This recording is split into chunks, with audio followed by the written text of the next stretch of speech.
Good evening from the Kingdom of Balance. This is Princess of Balance here with day 200 of going through the bundle for racial justice and equality. I've been doing this stream for almost 2.5 years. Yeah, it's been 2.5 years of doing this project. I do the stream generally on Mondays to showcase 3 games from this bundle. I've been doing it since middle of 2020. So we're just hitting our 200th session, and we'll be looking at games number 598 to 600. The 600 game is going to be it's the midpoint of the bundle because it's there's about 1200 games in there. So we're about halfway done after this. We will be about halfway done after this session. So the first game we'll be looking at today is called What Isn't Saved Will Be Lost. And it's by Catacalypto. Then after that, we will be on our game number 599, East Van EP by Cell Museum.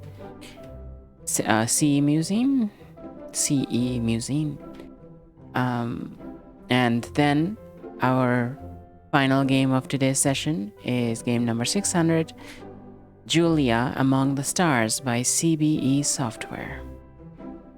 Yeah, so that's our lineup for today.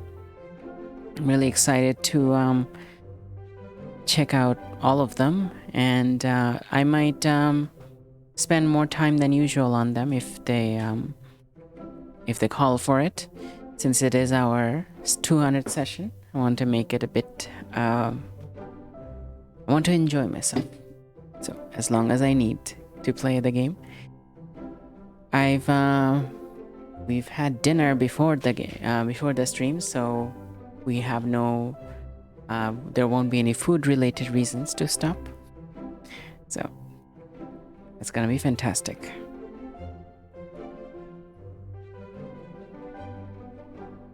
There we go, day 200.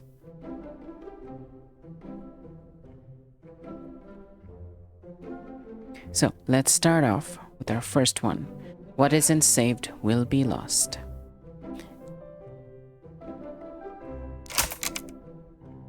So What Isn't Saved Will Be Lost is by Catacalypto. You can get it at catacalypto.itch.io. It's I think it's a game about saving memories of someone who passed away. So heavy topics, I believe. It's an interactive fiction of some sort. It's $3 US. I'm gonna read more about it after I tried it. It was on Indicate Selection in 2017. Let's take a look at it.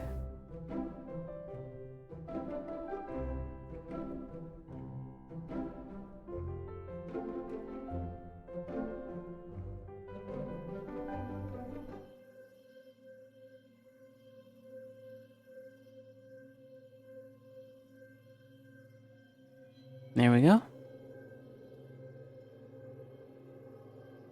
Hi, Shell Smiley. Thank you for the lurk.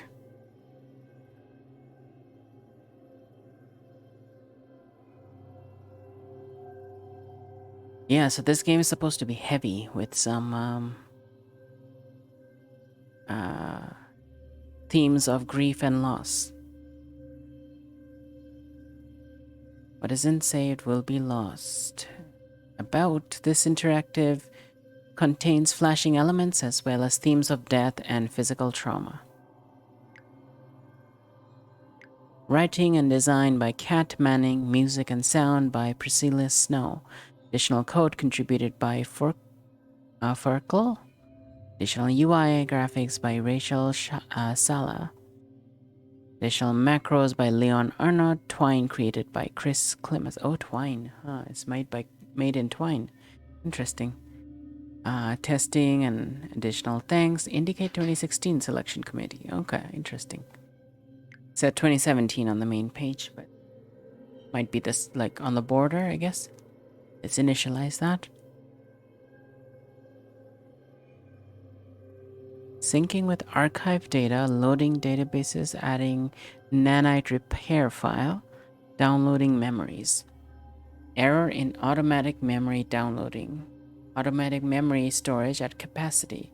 Manual processing required for 17 memories. Oh.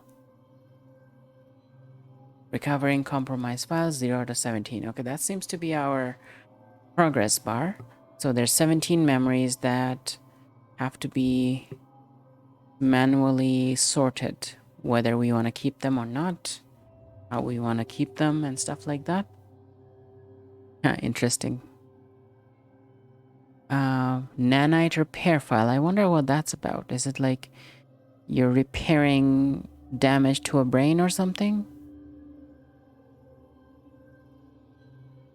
Okay, well, let's start the sorting process. Repair protocol initialized. So much data, dreams, and dense sense memories, ice cream flavors, and limbic system activations. There's no system other than my code to sort the raw data stored here. I was written to process and reincorporate backed up memories in case of wetware loss. I exist to ensure that the implant, which sends reactivation signals to the organic material and stimulates neural function, has access to the database of memories stored prior to drive failure, and to fix corruption errors. Okay. Restoring. That's something I can click on? No? Okay. These are the different memories. Okay. The smell of salt, and beneath it something wet and earthy. The heat of flesh. Ah, I see. A raucous, overflowing house party. The smell of beer. Warm stone, aching muscles. The tug of nylon on skin. Splintered wood beneath restless fingers. A rising sense of dread. The prickle of sweat on skin, a heavy, smothering heat. There's a lot of heat references here. Interesting. The memory database hub. We can click on any of these. We're gonna go bottom up, see if that's an option.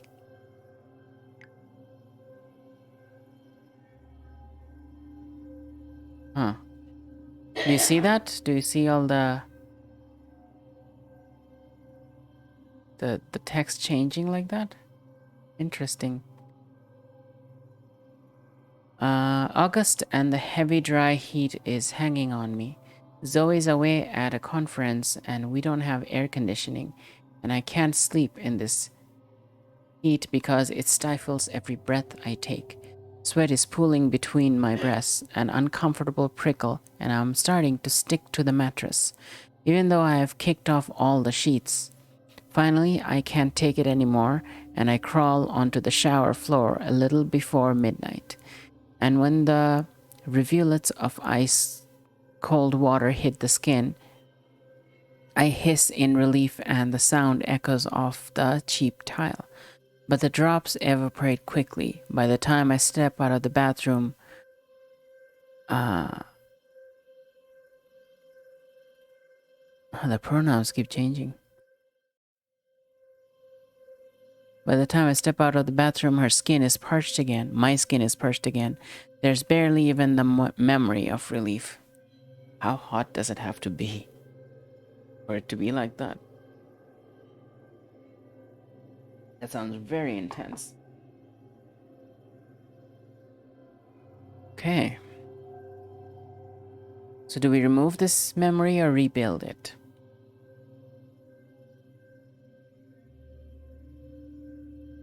I don't know. Is this really an important memory?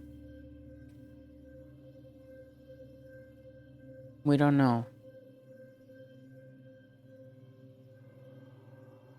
This seems like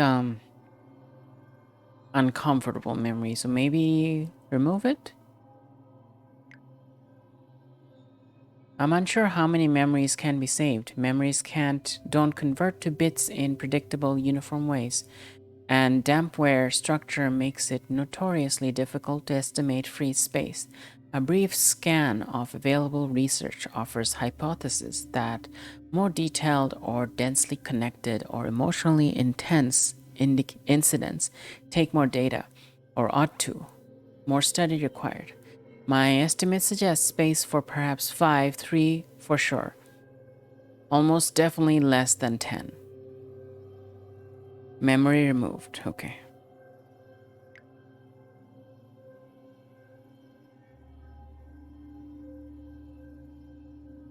Okay, so we removed one memory.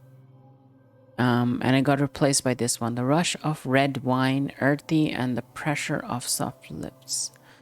Okay. Red wine. There's another reference to alcohol here. Interesting. Red wine is more like a romantic setting, I think. Hey, Fire on Talk, how are you doing today?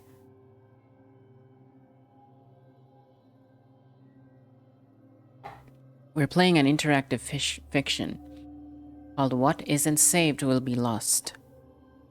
You good? Okay. I'm okay. I'm I'm excited for the 600th game that's coming up in a bit. I am just we made pizza today. We made homemade pizza and it was fantastic. Rifna had such great ideas for how to make that. We made a huge pizza. It's a rectangular shaped pizza, but still really good, really thick and substantial. Yeah, thank you. Day 200. Yeah, so excited for that. You love making pizzas? Yeah. Yeah, making pizzas is fun. We haven't done a whole lot of them before, like especially not with the pizza dough. We made pizza with taco beef, mushrooms, mozzarella, cheddar, and the pizza sauce. So that's the basic the basic pizza. But then on top of it, we added fresh tomatoes, sour cream, lettuce, and salsa to make it into a taco pizza. So the last four ingredients were fresh ingredients. So after the baking was done, that's when we put it on our plate, we put there. I'm gonna put pictures on our Discord so you can see it. Yeah, sounds great, right? It tasted fantastic. So now we are playing a game. It's an interactive fiction where we are rebuilding someone's memory, but there's no space for all the memory. So we're having to choose which memories we keep and which ones we don't. Okay, let's read this one. Splintered wood beneath restless fingers, a rising sense of dread.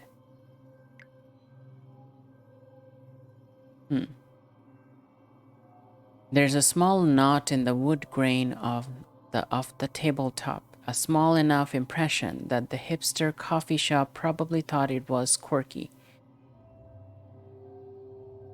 Huh. She worries that the groove. She worries at the groove with her fingertip. Conversations wash over her, but I can't pick out anything. Cold dread is slowly unraveling from where it's been crouched, coiled in her stomach.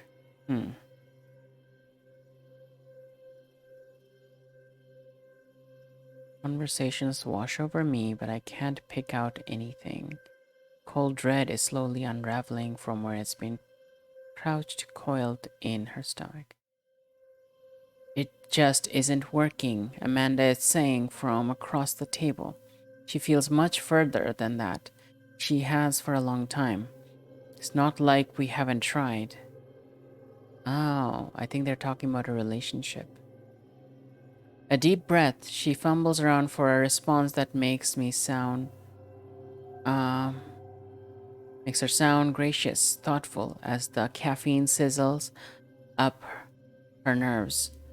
Her hands into fists reflexively and then uncurl. Yeah. Huh. Okay. Amanda cocks her head, waiting for me to go on. She can't speak. I can only process. I can't speak. I can only process. The slight prickle of the worn velvet chair beneath me, the chip on my cup's handle, the tug of impatience at the corner of Amanda's mouth as she counts the moments until she can walk out of here. Okay, so this is a memory of a breakup.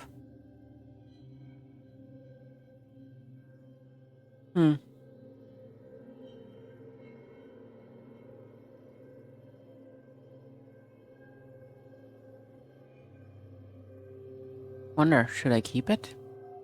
Should I get rid of it?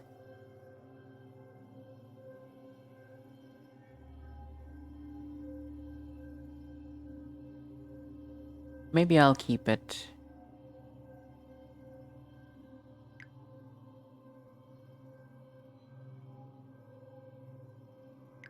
Okay, reintegrating.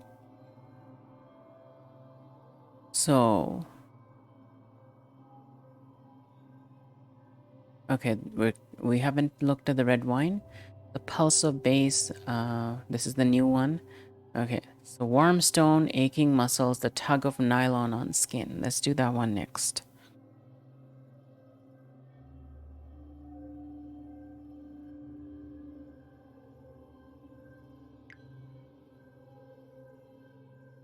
You'll get the hang of it, he says from behind her, and gives a little tug on the rope. The harness pulls even tighter around her thighs, biting into the muscle that wasn't there a year ago, before she started hiking. The rock is hot beneath her hands, and she curls her fingers searching for a hold. Pulls herself up, arms straining. Her foot flailing through the air meets a ledge, and she pushes up. For a moment, everything is still. She presses her body flush against the stone. She can hear her heartbeat. She reaches up. Okay, so that seems like a memory of overcoming some big obstacles. So I think we'll keep that one.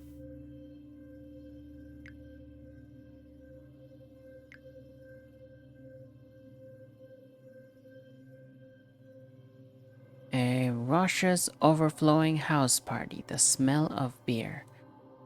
Okay, so there's the beer one, then there's the wine one. We'll see which one is good. Maybe the beer one it would be good. Maybe you meet someone important there.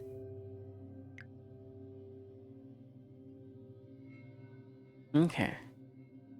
A commotion near the door. Laura swoops down on the new guest, beer in hand. Zoe, I can't believe you came. It's a miracle. Hey, everyone. Laura raises her voice. Look who made it out of the lab to join us tonight. The new girl's pretty, blonde, and freckled and a little gangly, smiling even as she shakes her head. Zoe. I don't know why I come out to these things, she confesses 2 hours later. She's sitting on the edge of the bathtub, balancing on the cool porcelain.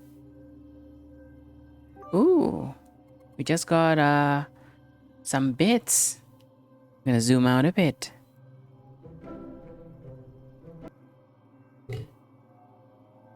Hey Jasmine T, thank you for those 100 bits.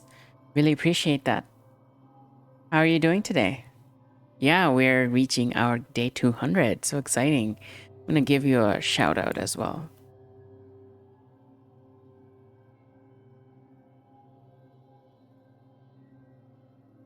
Jasmine's been playing Subnautica, and it's really interesting to see that because I'm terrified of underwater places, and seems Jasmine is also has some struggles with that, and it's both fun and scary to watch that game. I think it's scarier to actually play it. which is why I haven't done it yet. Eventually. It's absolutely terrifying, Jasmine says. I don't recommend. Fire Don't Talk is also like, I find Subnautica terrifying. And Shell Smiley says, yes, that's why I haven't started yet. We all seem to have this fear of under deep sea, deep ocean stuff. Not sure exactly. I mean, it could be something that pervades our all humans. Yeah, the call of the sea doesn't bother me, but there isn't anything scary underwater in that game. The big monster's friendly in that game. I know that. I can sense it. I can sense a real threat when I see it. I don't know. Yeah, so apparently there's a VR version of Subnautica. So just to add to nightmare to everyone's, add fuel to everyone's nightmare, there is a VR version of it, and you can't see, you can't look away from it.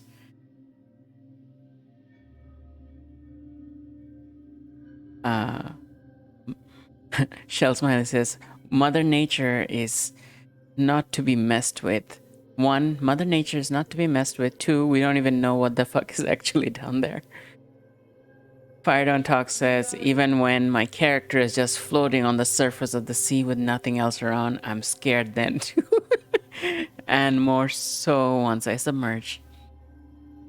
Shell Smiley says, I hate the fear I get when I'm in the deep water. I can't touch or can't see. Well, when I'm actually in the swimming pool, that's how I feel. Yeah, that's true.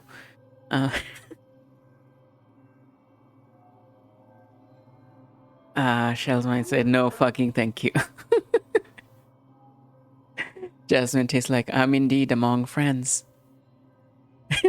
Shell Smiley is like, VR can F itself.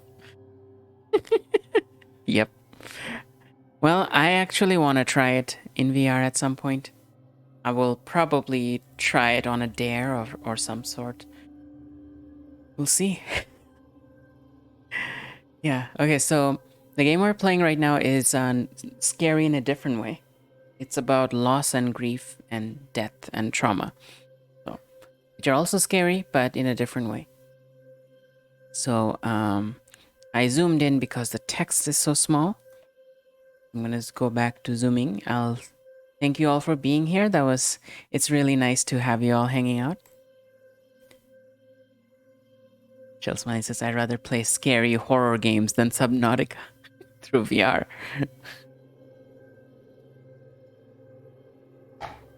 They have given out that game for free in several platforms. They want people to get scared. Shelly gets motion sickness from VR.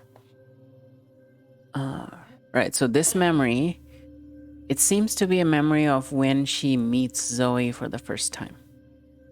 So, that seems like an important memory. I don't know why I come out to these things, she confesses 2 hours later. She's sitting on the edge of the bathtub, balancing on the cool porcelain. It's the only part of Laura's apartment that isn't hot and loud. And Zoe leans her head against the tile. I agree, grinning sardonically. I reach for Zoe's hand. Total waste of a night. At that line, she looks startled and laughs. Okay. They're already flirting near the bathtub. Okay, yeah, so maybe not a total waste. Zoe twines her long, thin fingers with... Zoe twines my long, thin fingers with hers. Twines her long, thin fingers with the mine. Oh, mine is in the second one. Okay. I don't usually like parties. It's really hard for me to find new people I want to talk to. But you weren't expecting this either, were you? I wasn't. I admit, her skin is soft against my calloused palm. She takes a breath. You want to maybe go somewhere quieter? Late night drunk food? They're going on a date. right out of the party. Zoe smiles. Her front teeth are slightly crooked. Yes, please, I just want to get out of here. Laura grins at them both as the apartment doors swing open. Take tomorrow off, Zoe, she calls after them down the hall. Our experiment can wait. Zoe grips my hand a little tighter. Ah, that's cool that there's such supportive colleagues about like encouraging good dates, you know? All right, let's keep this one.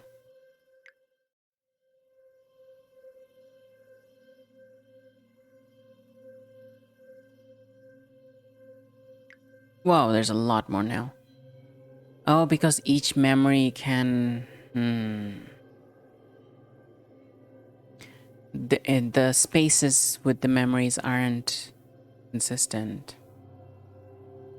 Oh, this memory resolved. Okay. Um, the smell of salt.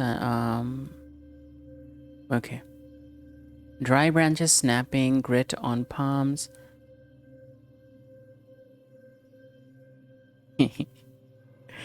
Jill Smiley says it's snowing again and it's sticking this time.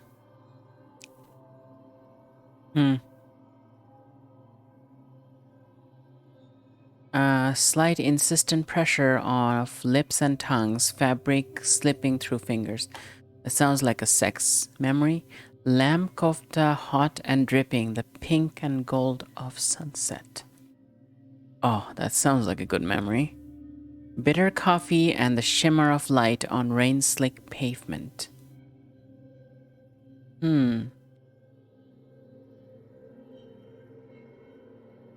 Bead of sweat prickling the soft hum of traffic in the night. Rolling credits of a movie, a knot of worry, a blonde biting her lip.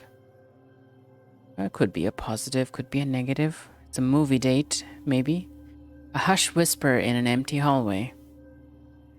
Raised voices and the sound of rain on the roof. The rush of red wine, earthy, and the pressure of soft lips. There's a lot of sex memories, I think. Or at least romantic ones. Alright, let's do we have to delete everything that we're not looking at? Is that how things are gonna work?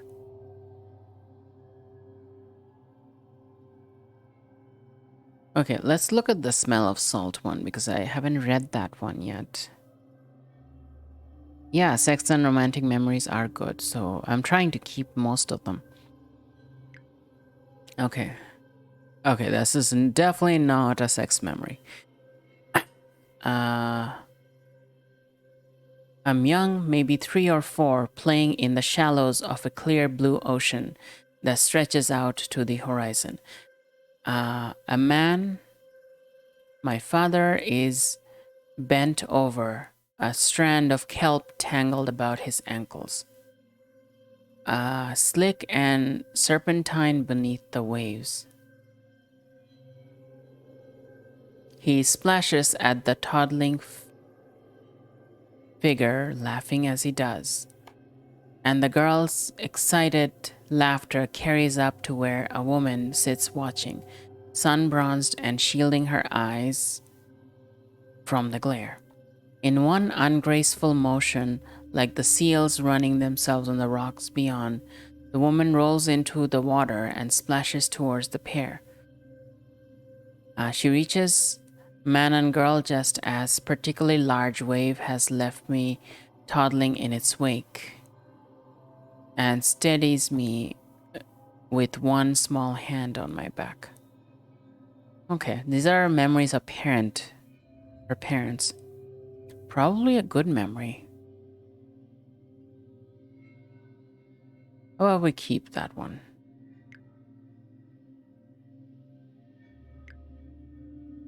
Memory storage full. Delete remaining memories. Oh my god, really? You didn't let me like look at them? You're supposed to let me look at every single one.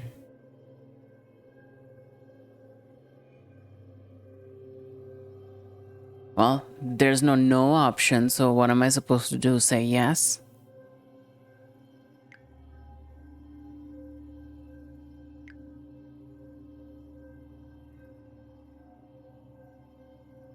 White ceiling, white walls, antiseptic smell rising from the rough sheets beneath me. The throb of pain in my knee, in my head, and in my vertebrae of my neck. I can feel the screws digging into bone. A blur of blonde hair, a lingering scent of grapefruit somewhere under the antiseptic. Hey, Zoe, she looks at me like she's seen a ghost. I suppose she has. There's a strange prickle at the crown of my skull, neurons rewiring. Whatever she's done, my brain is knitting itself back together, growing around what's been lost. The hollows, crisscross, grooved, and pitted like the memory of a missing tooth. I can feel as it works. It isn't pleasant, the sensation of regrowing tissue. They aren't my memories, or they are mine, but I'm not me. I'm not the same person who spiraled into free fall, sun and sky and warm rocks below. I'm in her body, or what has been constructed of it. But there's still moments, peaceful or melancholy private musings that I never offered Zoe, and I have them still, mine. It feels something like a miracle. Sarah, Zoe's voice cuts through, brings me back. I'm going to need to run a couple tests. She sounds nervous, unsure of herself, as though she's trying to find her way too. I reach out for her hand. Wow, interesting.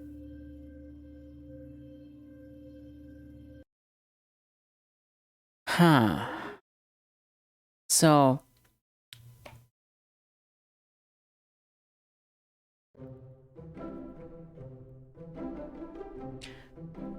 this game, what isn't saved will be lost. It's like choosing which memories to get rid of. Zoe is a neuroscientist who's researching methods of resurrecting the dead by rebuilding them from their memories. When her girlfriend Sarah dies, Zoe uses her experimental technology to save her. But there isn't enough room to save all of Sarah's memories. You must choose which ones will be saved and which ones will be lost. Other people playing it has said that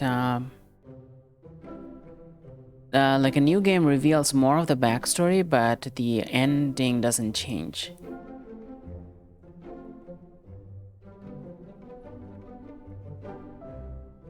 Okay, so it's an exploration of the past rather than what happens in the future.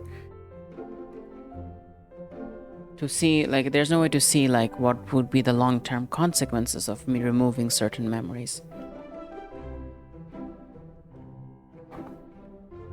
Okay, so that was our game number 598. This is called What Isn't Saved Will Be Lost and is by Catacalypto. You can get it at catacalypto.h.io.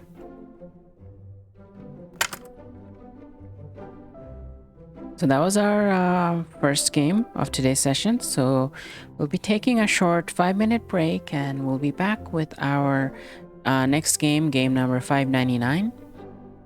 I think it's some sort of a collection of experimental games that someone made. Yeah, it's like a mixtape of games apparently. So we'll see. We'll be back with that in about 5 minutes. Make sure you stay hydrated. Do your stretching, do whatever self-care you need. We'll see you very shortly.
Hello, I'm back.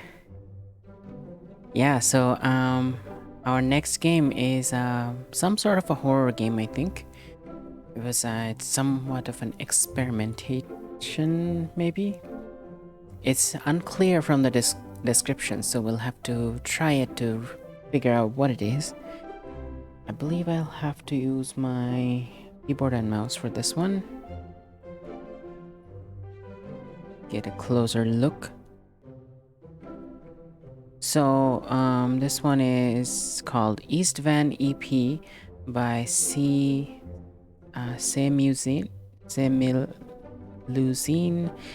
Not sure how to pronounce this, so I'm gonna just put it in the chat. There we go.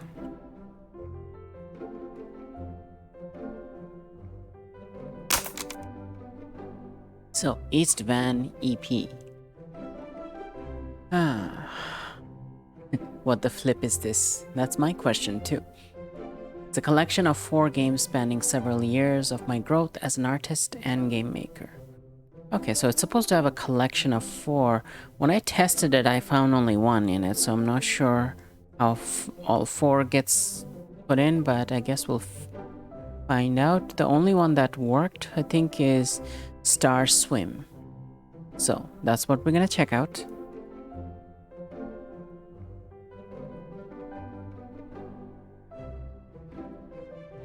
Graphics quality is dank, is the only option.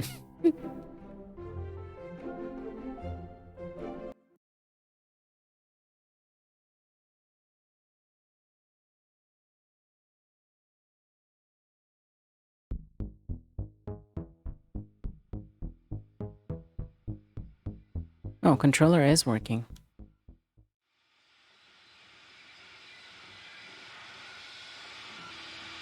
There's a lot of static.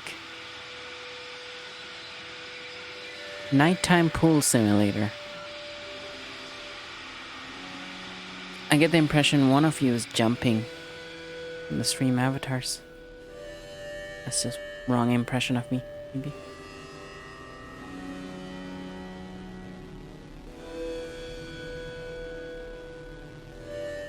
A lot of ominous music here. 3:42. I'm guessing it's 3:42 a.m. Someone just woke up in their vehicle.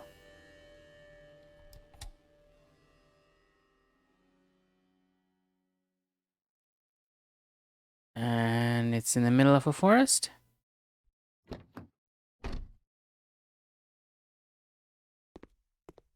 Just walked out.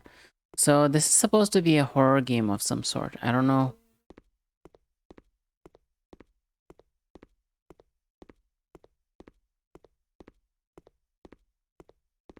Well, we didn't hit anything.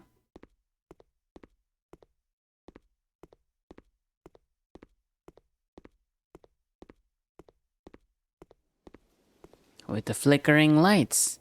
The building with flickering lights. What could go wrong?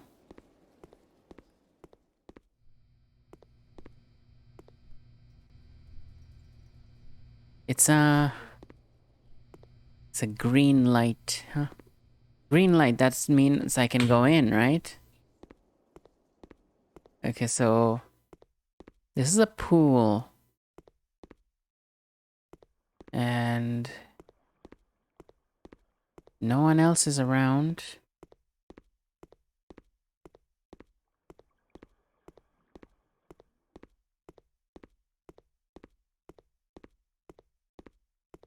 Oh, that's jump. I discovered jump. That's useful.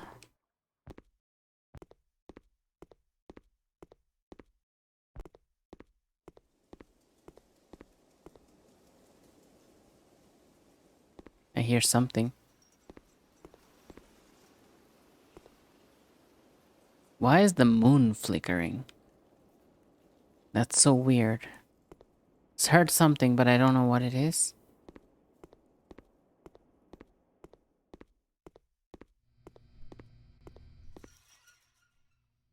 Okay, I'm inside now.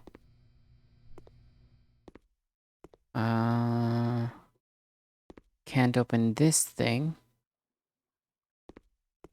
Maybe I can go upstairs? Huh. There's a TV. There's a TV that's on. And it has this old static in it. The no signal thing.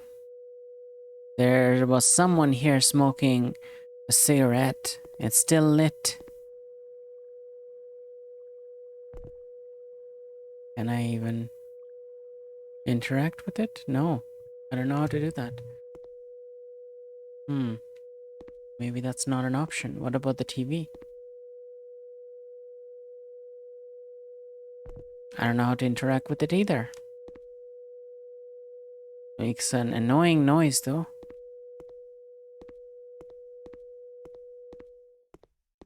Okay. So I can't go into the pool. I can only go to the TV.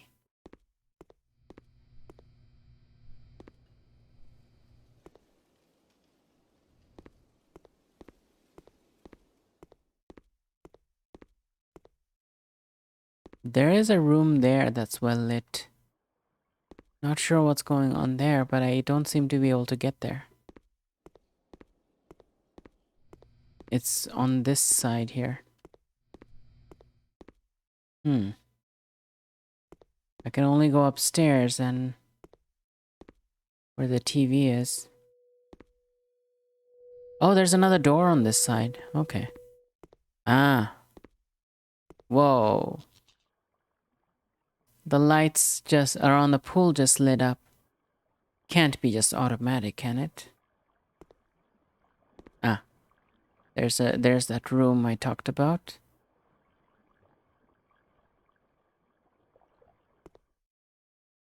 There's a telescope. The TV's upstairs. Hey, it's that symbol that we saw in the... Can we read any of this?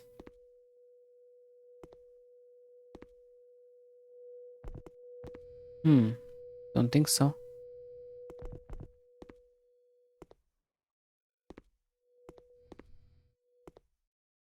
Alright, so the pool is here.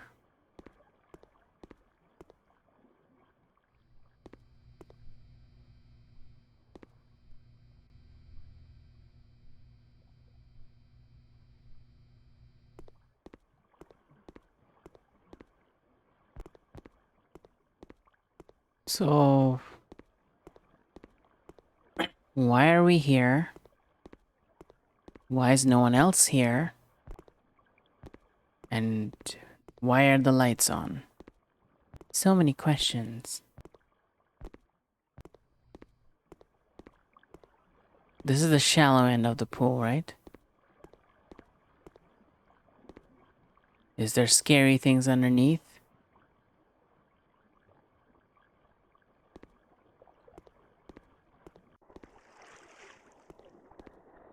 Oh, you can't swim, you have to walk.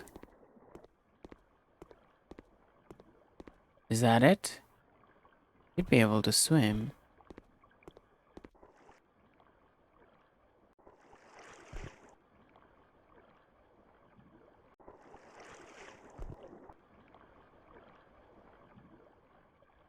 There's a big hole here. At the bottom of the pool, there's a big hole. Right underneath the diving board. Interesting. What are we doing here?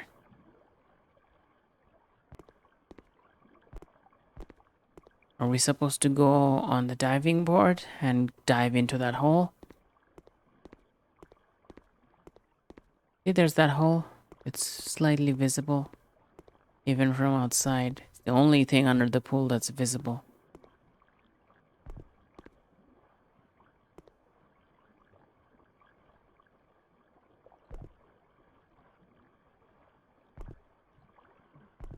It's trying to jump higher, but apparently you can't do that.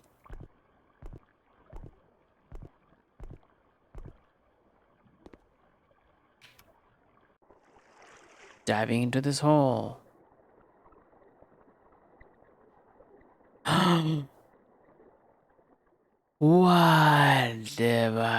What is this?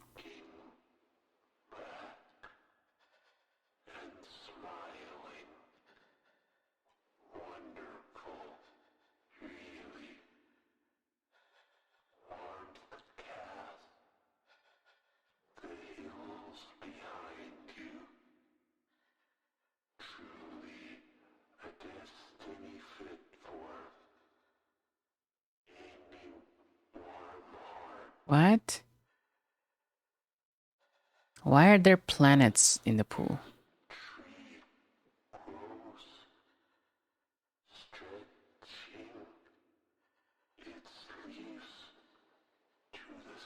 What?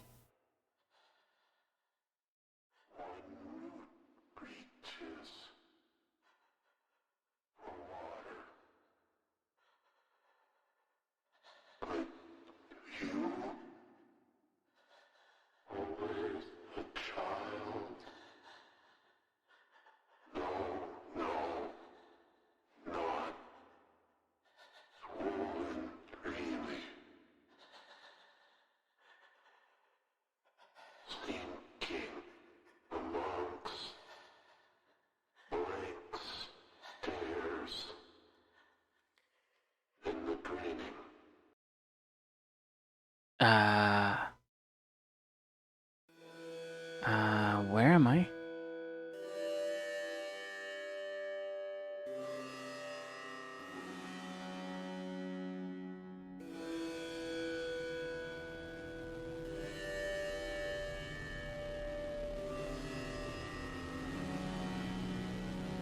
What's going on? Yeah, so Shell Smiley said Lulu meowed at you really loudly. He's sitting in the table in front of the TV and meowed while looking at your avatar. Wow, it's loud.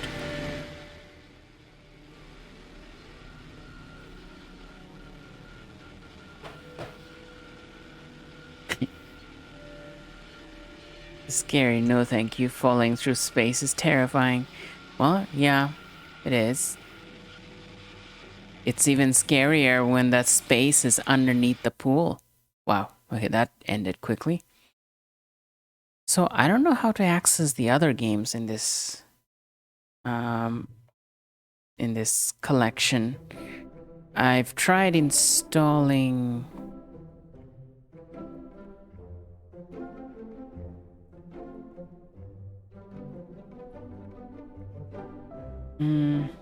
sometimes they have options for installing more than one, but this one doesn't have it. So I don't know how to access the other games in this collection, but I'm sure some more technical people will figure it out at some point. I just didn't have the energy to do it. But yeah, that was a horror game called Star Swim. That was the one that we just played. But there's another game called Oracle in the collection, and what's the other one? Summon the Appgrod. Appgrod. Appgrod. It's $10 right now. East Van EP is a collection of 4 games spanning several years of my growth as an artist and game maker.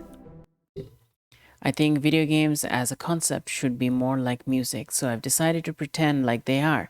Purchase the EP now and you will receive 3 games right now, as well as scary tapes when it is released at no additional cost, no additional charge. So if you want to check this out, it's East Van EP at this link in the chat. Fire Don't Talk asked, did you go through the hole in the pool? Yes. Yeah, that was a wormhole at the bottom of the pool. Why did my music just suddenly stop? Okay, anyway. So that was our second game of today's session, game number 599. So in about a few minutes, we're gonna take a break and we're gonna be back in about 5 minutes and we'll be playing our 600th game. Can you all believe it? Like, it's been this long already. It's been 2.5 years since I've been doing this project, and 1200 games was like was a daunting idea, that it's gonna be like, how can you play that many games, you know? But so far I've played 600 games from this bundle. Like, 600 games. I've actually played 600 games on streams. Well, it will be 600 in one more. In about 5 minutes, it's gonna be 600, and it's just I just finding it hard to believe almost, like that it's been this long, that it's been that many games. So just 2.5 years more, and we could possibly finish the whole bundle. Yeah, I'm just really amazed by all this. It's not a pool, it's the ocean. Remedyverse reference. Yeah, it's hard to, but like, I wouldn't have believed that I'd make it this far at the beginning when I started, but yeah, it's pretty, it's kind of like I feel like some sort of a confidence boost, because it's like even a big thing like this can be achieved with persistence and, like, you know, with there was a lot of setbacks too, right? But it's, you know, there was obstacles that got in the way, but it still managed to get here. So that's, I think, it can be extrapolated to other things in our life where we think it's a really big task, but doing a little bit every day, we can get there, you know? And I think it can apply to a whole bunch of things. Maybe not everything, but a lot of things that can be done in small steps. Yeah.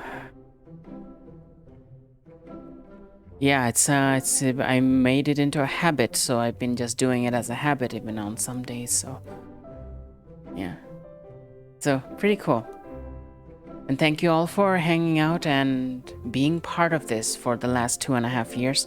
A whole bunch of you have been like very regular visitors to these streams.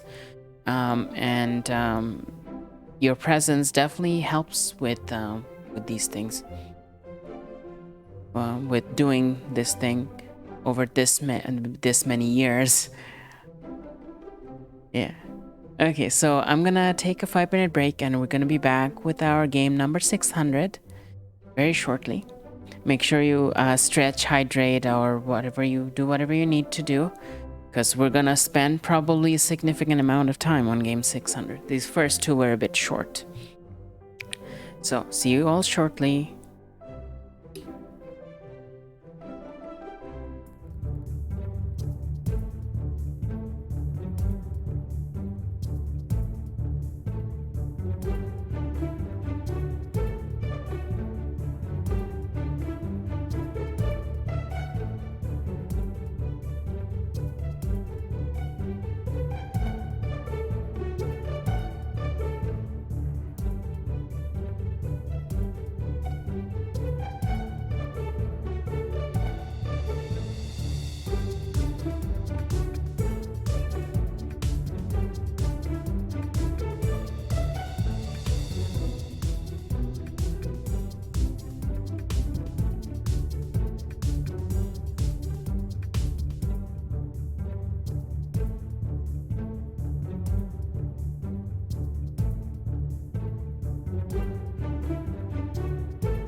Hello, I'm back.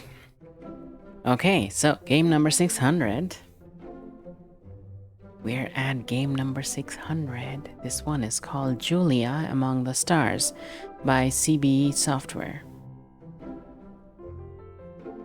I actually intentionally put this on the 600 slot because I feel like I can spend a lot of time on this based on what I've seen of the game from its like trailer and stuff like that. It seems like it's yeah, I can spend a lot of time on it. I can probably get sucked into it easily, so that's why I intentionally put it at the 600 slot. It was supposed to be, I think, last week's game, actually. I moved things around. Alright, let's take a look at it. J.U.L.I.A Among the Stars. I'm not gonna read much about it, but it's about, I'm gonna read more later. But this is a science fiction setting with, there's space exploration and humans going to other planets, artificial intelligence and all that stuff. They detect an artificial or signal of artificial origin, and they go off to explore it. And then something happens. We're gonna find out what happens. Step into the spacesuit of Rachel Manners and find out why she was the sole survivor of this ill-fated expedition. Utilize an ingenious Mobot, a mobile robot designed for planetary exploration, to investigate this solar system and all its wonders. Sounds pretty cool, right? Let's try it out. I actually installed it on my desktop, so we can just go right there.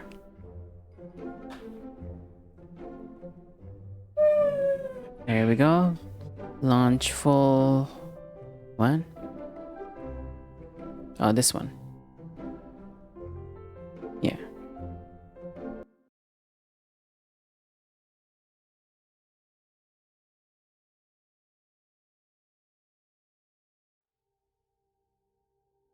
Okay.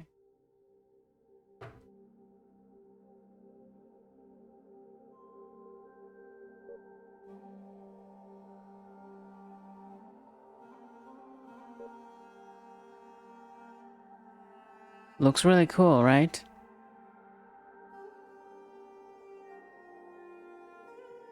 I love that rotating part of that ship. Makes it almost seem like a ship underwater. But it's not.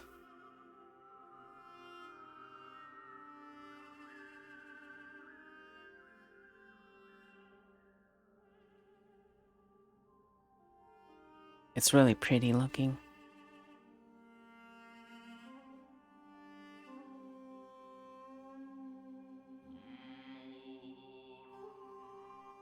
Turn it up a bit. There we go. Love the music. The music's really cool.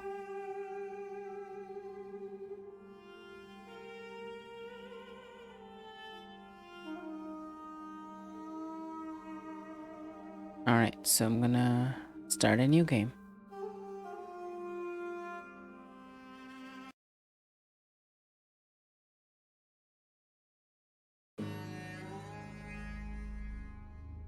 So cool and cinematic. Game by Jan Kavan and Lucas something. So there's only 2 people working on this game, from what I read in the description. All this was made by 2 people. Can you believe that? Like, the amount of work it might have taken.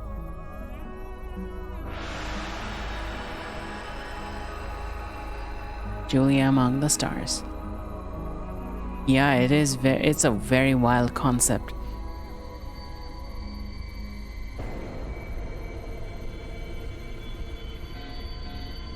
Warning. Catastrophic failure imminent. Commencing unscheduled termination of cryogenic chamber operation.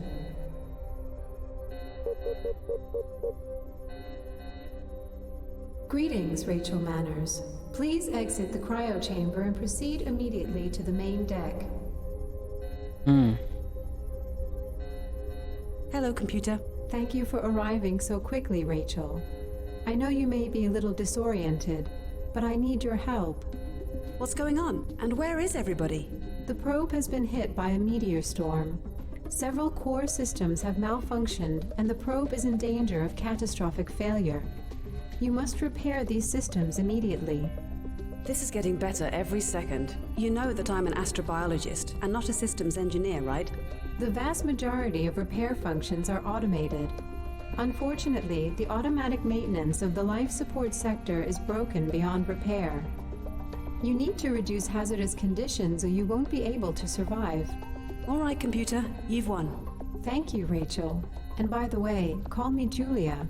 It's much better than calling me computer. Don't you think? Let me switch to a situation overview. Damn, this looks pretty serious. I wouldn't wake you up if it wasn't. So what do you need me to do? Just click on any red area on the map and I will tell you more. Okay, any red area.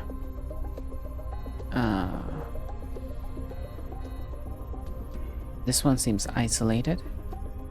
There are 3 conditions we need to eliminate: electricity, fire, and poisonous gas fumes. Ooh. So I can use sprinklers to put out the fire, ventilators to get rid of the gas, and circuit breakers to turn off the electricity, right? Exactly. Only don't use water until the electricity is fixed. And don't use ventilators on the flames, or the fire will spread uncontrollably. I'm on it. Please brief me on my situation while I'm fixing this mess. Okay, just gonna pause it for a second because we just got a new subscription. Hi, Shell Smiley. Thank you for the sub. Thank you for resubscribing. You've been subscribed for 9 months in a row. Hey, why is that? Oh, you thought it was 8. Okay, so 9 months. Yeah. Thank you for the resub. You still have access to the special emoji and the crown emoji, which I was gonna make it last only a month, but it's been over a month already. So I'm gonna remove them eventually, but I will put a new one to replace them. It's gonna be some variation of that, but it's gonna it's gonna be like similar to it, but it's gonna be a little bit different from the current version.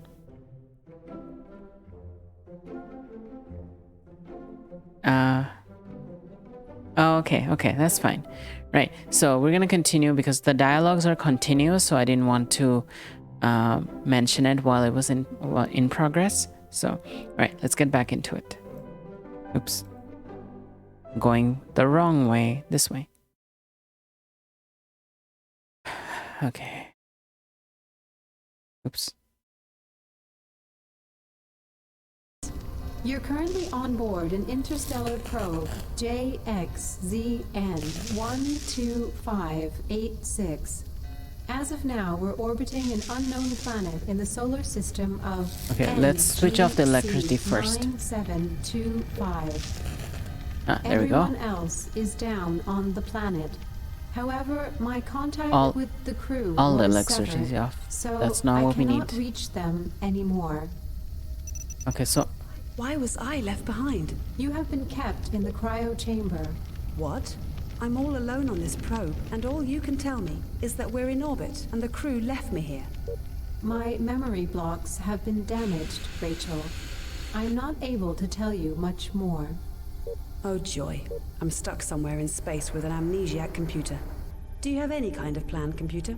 When you finish these repairs, I need you to send Mobot down for a crew extraction. They have some major explaining to do. we need to switch on these. Okay, so this is blue now.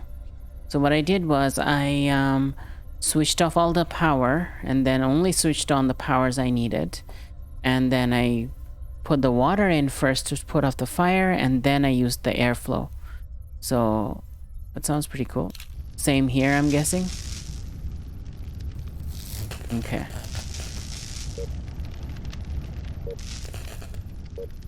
Okay, that was the problem one. Can sprinkle this too. Okay. And then this is, nope, this is the airflow. Okay. That's it.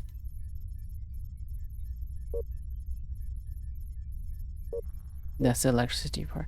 That's the bad one. Okay. What about here?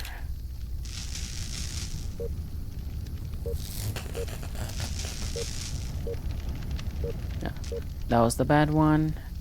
Water next. And then air. Okay. This one is just electricity and air, I'm guessing. Okay, electricity's off. Airflow on. Okay, cool. This one, I think, yeah, okay, electricity, that needs power, water, and then airflow. Okay, this one,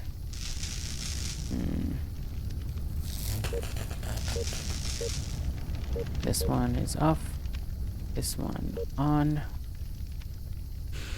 and then airflow. Cool, that's done. This is just water and air. And this one, that's the last one.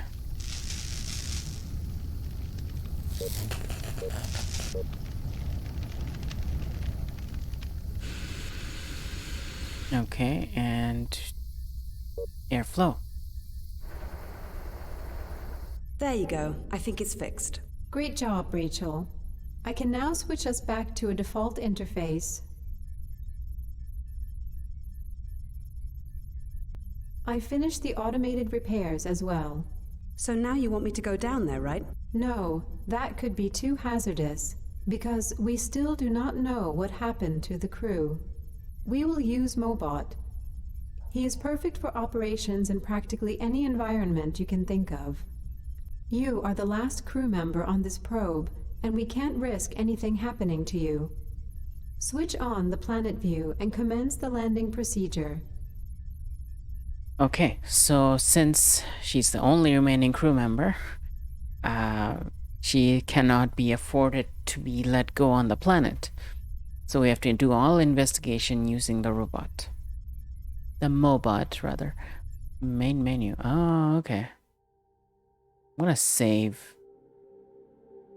Okay. Messages, solar system, probe, workbench, Mobot. These are all the tabs. I don't know what these are. Can I click on them? I don't think so. We're in the probe view, which is this one. Are these the different parts of our spaceship?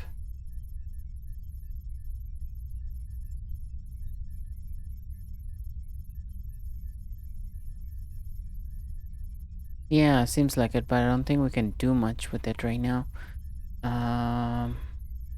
This is the workbench. Don't have any upgrades. This is the Mobot, which is this robot that we're gonna be deploying on the planet, it seems. Okay, welcome back, Jasmine. Getting some voting done, lurking for a moment longer. Okay, awesome, cool. Voting is awesome. Wonder why J.U.L.I.A couldn't do that themselves. The repairs and stuff. I don't know. It maybe there may be some functions that the ship doesn't have access to. You know, or maybe like she was locked out. Like her connection to it was locked out or something.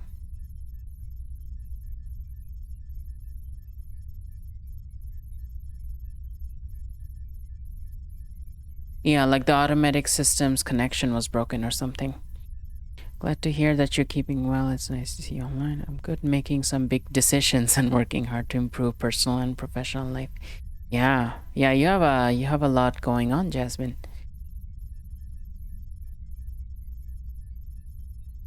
Right, so Mobot, we're gonna deploy that. Let's see if there's any messages. Oh, current goals, history, mission data. I wonder if she have like an inbox or something that she can look at. It doesn't seem like it. What is this? Mindomatic? What is that? Huh. Intriguing. We're gonna come back to this later, I guess. Yeah.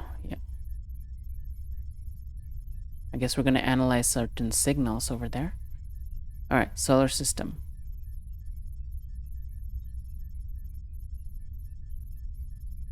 Wish you all the best. It's nice that you're managing to come on here amidst all that. Yeah, I agree. You are really busy.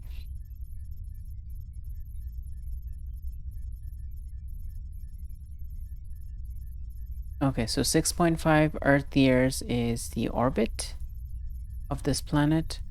Moon count 0. There's no moon, but there's a little belt here.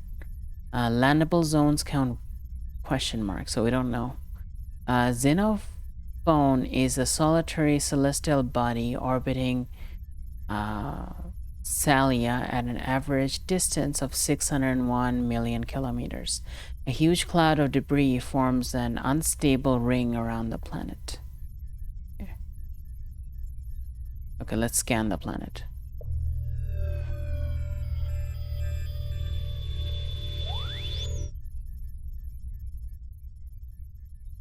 Okay. Zephon is called foreign voice. So this is where we got the alien signal from, apparently. It is a rocky planet characteristically colored by high presence of iron. It is roughly twice the size of Earth and 4 times heavier. 1 day on Xenophon lasts approximately 3.7 Earth days. Oh, that's a nice long day. That's like... Oh, wow. That's like 24 times 3.7. That's like 48, 96, close to 100 hours, like just a little bit short of 100 hours.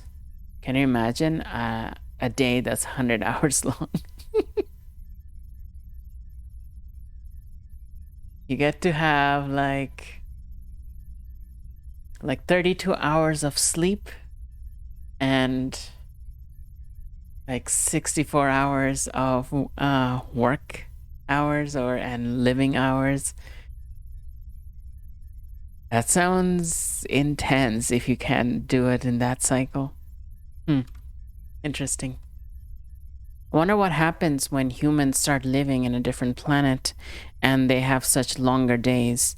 Like, do they break it up into like smaller day periods?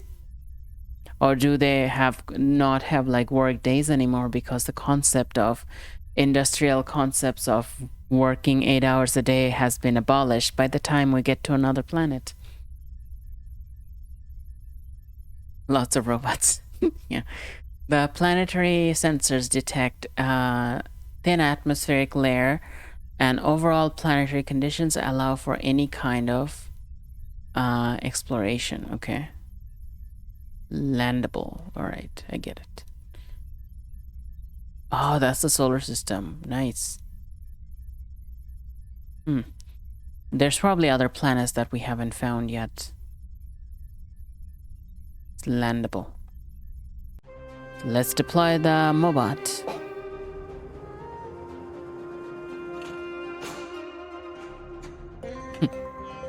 It's a big bird. It's a big bird. That's what it is.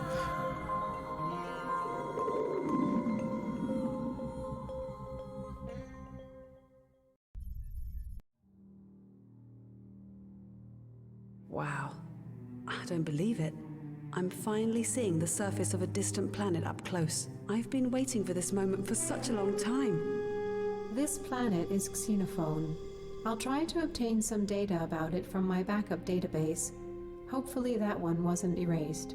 Pardon my interruption, but my sensory reading suggests that this planet is polluted by an incredible amount of radiation. This is strange. This planet was thought to be one of the primary targets for our main mission. If this was our primary target, does that mean the whole mission was senseless?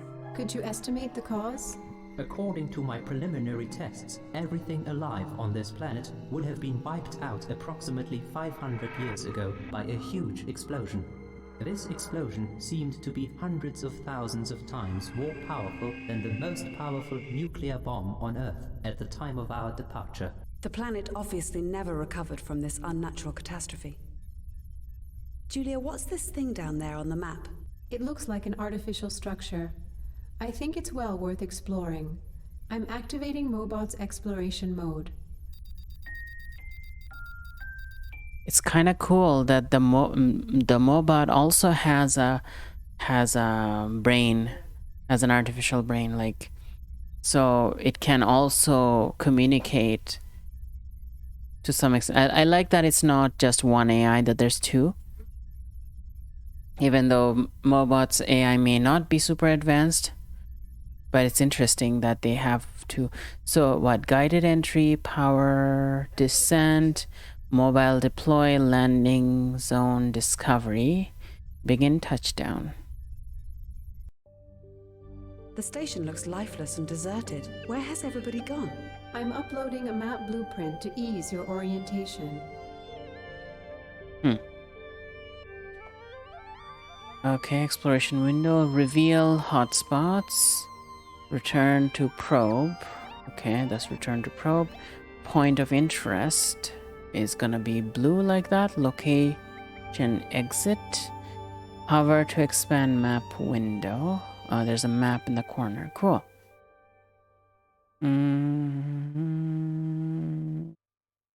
New goal is purple. Okay. There's log here again. Locate survivors. Alright. Let's save. Let's save that before we... Okay, we're in exploration mode. What does this do again? Oh, hotspots. Right. Ooh, nice. There's a lot.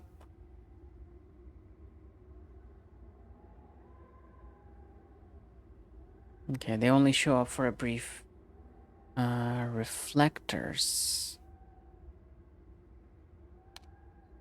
Examine reflectors.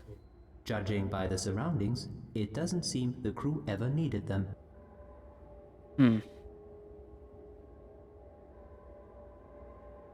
Storage unit. Crates. Examine crates. I would estimate that they must have fallen out of the storage space. This doesn't look good. Why would the crew have left it like that?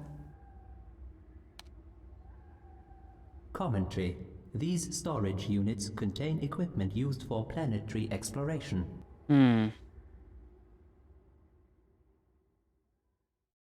That's our map. We're on this side. Hi, Mina. How are you doing?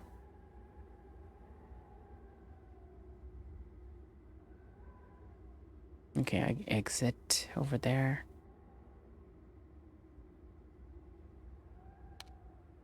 This ladder doesn't look very sturdy. The station was never meant to last that long, Rachel.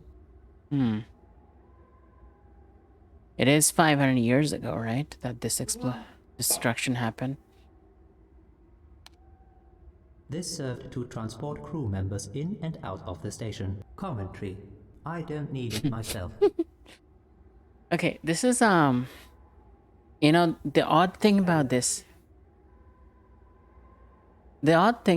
is it looks human design.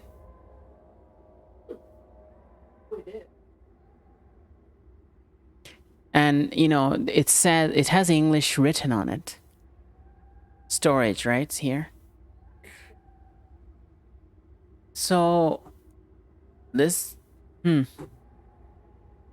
that is very strange. So does that mean she's been asleep for 500 years?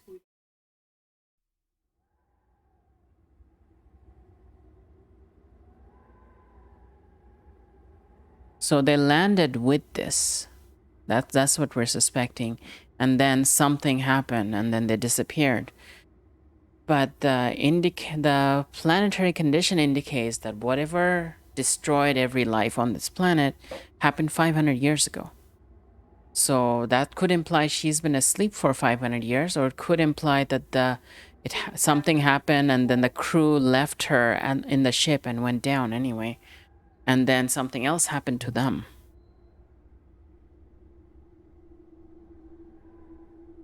Satellites. Those antennas provided a communication data channel between the station and the probe. Okay.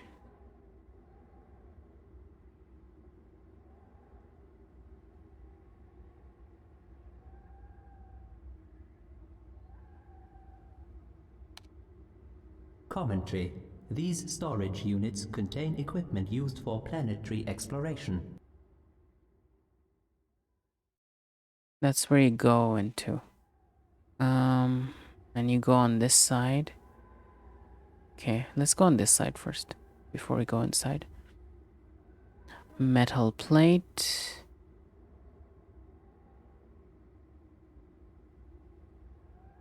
Shuttle.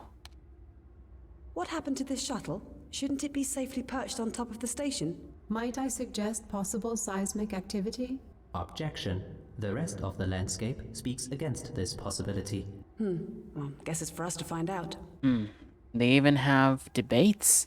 The two AIs have debates. Observation. It bears an inscription of some sort. Read it for us, please. Apology. The writings have faded away a long time ago.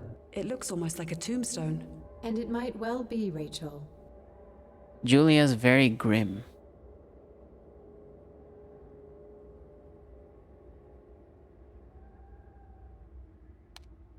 What a boring and uneventful world. To think how far we've traveled only to see these rocks. Someone must have seriously screwed this up. Pardon my interruption, but would you like me to explore anything in particular? Not really, no. I think I've seen enough. Okay, there's nothing significant on this side. But okay. I'm gonna just check how this affects the map. Okay, so it shows where we are on the map.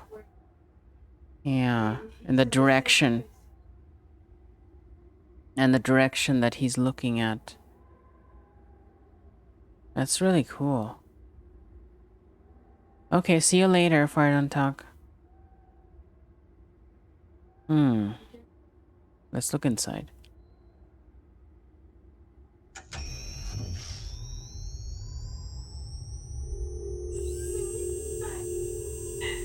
He has a mini version. That is so cool. Wow, okay. Oh, wow, look at all these rooms to explore.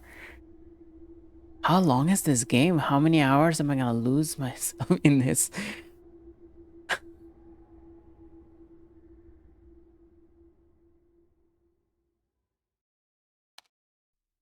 The power is off. As far as I was briefed, the stations were powered by solar panels. We should try searching for them outside. Good idea, Rachel. We won't be able to enter the station without power anyway. Oh, new goal. Light in the darkness. I need to restore the electricity before I can enter the station. For that, I need to find solar panels and make them operational again. Okay.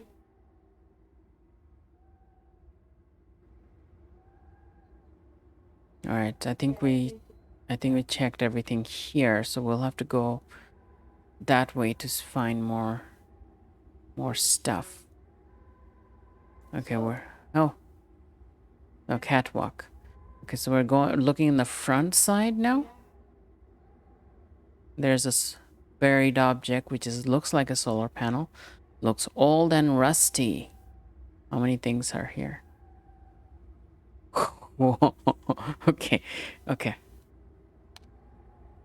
This catwalk was originally meant to create a controlled passage without any risk of disturbing the environment. Another thing which the crew never bothered to use properly. So the catwalks were placed everywhere around here to make it easy for them to walk through, right? Okay, I think all the catwalks are. Observation. This reflector has fallen down. Oh, really? What a clever machine you are, my bot. Thank you. Obviously, they never had time to deploy the site properly. What the hell happened here? They didn't finish deploying stuff, okay. Something majorly happened then.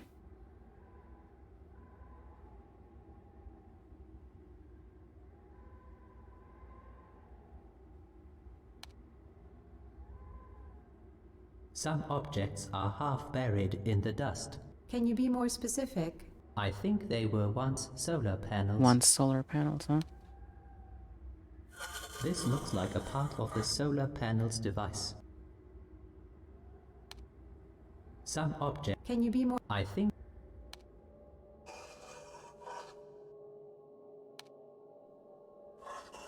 I've uncovered all of the solar panels. They look broken, though. The panels are not broken, they are just overturned. I will, however, require assistance with their calibration. Let me get them back to their desired position first.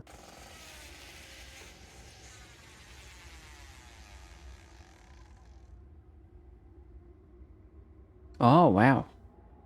Pretty cool.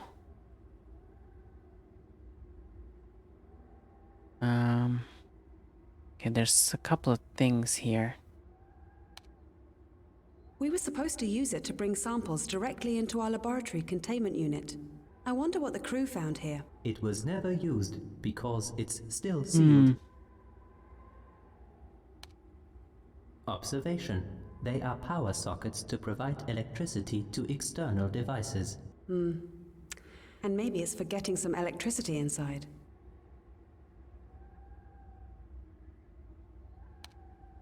This is so strange. All these constellations, they look so foreign. Let me inform you that you won't find any of those constellations on Earth. However, you might know that very bright star. We call it J.U.L.I.A, and back home you would find it as the Lambda star in the Scorpius constellation. From this vista, none of those constellations make sense. The entire concept of constellations is flawed. They're just random stars glued together by human imagination.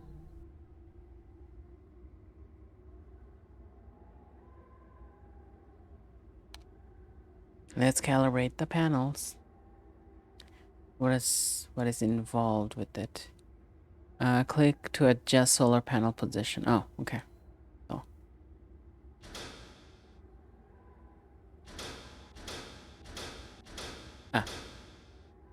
There we go.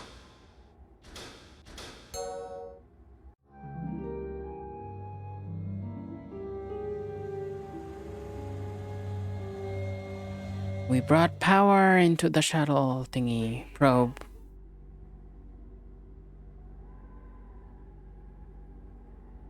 Okay, so let's go into the station now. Unless there's something out here. Nope. Oh god.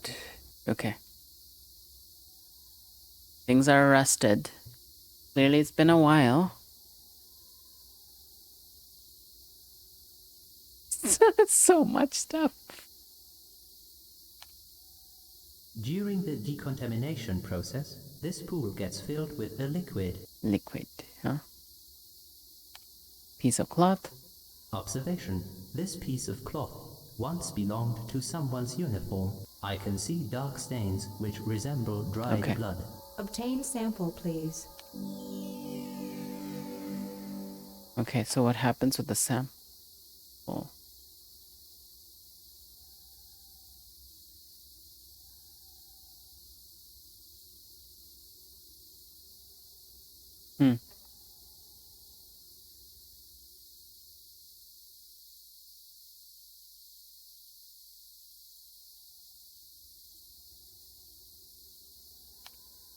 This metal plate looks as if it's out of place.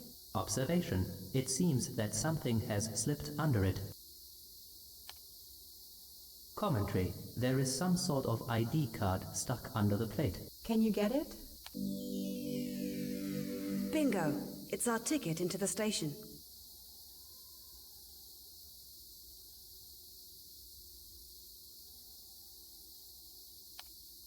Contaminated liquids are drained through this outlet. This device is a combined decontamination liquid sprinkler and ULPA filter-equipped air cleaner. What? U.L.P.A. filters? My grandmother used those in her vacuum cleaner. I thought we'd be better equipped. I wonder how much Yamabushi was paid for these.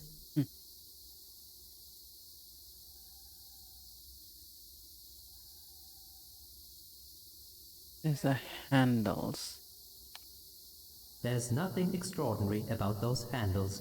They were used by people who went through decontamination. Just to hold them. Screen, controls, ID card lock. This screen contains information about the station's decontamination module. Controls. Just a second.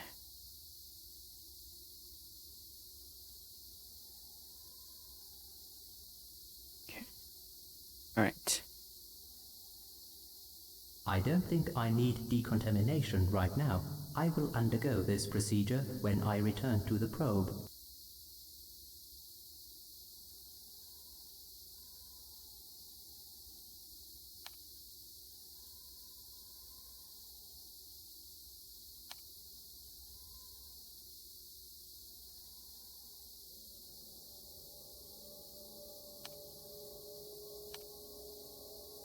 The door is locked.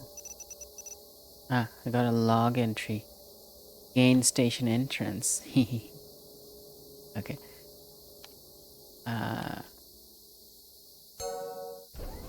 Hello? Is anybody home?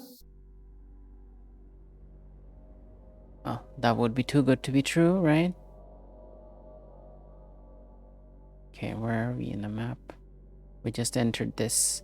So we can only go forward, but once we go forward, we'll have 1, 2, 3, 4 options.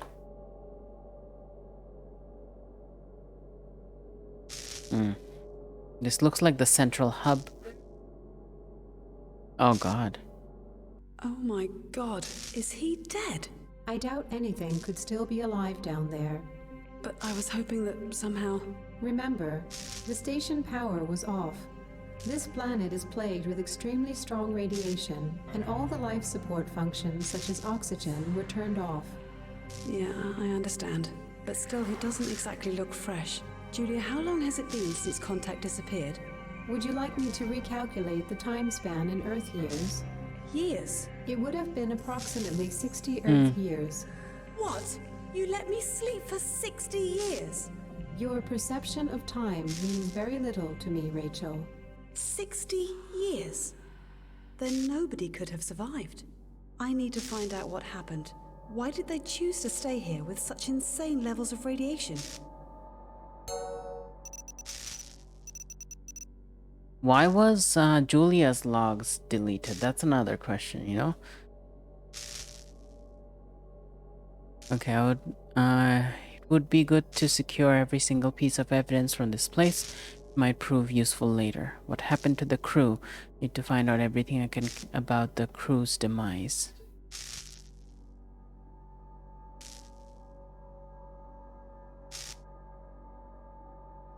Alright, let's start with this one. Examine the body, search the body, obtain sample. The body of a human male. Observation. There is an item in his pocket. Let me recover it.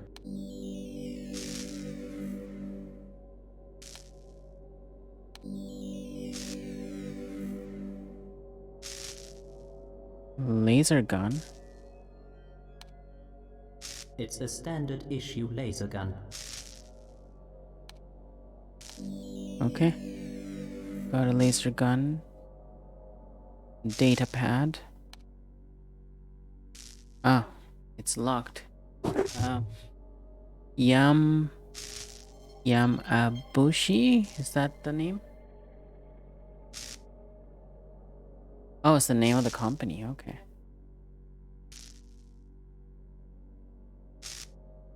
Andrew Lark. Okay. That's the name of the nano SD memory card. Okay. I don't know the password, so I can't really do anything with that yet. It's hardcore snowing outside. Yeah, it looks like apocalyptic weather out there. What do you mean you can't hear anything, Shelly?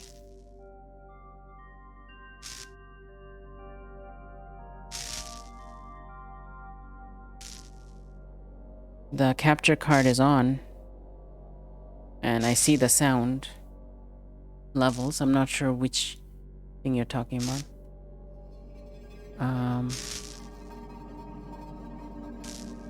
Okay, there's a data pad here. Scott White's data pad. I don't have any of this.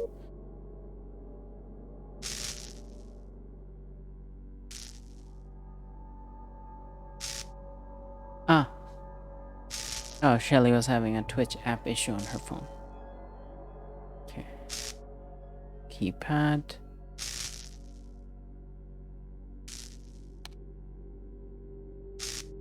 Which way are we looking now? So on the right is the storage room. On the top right corner is the lab, and the top left side is a corridor, and on the left side there's no there's the back left option, but I don't think I can see it. Okay, cool. Let's see.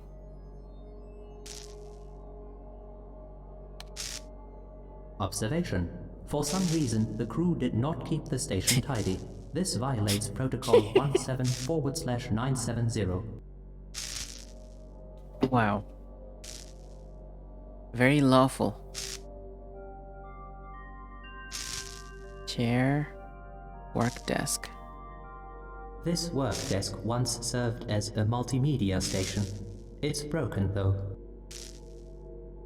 Computer terminal. Alexander Hinckley, Andrew Lark. This is we found Andrew Lark's data pad as well. Station. Available cards. Oh, these are the ID cards I have on hand. Okay.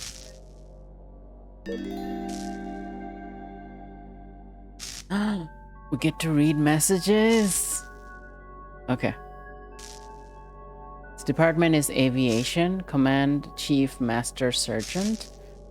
Okay, so this was the guy who was outside, right? I think so.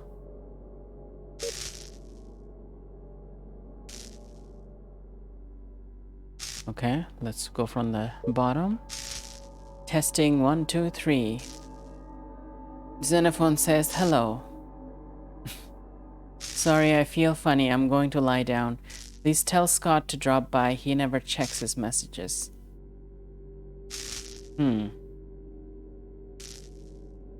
We saw a Scott, right? Somewhere?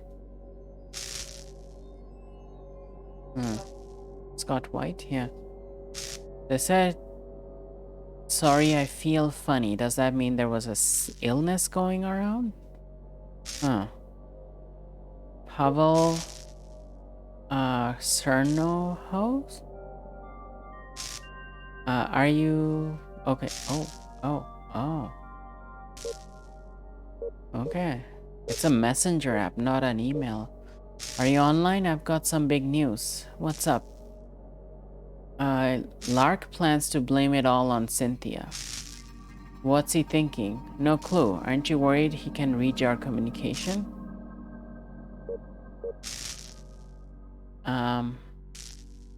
At this point, I don't care. I'm still stuck in the lab. Any progress? Nope. Looks like a poison, but it really could be anything. Sorry, I have to go now before we got charged with abusing communication again. Well, I'm not sure what will happen. I have some of my notes in the datapad. My password is Xander756. In case anything happens to me, try to make use of it somehow. Okay. That's our clue there. Yeah.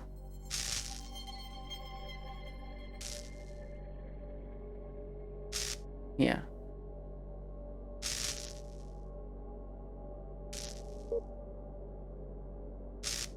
Crew message, huh? Remember that we're the last surviving members of this expedition. There's no excuse for mistakes. Any form of rule violation will be strictly punished. In other words, don't screw up or you'll have to deal with me.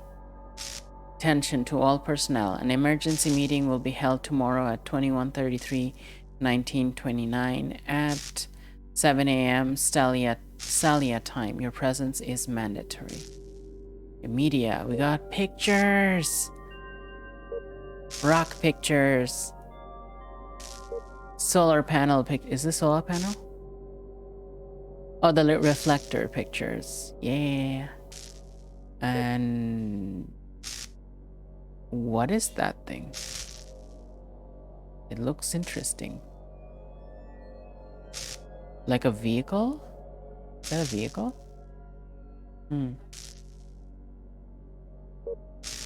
That's Alexander. Then Andrew Lark is the major military department. Okay. It's the Major Andrew Lark. Okay. Cynthia Cleveland and Andrew Lark. You pretentious jerk, who do you think you are? Crawl into some hole and die, okay? There must be enough of them on this stupid planet. I will not tolerate this. Yeah, right, you freak. I know it's you and I will get you sooner or later. Huh. Bart Krylov. Still nothing. That's bullshit. It must be something obvious. Let's not alert the crew just yet. Okay, so they're trying to figure out what is causing them issues, but they haven't been able to figure it out. That seems to be the case. If she did that, she must be more clever than I thought. I don't care, just nail it down. Let's make a nice trap for our little bird. Do you really think she's behind all this? Hell yes, who else would it be? Pavel? Scott? Not bloody likely. Maybe. Let's lure her out for a special date tonight. I know what you think, but it was necessary. I probably won't make it. In case you need more info, I've written everything in my datapad. Bloody hell, don't do this to me. I'm sorry, Andy. Okay, what do you mean not make it? Are people dying? Is that what's going on?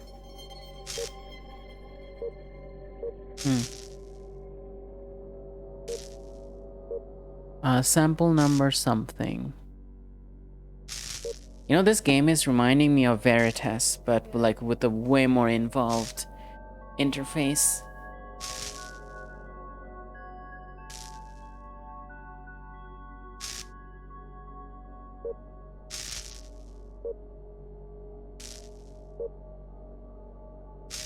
Okay, so I got, what, one password, and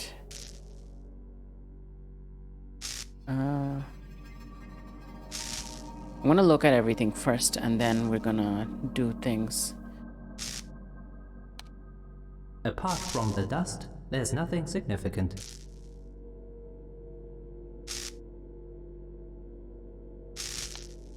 This is interesting. They just left this box in the middle of the floor.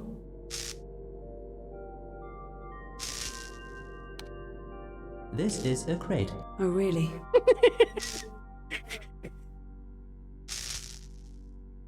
This is a crate. Observation. The chair fell over and was left there. Analysis. Either there was a fight, or someone tried to exit the room in haste.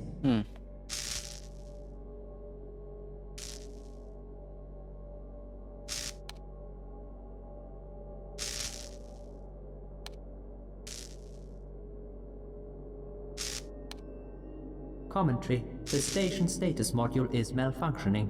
I was unable to obtain any reasonable data.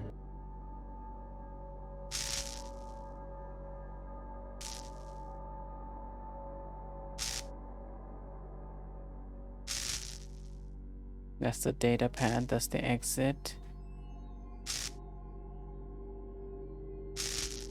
There's not a lot left anymore.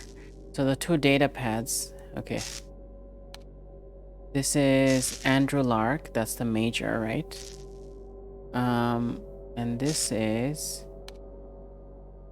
Scott White. So neither of them we can access right now. The only one we can access is what's his name? Alexander something.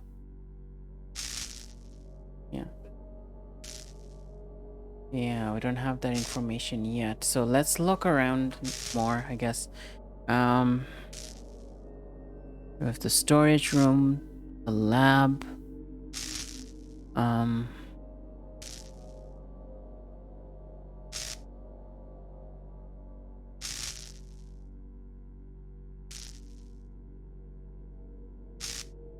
Yeah, that place is this thing.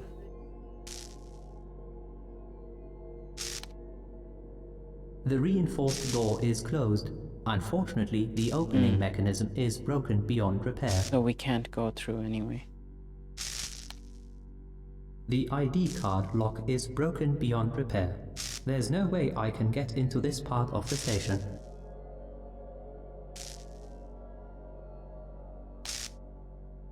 The door is locked. Let's try J.U.L.I.A.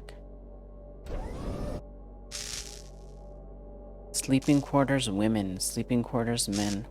Why do they separate these things still? It's ridiculous. Old gendered notions. Right, so these two. This and this. Okay.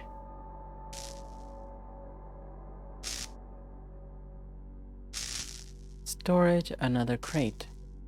There is nothing interesting inside. Observation. The storage space opening mechanism is malfunctioning. There's no way to open it. This closed door leads to the women's dormitory. The ID card lock is broken and can't be fixed. Judging by the burn marks, it has been repeatedly shot with a laser gun. Interesting.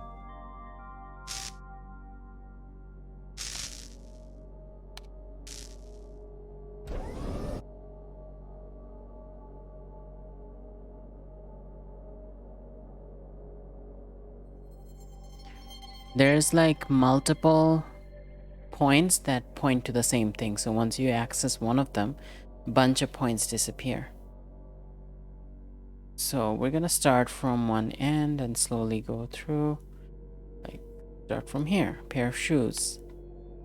Analysis. The shoe size matches the corpse on the bed. Okay. This is terrible. The corpse is a human male. I would estimate his age to be approximately 34 years. Observation. He has been shot in the head while sleeping. Damn. Commentary. This must have been done by either a mentally unstable or desperate person.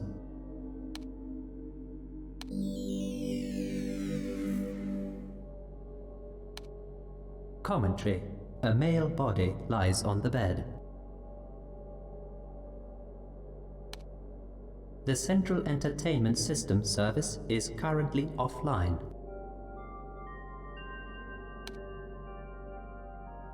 That's Pavel. And it's unlocked. No. It was already unlocked. Interesting. Somebody else unlocked it. There's a lot of... Okay. I need to read them first.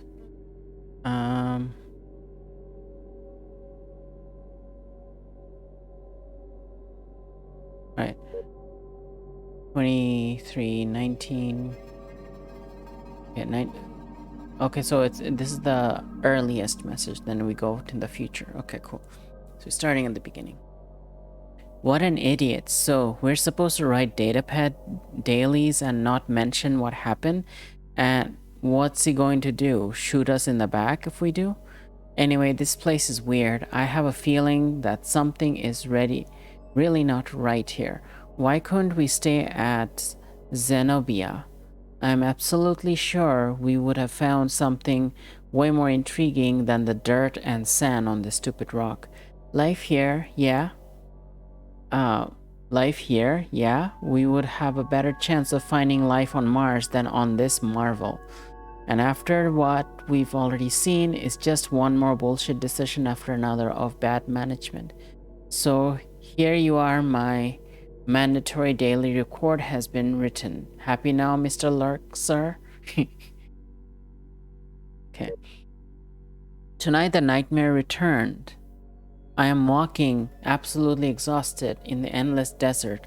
I know that I'm going to die soon. Suddenly the vision changes and I am standing in a dense jungle. I am crawling slower and slower to a huge purple lake which miraculously appears in front of me. Lark approaches me and with a broad smile hands me a cup of purple liquid from that lake. I take a sip and find out it's extremely strong acid. The pain is unbearable and I watch screaming as my body quickly disappears. I am glad that Alex woke me up. Strangely enough, even after I woke up, I still felt the pain from that dream. It's day 2 on this useless planet and still nothing to do. Mr. Lark, sir, is giving us stupid tasks to keep us occupied. But we've lost our morale anyway. Is he waiting for something?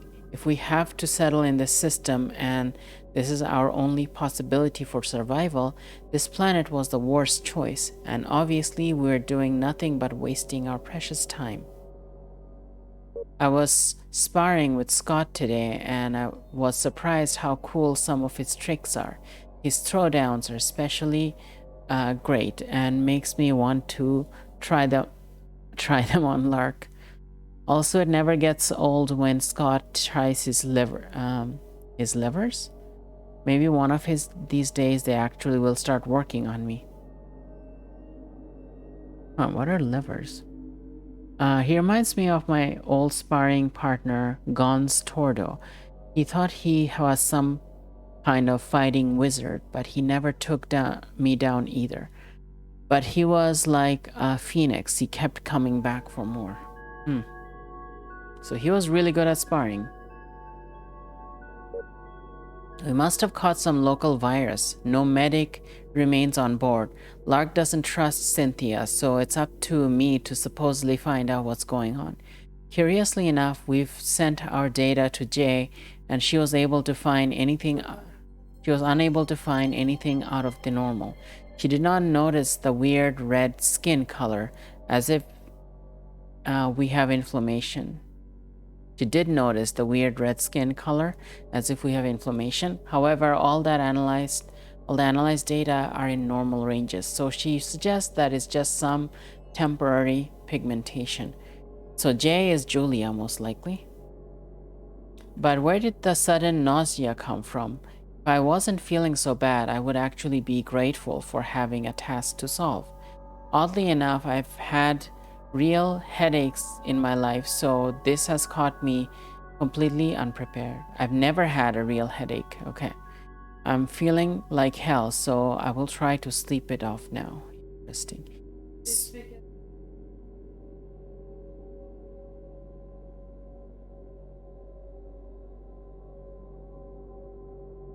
Why did they even go to that planet with all that radiation? Like, that is so ridiculous. Why didn't they send Mobot in first before like sending humans? It's just so ridiculous. Something really weird. I wonder if Julia lied to them. I doubt it, but I don't know. It seems ridiculous, like if... I don't know. Something's really off about this. Screw these daily records. Lee is dead. Yesterday in the morning, she showed us how her hair was falling away in large patches. Lark went as far as to blame the poisoning on we know who. However, the sample sent up to Jay was again negative. I suggest we finally deploy our laboratory and deploy our laboratory and cross-check the probe's results with our analytics station. But as usual, Lark waved my ideas away. Pretentious idiot. During dinner, Lee started coughing badly. First, I thought she just swallowed something wrong, but then blood started to come out of her mouth and she fainted. We tried to wake her up, but she never did. Everyone is feeling sick now. Have we contracted some kind of undetectable alien virus? Rifna says these are all symptoms of radiation poisoning. It's getting all of us. Alex was unable to get up today and his hair was starting to fall out. I tried to cheer him up, but we both knew it's just bullshit. He will be next. Lark called an emergency meeting for tomorrow and I just hope he will announce our return to the probe. I tried to spar with Scott this afternoon, but we were both so exhausted it was useless. We decided to call it a day and save our strength for tomorrow's meeting. What a twist. Lark publicly blamed Cynthia for poisoning us. Normally I would just call him out on that, yet there were some very convincing things he said. Everyone was confused and she left without saying a word, which didn't help the situation at all. I still think it could be just our nerves, but what Lark revealed made me think. It could even make some sense if I didn't know Lark. What if it's him and he's using all of us to cover up our jungle fiasco? Huh. What jungle fiasco? Either way, she has exactly 1 day to explain herself. After Cynthia left, I said we should return to the probe, and he totally lost it. Nobody had enough courage to say anything to him after that. But if he ever threatens me like that again, I will break every single bone in his body. I hope I still have enough strength left for that. It's probably why he got killed. Oh, there's a second page. My nightmare has returned, though this time the person who handed me the acid wore a hood. It covered their whole face. I wondered who it was. I wanted to refuse the drink, but I took it anyway, as if my hands were guided by an unknown force. As my body... Yeah, Jasmine says, kept an intense journal. Yeah, especially since he didn't even want to keep it to begin with, but I guess he didn't have much else to do as the situation declined. I bet Lark was reading all this. Yeah, I mean, that's why he insisted that they keep a journal, right? Alright, as my body slowly disappeared, the hooded figure looked directly at me. I saw Cynthia with a big evil grin, obviously enjoying herself. Then the dream ended. My memory has started to be a real issue. Today I spent 5 minutes just remembering my locker code. It's 978125, in case I forget again. I'm also removing the password from my datapad so I can keep my memory struggles to a bare minimum. That's why it's unlocked. And Alex has died today. I knew it was coming because he was barely breathing and coughing up blood since morning. He incremented his datapad password by 1. Interesting. So you have to add 1 to it. Fearing someone would break into it. I am becoming so apathetic, it will get everyone soon. Since the idiot refused to let us return to the probe, we'll all die like rats here. We've been informed that our problems have all been solved. We are not supposed to search for Cynthia and to immediately resume our standard operations. No other information was shared before we were dismissed. I don't trust him. It was obvious from the very beginning that he just searched for a scapegoat. There's no way one single person could kill us all like this.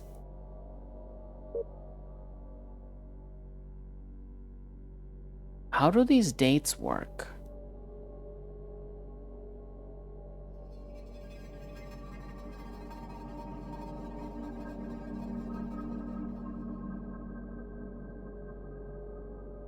That is so interesting.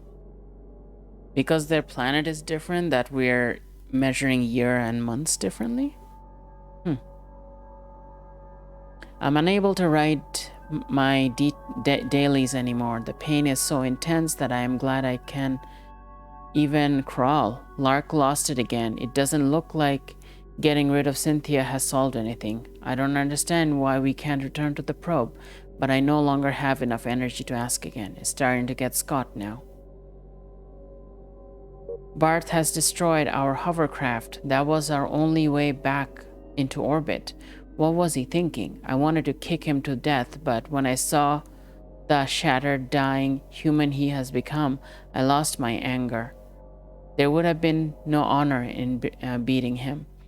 The only hope we have left is that Jay sends Mobot down for our extraction. Barth has finally died. He knew that he didn't have long, but I would never imagine he would take the last of us with him. Now it's only me, Scott, and Lark. What a team. Lark has gone crazy. He has a theory that something is here with us. He set up a station watch and assigned Scott to the first shift. I'm going to rest now. And that's when he got killed. Got shot by someone. Either Scott or Lark shot him because everyone else was dead. Huh.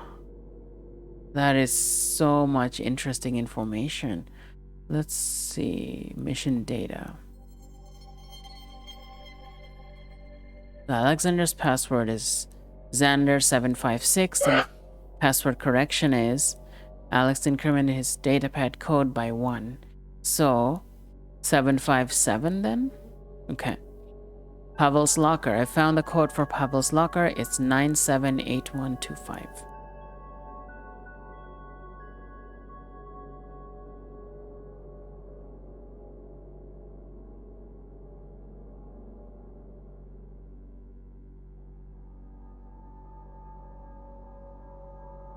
Okay. Well, that was a lot of information. Yeah. We just looked at that, right? The same one. Apology, I am unable to find anything interesting about this bed. Storage crate. Just an empty storage crate.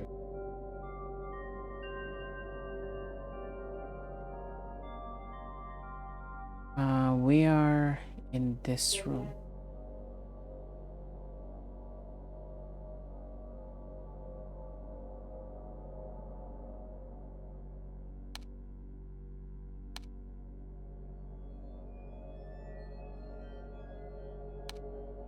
The locker has been forced open. Anyways, I cannot find anything important inside. Another opened empty locker. I would suggest examining the ones that are still closed.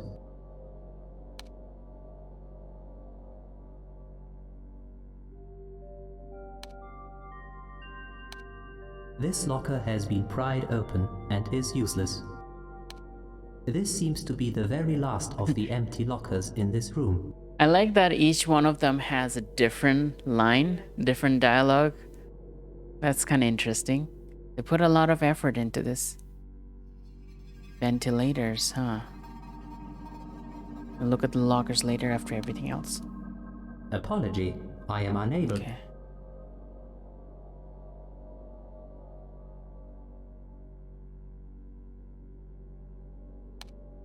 A broken, ripped-out display is lying on the bed. Why would someone do that? Someone ripped the display from the wall. But why? Question. Was the entertainment program that bad? Robot.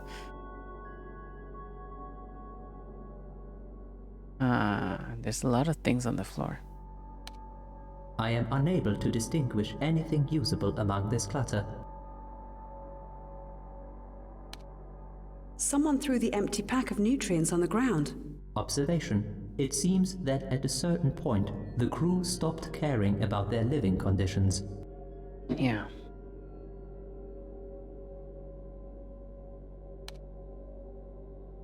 Alex, this is the one. Yeah. So it's Xander 757. That's what we're gonna try. Alright, let's do that. Xander 757. There we go. Okay, so we're starting on the 23rd now. Our first Xenophone briefing. I am so tired, but at least this planet looks quite uneventful. Andrew told us to write our dailies, and I welcome the task because, frankly, what else is there to do? He's the aviation guy, right? I feel a strange tension among the crew, as if some unresolved conflict hangs in the air. But I think it's just because we are all so tired and have lost so many friends. We lost so many friends because we left Earth, that's why? But I would never change anything in my life. I'd rather die on this weird, lifeless planet than return to Earth. Since what? He didn't finish the message. Interesting. Okay, so he's saying when missing all our friends, he's talking about Earth. Okay, the next day. What a morning. There's something wrong with Pavel, but he won't share. Once again, I had to wake him up because he was screaming, as if in extreme pain. He always tells me that it's just a bad dream, but I don't remember him ever having such dreams before the landing on Ambrosia. Ambrosia. Is this Ambrosia? This planet? No, this is Xenophone. So, what is Ambrosia? Is there other planets they visited before coming here? Something must have happened down there, but nobody will ever talk about it.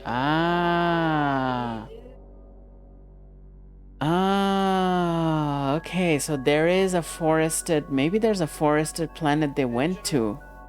A jungle planet they went to, and maybe in this system. Not even about what happened to Necrosis Thanatos. Necrosis, who always said he loved cats and hated people, didn't get much team support in a bad situation.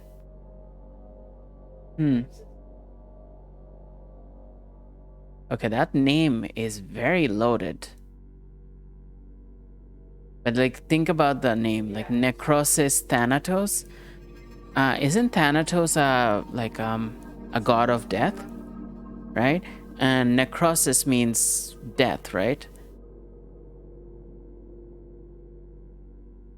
Yeah.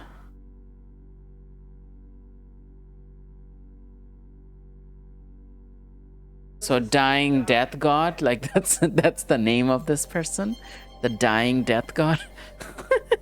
Wow, that's intense. Okay, we gotta think about this more later. We're getting sick. I kept throwing up today, and I can tell I'm not alone. Either we've eaten something bad, or there's something in the air. I was not able to do anything. Not that there's anything to do here anyway. So, okay, let's think about this for a bit. I think they showed up in the system, examined a whole bunch of planets, and this is the last planet they went to, and they never made it out. Which is why when Rachel wakes up, she's here. She's starting here. So we're going backwards in the story. So interesting. Okay.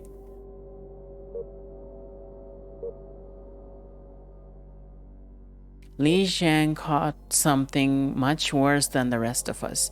Her hair has started to fall out in patches, and it's a terrible sight. I just hope she will recover soon. I'm not feeling well, but I'm trying to hide it in as best as possible. Li Zhang is dead in one day. Have I cursed this last planet by saying that we'd rather die here than go back to Earth? My body is slowly giving up on me, and I don't think I will last much longer. Today I spent countless hours with Bert trying to restore communication with Julia. Oh, restore communication, so they lost communication. It looks as if someone sabotaged the data channels. Is there hidden traitor among us? We don't want to alarm the crew just now, but unless we fix our orbital communications, we're pretty much stuck here. What a horrible day. I got the same shit as Lee and my hair is now falling out like hell. Will I die as well? I was unable to do anything but sleep today. I feel so weak. Got a note. Bart told me that he changed his laboratory code to 014563 because they don't trust Cynthia. Why Cynthia? She would have never killed anyone. She would never kill anyone. I don't have much energy left, but I'd like to tell those idiots how gentle she is. Anyway, there's nothing I can do. I feel that I'm not going to last much longer. Maybe this planet grants us a wish, and my wish was to die here. I can't start counting the days of how long I'll survive.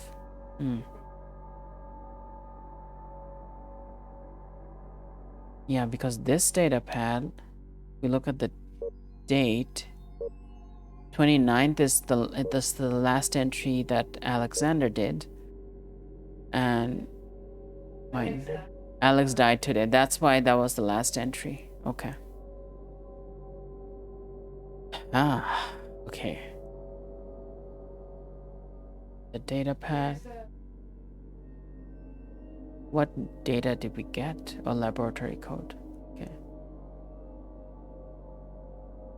Cup. An empty drinking cup has been carelessly thrown on the ground.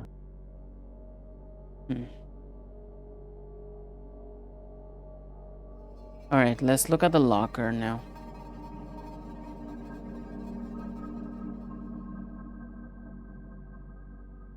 $978,125.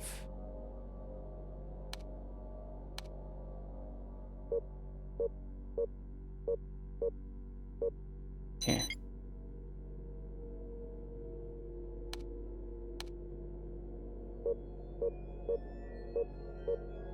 Okay.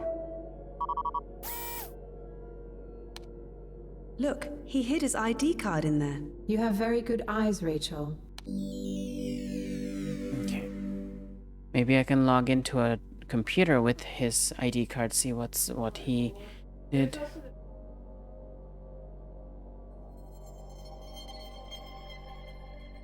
Yeah.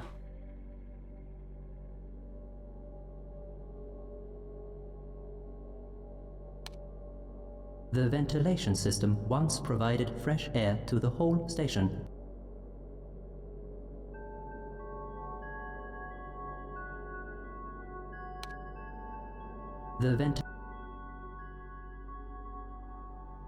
We might be able to do something later once we have a tool to do something with.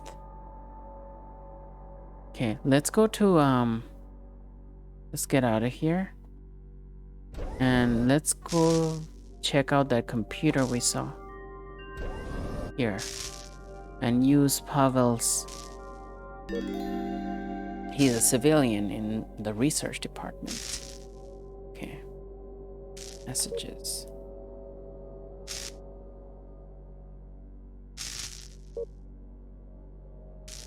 Hey, wanna meet tonight? What's up?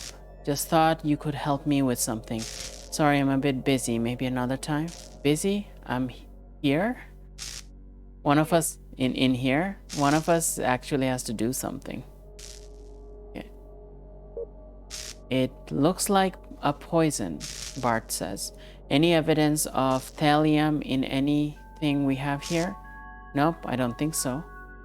But the symptoms are all over the place. Liana and her hair, abdominal pains, everything. Oh yeah, or is it's some super secret alien virus? Oh, shut up. Seriously, I have a bad feeling about this. We will see. Let us just stay put. The last thing I want to have around here is some bloody hysteria. Yeah, that would be a real help, not. Okay. That was one hell of a fight. Yeah, you're quite good. Still don't understand how you got away from that liver. I'm just that special. Let's have a rematch. What the hell? Bart destroyed the hovercraft? Yeah, we need to find out what's going on. Can't you somehow find his datapad password? I guess we could learn a lot there. I tried to spy on him. I got as far as seeing that he starts by entering his full name and then adds some long number. Try harder. Okay, so we got part of his passwords. Who's one? Bart, right? Okay. Then Alex, are you online? I've got some big news. What's up? Lark plans to blame it all on Cynthia. What is he thinking? No clue. Aren't you worried he can read our communication? At this point, I don't care. I'm still stuck in the lab. Any progress? Nope. Looks like poison, but it really could be anything. Sorry, I have to go now before I got charged with abusing communication. It's the same conversation as the other one.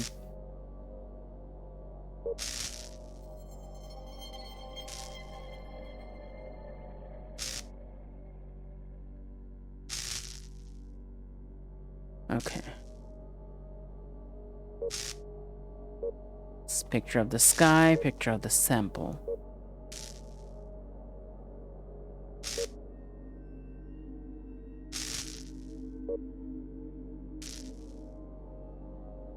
Is this the lab?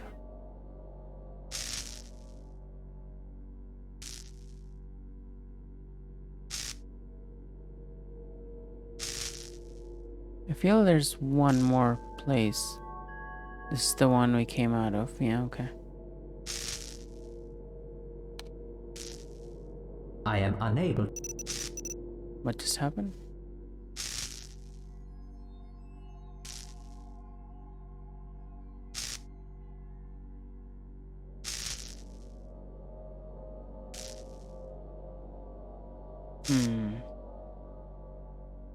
Right. 014563.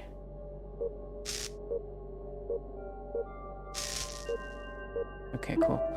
So now we're in the lab itself. Wow, there's a lot going on here.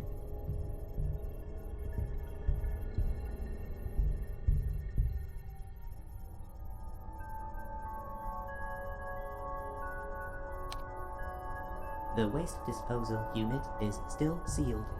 The laboratory is one more thing the crew failed to use properly. This container holds various research samples.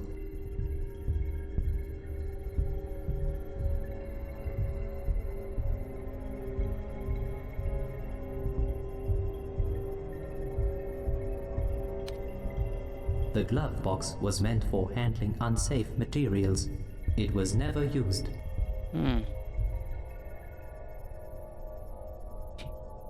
They never put any samples in there. Oh, analyzer.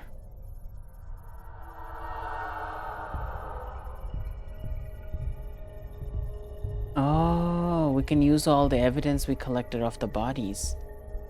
Okay, cloth sample, body sample.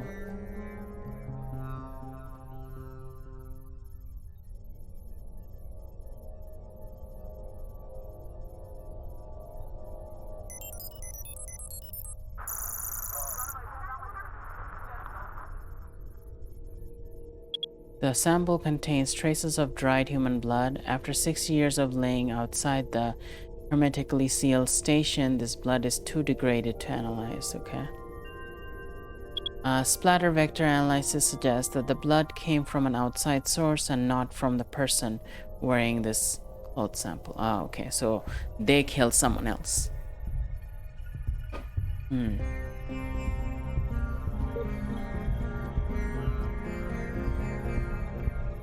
Okay. Body sample.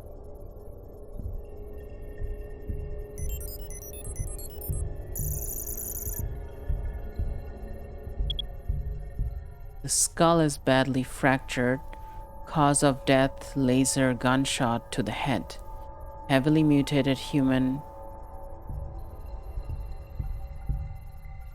What is that? Heavily mutated human viri are present in the body, probably caused by long exposure to high radiation levels. Okay.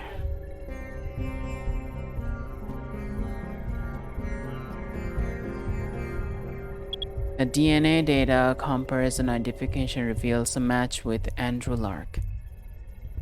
Okay.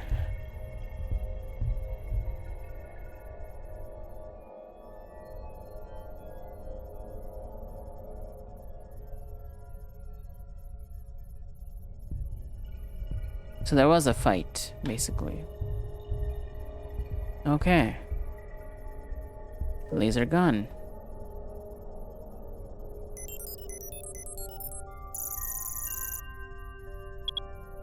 The laser gun grip is covered with fingerprints.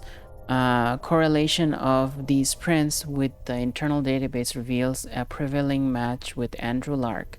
Traces of Scott White's fingerprints can also be detected as well.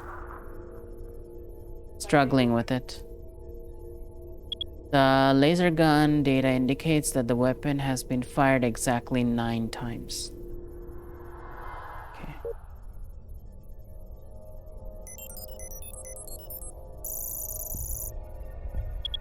The sample analysis reveals his skull was fractured by a strong blast. Suggested cause of death is a laser gunshot to the head from point-blank range.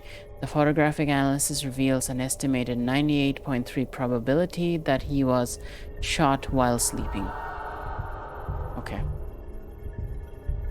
The DNA data comparison identifies reveals a match with Pavel Cernohus. So he was killed in his sleep. We already found that.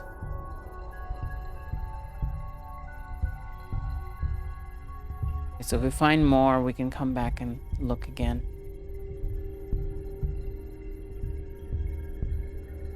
Okay, it's the whole same place.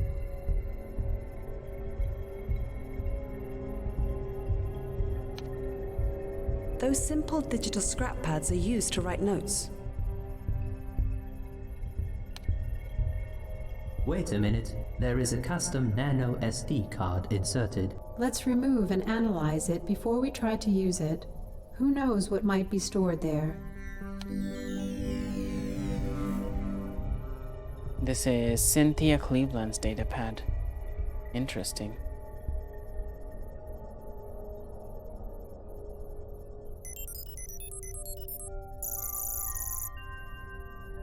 Correlation with this internal fingerprint database reveals a match with Barth Krylov.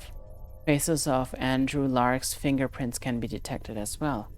So Barth and Andrew used this card, but it was in Cynthia's datapad? This is perfect. Now I can try breaking into weakly protected datapads.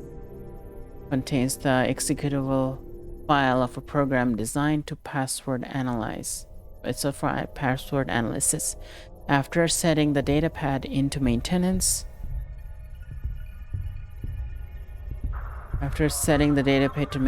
mode, this program will isolate which letters are part of the target password. Due to the limits of this program, it won't work on datapads with strong protection. Okay.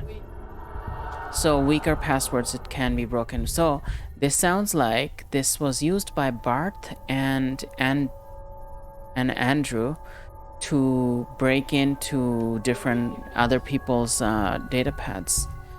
Interesting. And they used it on Cynthia's last. That's where it was left. Interesting. Hey, Dronan.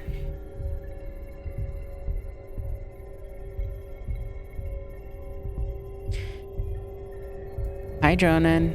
Sorry, I was going the wrong direction. How are you doing today? Yeah, so this game is called J.U.L.I.A, and it's really involved. I can't believe this was made by 2 people. This whole game was made by 2 people, and it's really long and really good art, really interesting story development, slowly progressing over time. By the way, this is my game number 600. We just reached the halfway point. This is game number 600. We reached half the bundle, so half more to go. So yeah, so today was my half point milestone, day 200. Yeah. Sleepy and scatterbrain. Oh, Shelly, you're still around, aren't you? I thought you went to something.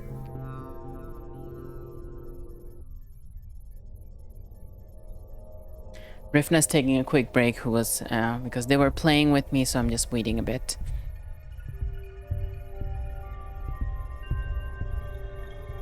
Yeah, this game is... I'm just really into it. Like, how long have I been playing this for? It's been a while. Most of the stream was this game, I think.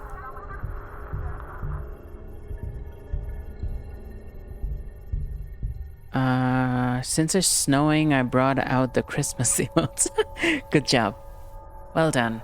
Your Christmas emotes are really cute. You know that one that we made with paper? That was really cute too. Like the one that Rifna made in the creek hut. Yeah, that was really cool as well. I can see it floating in your collection there. Kelly brought out the Christmas emojis because it's snowing outside. Anyway, Dronan, I think you'll like this game if you haven't played it yet. It's called J.U.L.I.A Among the Stars. It's really snowing heavily outside. It's gonna settle on the ground, I think. Let's get back into the game.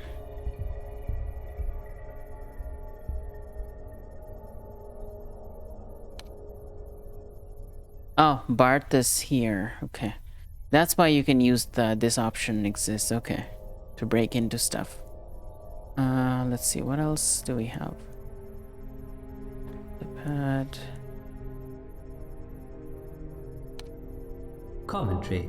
I don't know where this part comes from, but I don't think it will be useful to find out.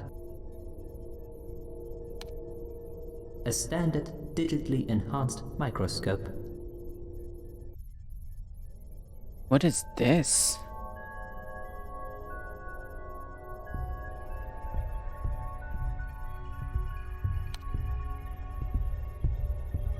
What? Interesting. Oops.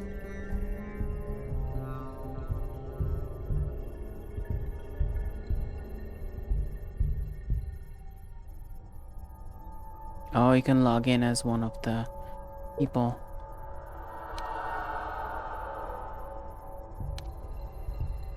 Donald Annex Phone Bixler, who accumulated the universe's largest digital games collection, died when his collection achieved an AI hive mind and blew his neural pathways. Oh, what?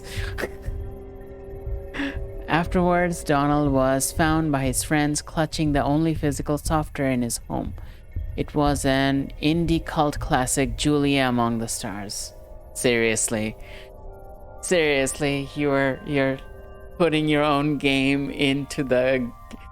This is a circular reference. It's gonna blow all the reality out of proportion.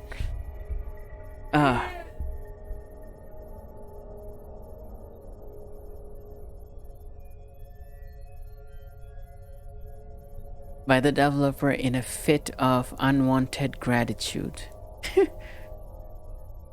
Forced on him by the developer in a fit of unwanted gratitude. Unwanted.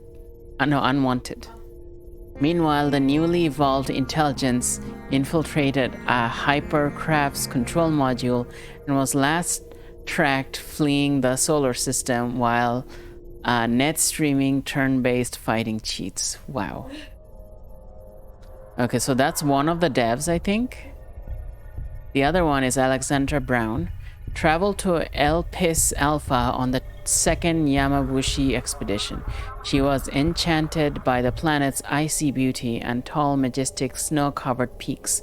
Alexander decided to celebrate her first planetary landing by taking part in her favorite hobby, the obscure sport of ski yodeling. Unfortunately, her echoing and off-key yelps brought down a massive avalanche and crushed her completely. Okay, let's look at this next page. Augustine Cordis, has been haunted for years by a crazed fan and relentless stalker named Sophia. He felt safe in his country estate, though odd sounds kept him edgy and sleepless. One night, she leapt out of a dark corner of his bedroom while wearing her favorite dolphin costume and stabbed him repeatedly with a knife. He died, but happily was finally cured of his lifelong boredom. Juanita Darkins. Celebrated curiosity caused her to steal a strange extraterrestrial pod from the Yamabushi Space Lab and take it home for private examination. Unfortunately, the pod was not plant life, but a hibernating Alpha Centauri glue. No, GRUE? GRUE.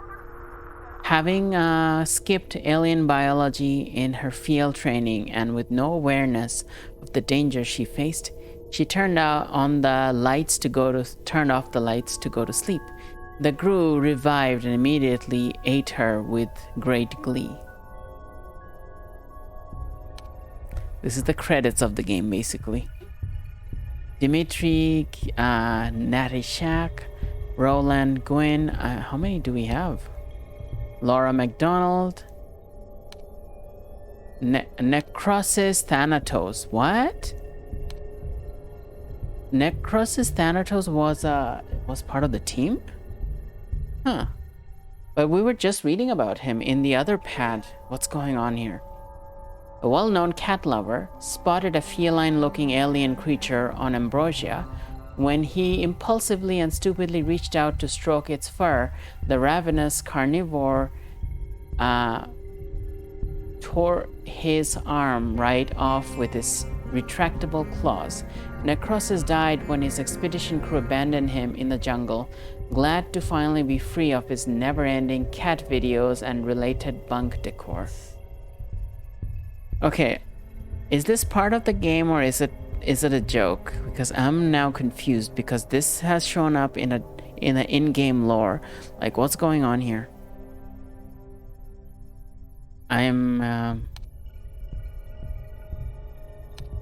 Okay, it's gone back to the beginning again. Huh. Alright, so Dronan says, I've heard of it, but I can't remember where I heard about it. Game bundles are dangerous. GRUE is a reference to the oldest text adventure games. Oh, really? Ah, interesting. I'm glad you're here to explain that, because I wouldn't know. You need a what? Rifna says you need an ancient to have that kind of lore? Well, Dronan is pretty wise with games, so I'm glad he's here. I think, probably one of the few people who know more about old games than I do. Alright, what happens if I log in? Okay, thank you for the lurk, Shelly. Okay, it's the same stuff.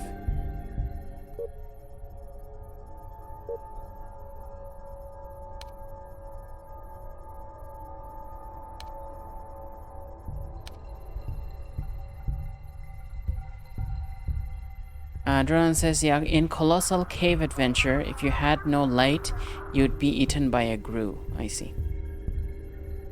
Shell Smiley says, congratulations on 200 session and 600 games. That's awesome. Good job. Thank you so much, Shelly. Thank you for sticking with all these sessions over the years. I enjoy having people to show these games to. Hey, Gornzer. You're here. You made it. More likely that I'm actually streaming this much longer than I normally would. And you actually showed up early. Is it related to your cat? Did your cat wake you up or something? Weren't you mentioning something about a cat last time? It's like early in the morning over there, right?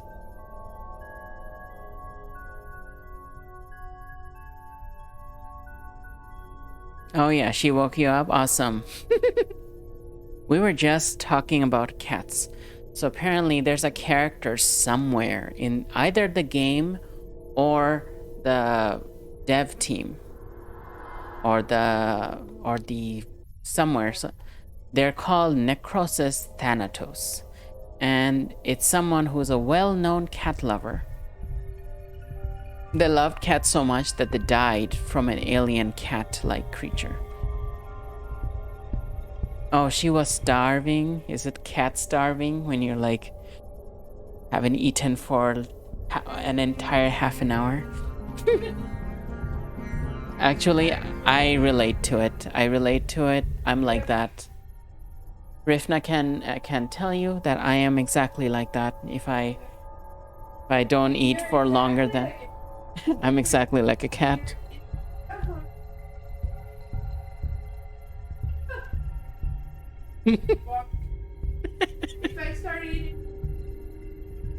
It's true. Okay, you all can't hear it, but what Rifna's saying is that when if I'm not hungry and Rifna offers me food, then I don't want it and I walk away from it. But if Rifna starts eating, then suddenly I want it as well. And that's a very cat-like behavior.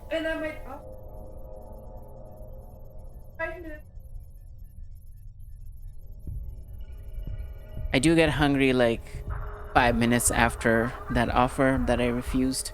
That happens too. Necrosis Thanatos, that means like death. Yes, it does. Dronan, we were talking about this.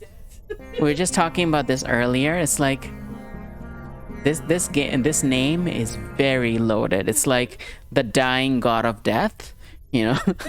The dying god of death is what what it means. So this is what I'm confused about, because this character seems to be part of the credits, but they're also part of the game. Something about Ambrosia. There's a planet called Ambrosia here. Where was that? In one of the messages. Or maybe it was in the data pad somewhere. We'll have to find it because now I don't know where it is.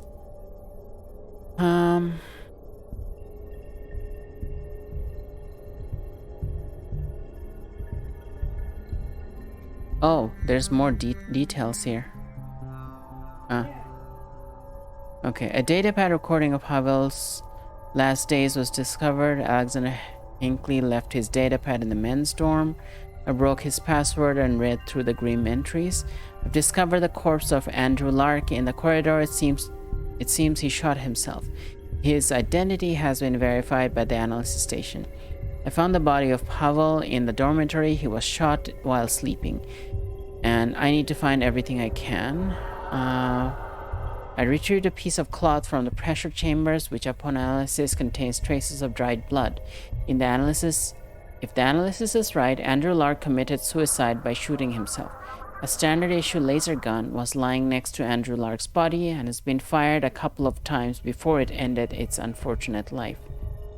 Pavel was shot in his sleep by an unknown attacker. It would be good to secure every single piece of evidence from this place. Okay, and I'm pretty sure one of the pads mentioned something about Ambrosia. What's left here?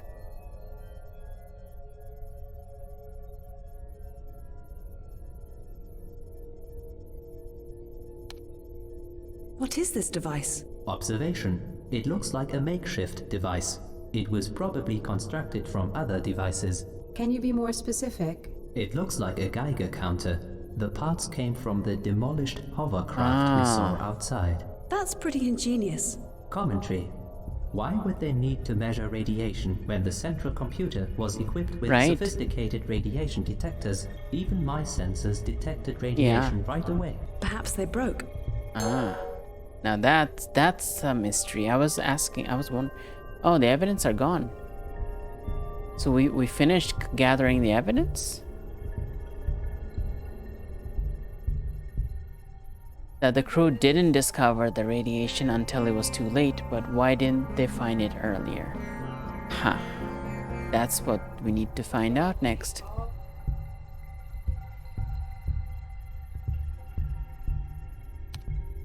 Alright, we're gonna have to hack into the data pads now.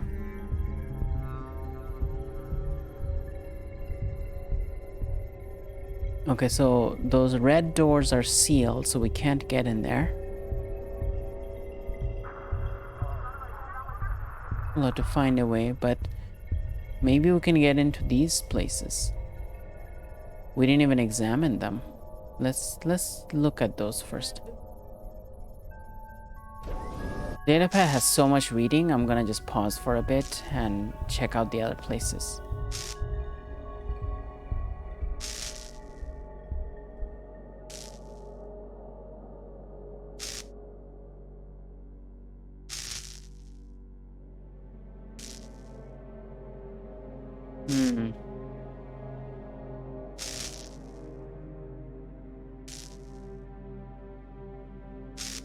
I thought I saw, oh, this goes back to the pressure chamber here.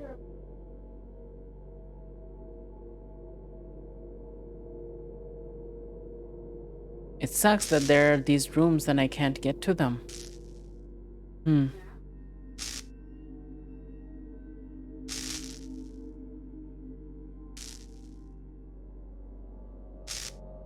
Storage room is right on this right side.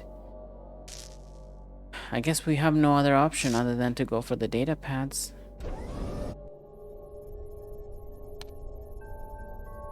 Can we use this?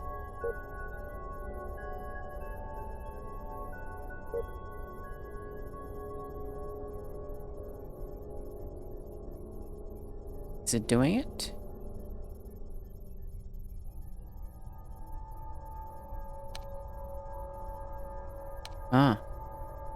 There's two W's. Interesting.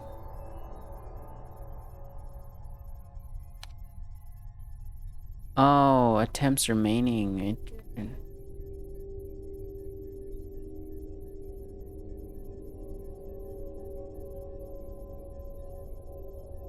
know what? I'm gonna save before I do anything ridiculous.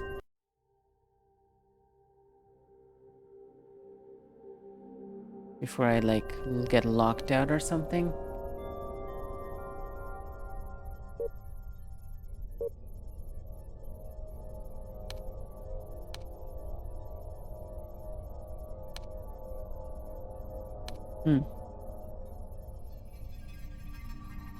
H? No. A? I? Okay. Oh, okay. We lower? Willpower?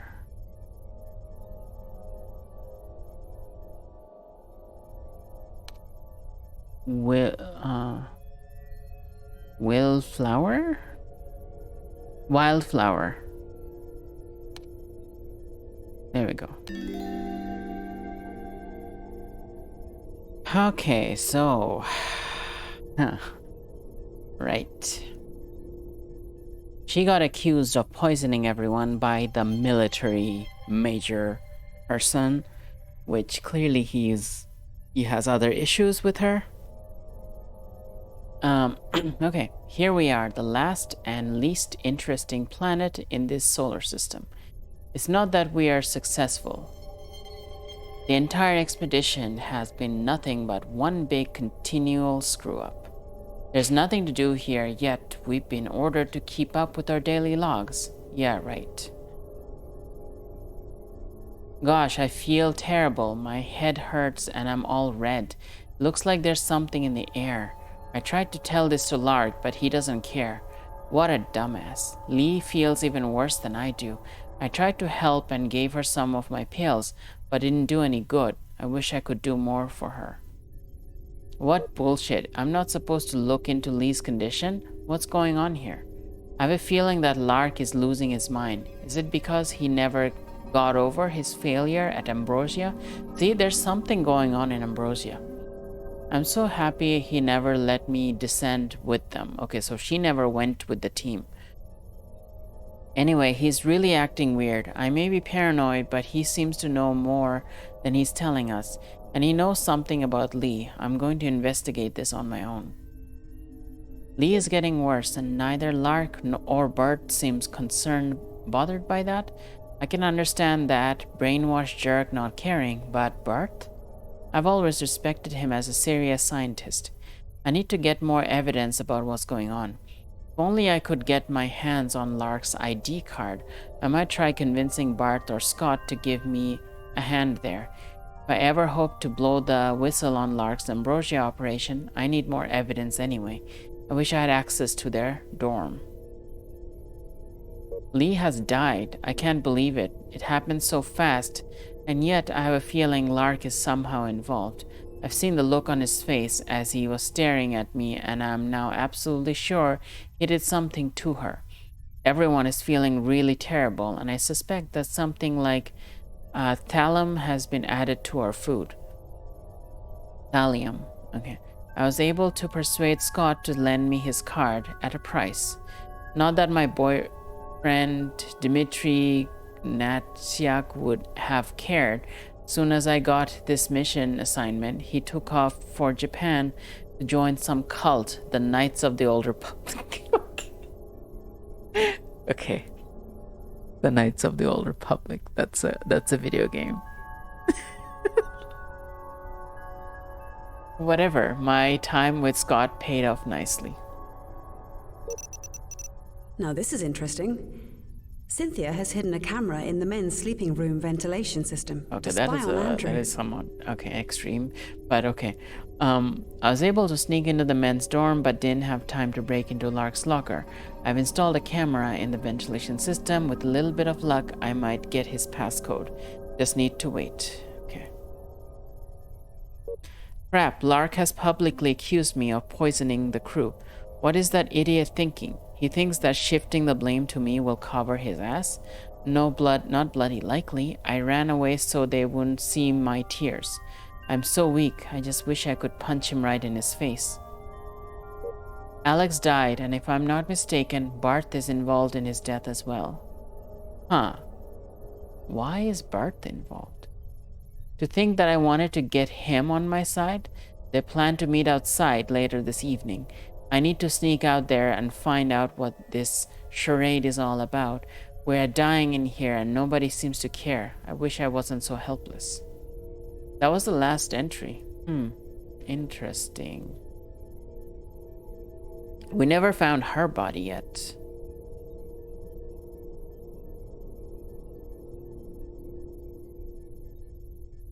That's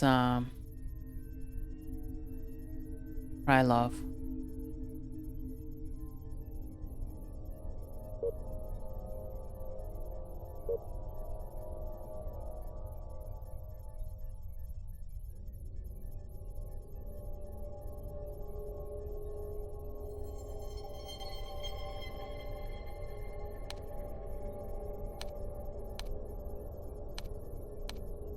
Yeah. Cry, love. Yeah, we knew that from the from one of the data logs. So a bunch of numbers is what we need to guess. So there's a 50-50 chance, I guess. No zeros, no ones. There's a 5. There's 4 more numbers. Okay, there's 3 more numbers. No 9s. No 3. Oh god. So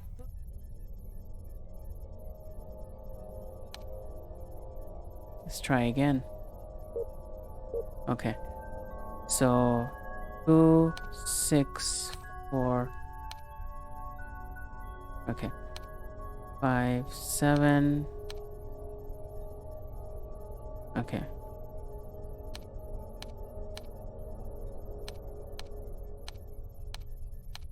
There. Okay.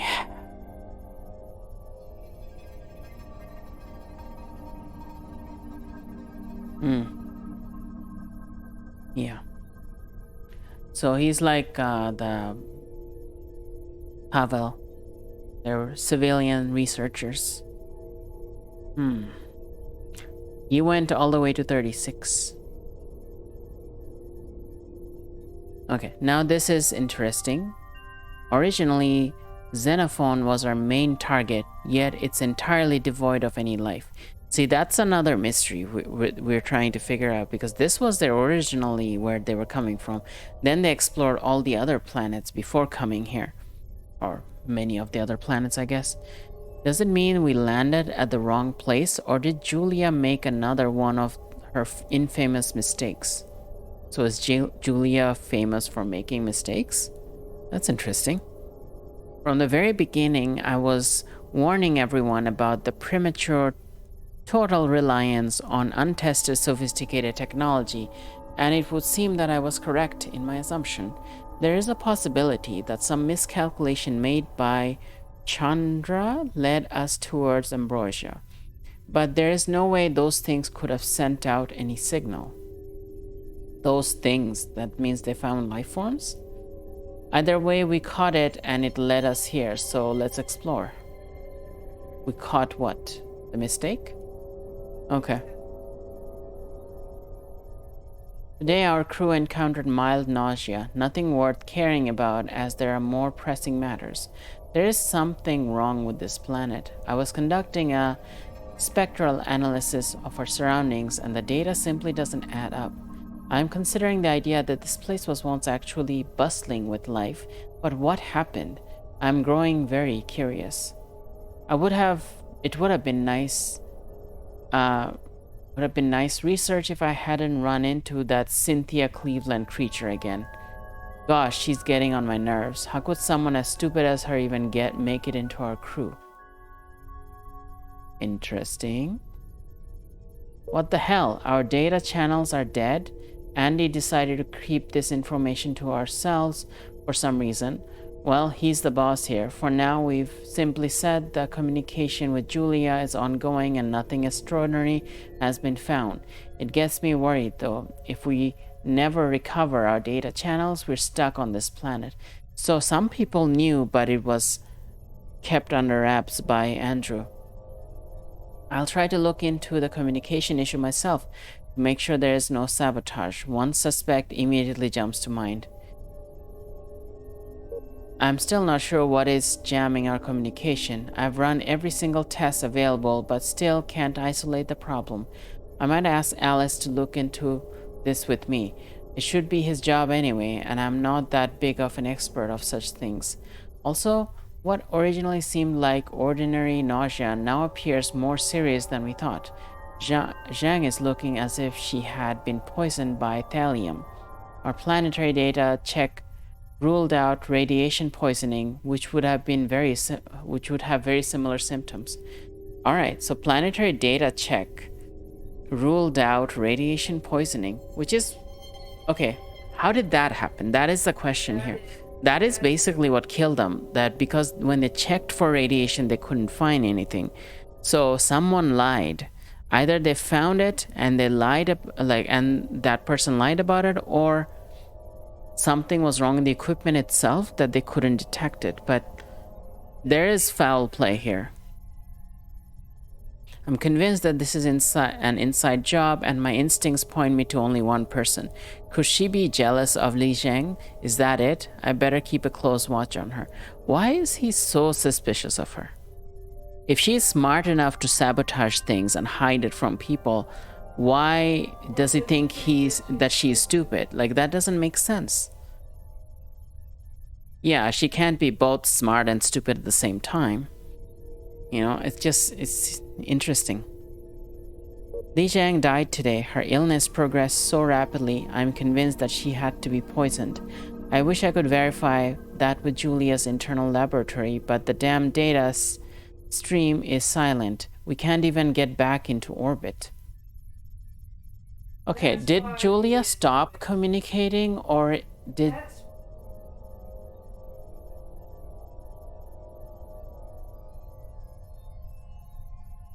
Yeah.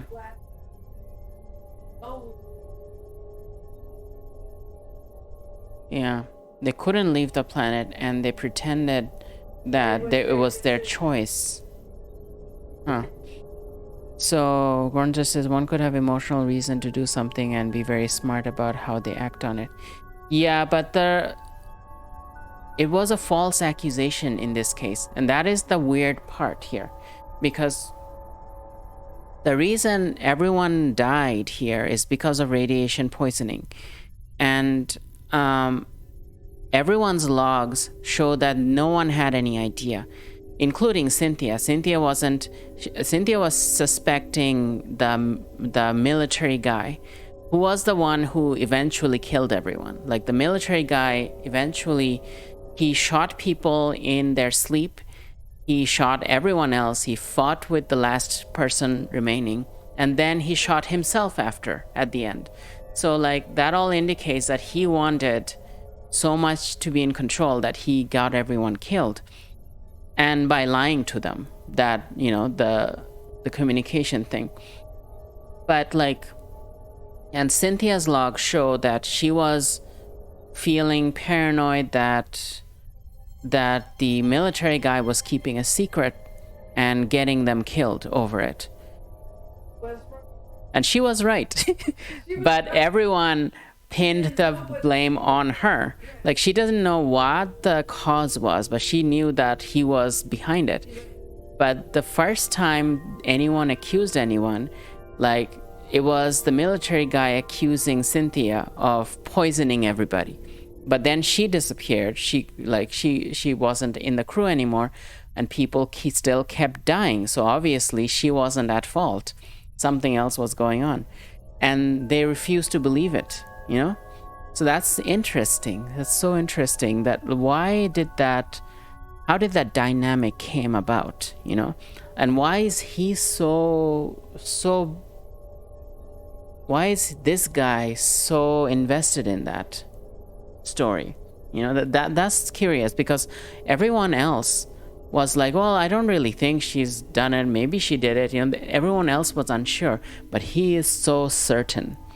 And that is weird. That is very weird.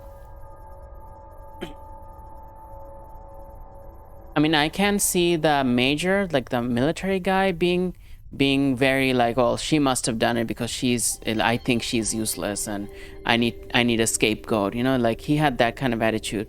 But what's his motive? Why does he have this story? Anyway,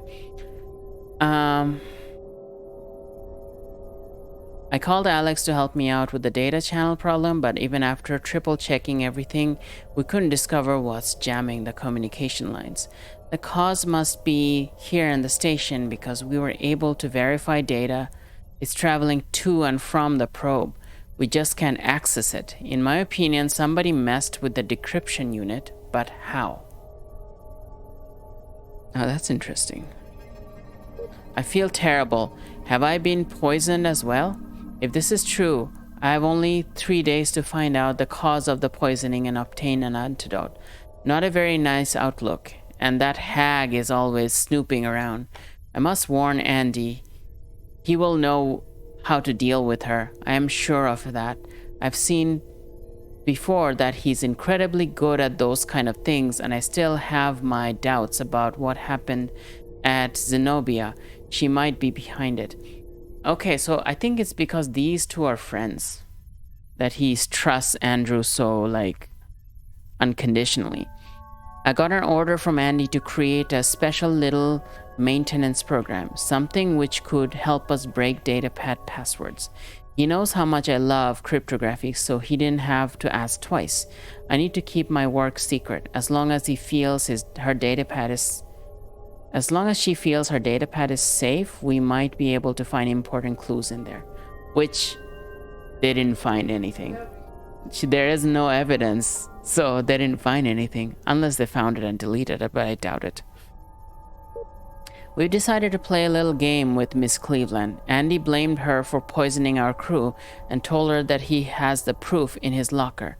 If she doesn't explain herself, she will have to deal with the consequences. I understand that what he's after. If she panics, she might reveal something which would shed light on this poisoning. Also, my work on this little maintenance program progresses nicely. I need to try it soon on her datapad. Okay. Alex died today. I met Andy and we decided to deal with Cynthia tonight. Even if she hasn't made any obvious mistake, we can't allow this to continue. She was caught snooping around the station again, and just the thought of her gives me the shakes. Well, we'll end it tonight and inform the crew in the morning. She made it so simple for us. She followed us to back of the station and tried to eavesdrop. It was easier than I thought. Now we can just get back to the real work. I messed up my first attempt and wiped some data from her datapad. I should have tested it first, but I was too excited to finally break in. I'm positive that the answer to her poisoning lies there. I feel I don't have much time left. What the hell? Either she faked it really well or we've made a horrible mistake. I've broken the datapad and she actually suspected Andy to be the poisoner. I need to think now. Now you need to think. I have a crazy idea about what could be the root cause of our problem.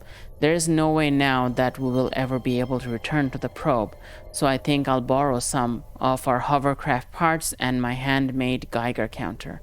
I wish I could show this to my friend Donald Anaxophone Baxler. Hey, isn't that the guy from the credits? At my steampunk device. He'd scoff at my steampunk device since he only believes in digital. Maybe so, but we're in desperate mode now. Yeah, because Geiger counter is analog. The device is almost done. I hope I'll wake up tomorrow so I can use it. Andy also knows his time will come soon. He told me his datapad password is AN9768221K in case he doesn't survive. If he goes first, he wants me to take over his expedition, but I don't think I will survive past tomorrow. Oh, there's another page. I will die soon. Based on my device findings and some additional calculation, the radiation level is 11 GY. It's 11 Geiger? I think it's Geiger. 11 Geiger. It's too much for anyone to handle. I should have known this earlier. We have failed. Okay. Yeah, he's an idiot. That's what I have. But especially, he knew better. No, he knew better. He had better knowledge, and he still intentionally screwed up because he believed his friend so much. The military friend who's like, I don't know. All right, let's go find out the camera thing because I think that would be useful.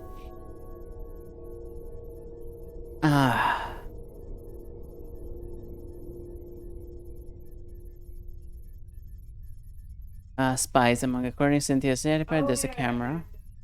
The Andy's locker basically is the next part. Try to fix the connection with the probe and find evidence that Cynthia was trying to kill the crew. His datapad clearly shows he picked the wrong suspect. Yep.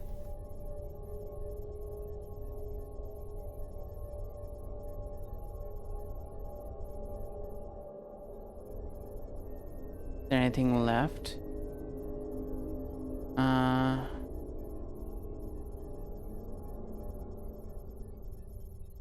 Need to find out everything I can about the crew's demise. Okay, cool.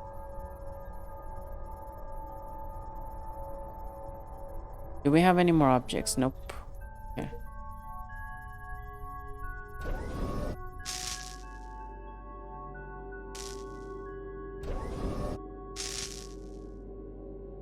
Alright, let's check out this camera.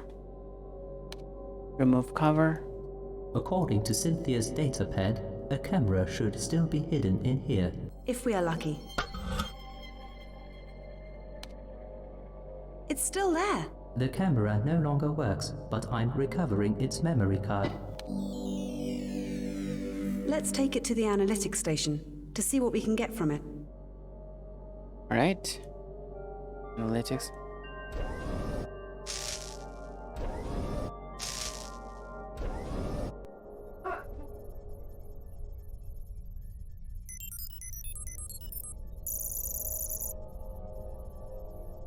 Okay, correlation with the internal fingerprint database reveals a clear match with Cynthia Cleveland.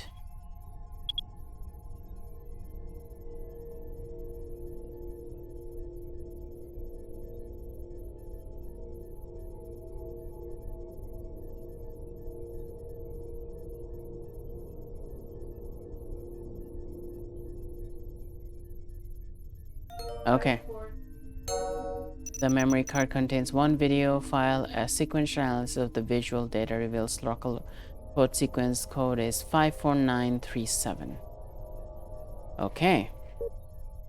Let's do that.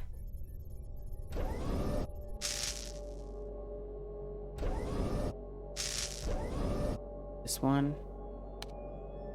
54937. No.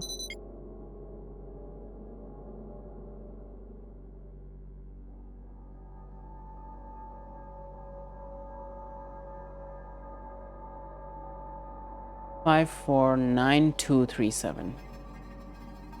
5492237.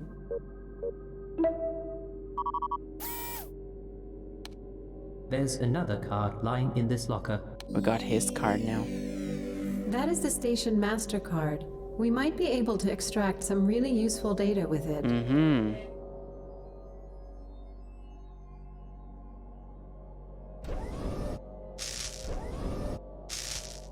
MasterCard.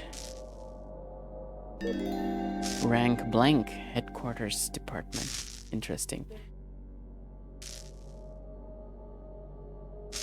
Whoa.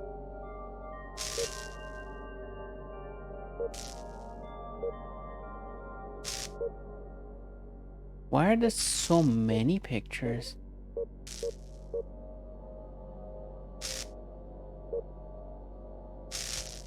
Samples. Whoa, what is that? Bullseye. Blueprints of a high-range solar system scanner. What's that for? If we build the scanner, we might be able to leave this dreadful place. Interesting. A solar scanner? That's what Julia wanted. Interesting. I have a feeling Julia caused this. We build a high-range scanner using our probe's workbench. I could find other places to go.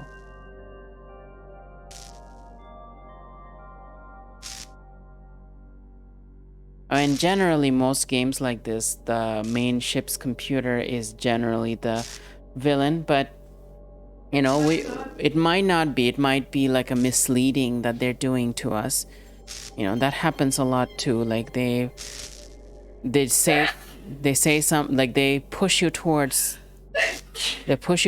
an some sort of idea based on other games that are similar, but then when you like dig into it, it turns out there's something else going on. Yeah, so that might be going on here too.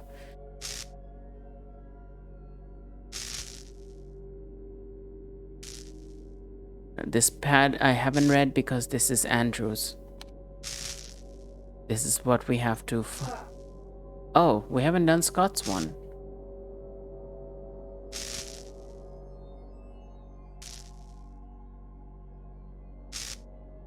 But we have Andrew's one, which... This one, right? We can read Scott's one. Oh, maybe Andrew's one has information about Scott's one. We know very little about Scott so far. So that is another interesting thing. Yeah. Okay. AN9768221K. 9768221K.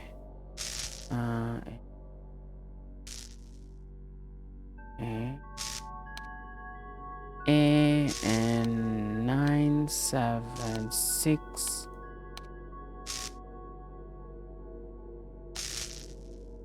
1. Okay. I think I got it wrong. Let me just read it again. AN9768221K. Yeah. Okay. AN9768221K. There we go. Andrew Lark. See, he even looks evil. Gordon just said it's all the fault of that movie 2001 Space Odyssey. Yep. That was the original.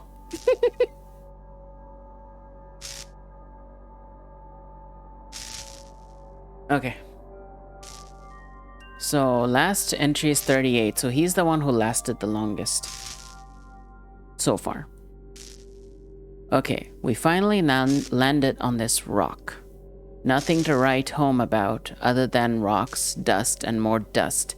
How ironic to reach our final destination only to learn it was nothing but a long, useless journey. I screwed up big time on Ambrosia, and if I ever believed in karma, this would have been the right payback. I need to motivate what is left of the crew. I've ordered them to write daily records, and maybe a little scavenger hunt will keep them busy. We might find some trace of earlier life. This will be hard to explain when we get back home.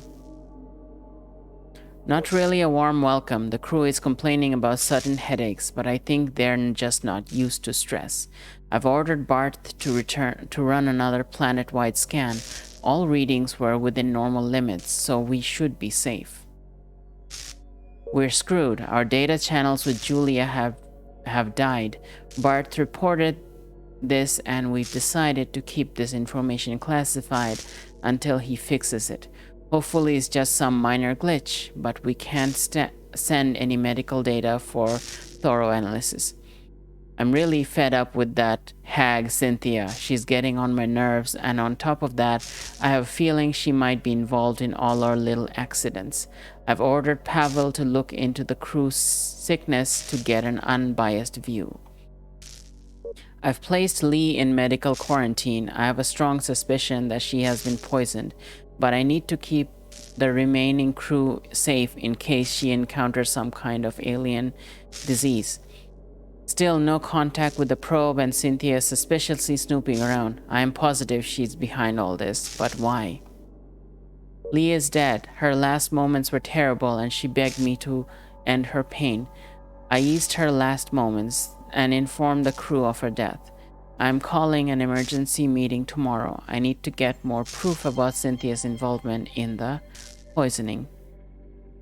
It's the 4th day, and our data channels are still dead. The one who created the obstacle must have been pretty smart, because Bart can't find the modification. However, he told me that the data is obviously coming to and from J.U.L.I.A, so the jammer is somewhere in the station. I've ordered Bart to create a datapad hacking software. I'm sure we'll find the truth in Cynthia's datapad. We must do this discreetly so she won't suspect anything. Today I accuse Cynthia of the crew's poisoning. I let her burn in her own stew. While her motive isn't clear, she's the only possible culprit. She has been acting strange ever since we left Ambrosia. This feels like a witch hunt. This reminds me of a witch hunt. It's very likely it's Scott, because we have heard nothing about him so far. Like, absolutely nothing.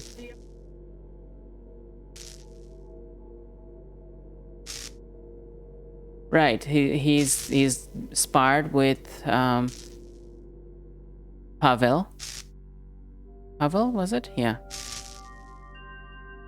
That's the only story we know about Scott. Why didn't Yamabushi assign Alexander Brown to this mission like I requested? She's smart, easygoing, and a personal backer of mine. Meanwhile, the rest of the crew is cooperating.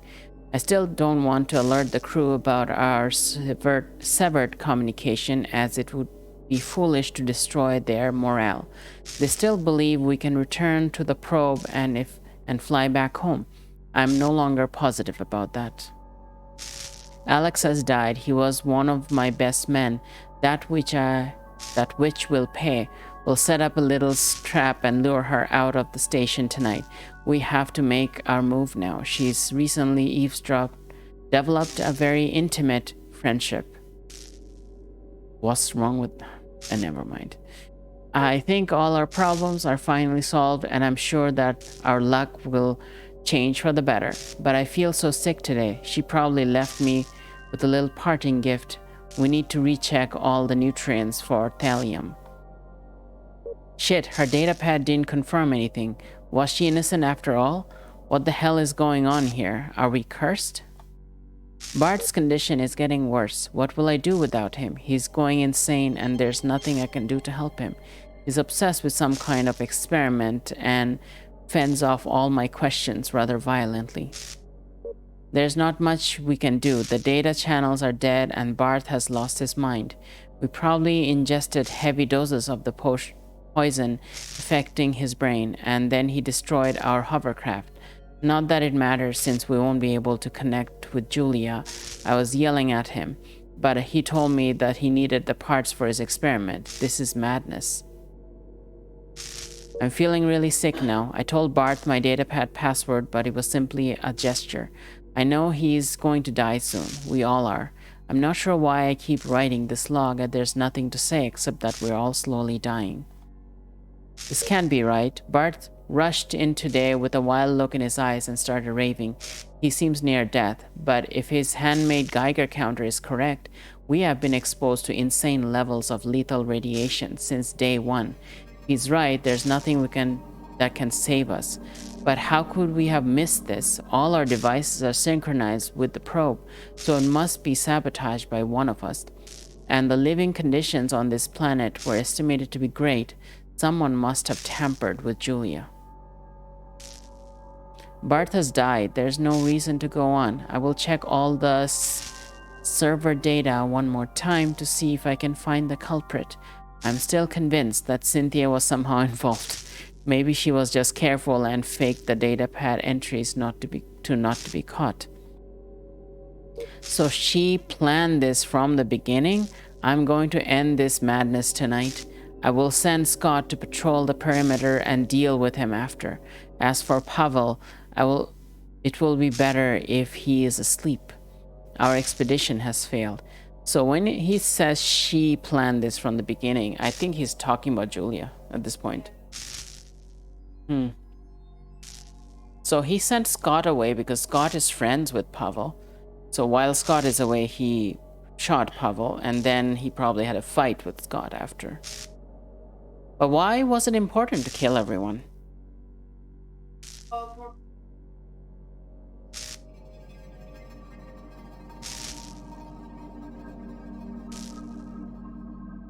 I don't know.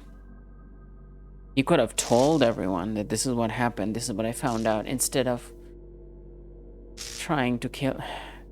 Yeah, something doesn't add up there.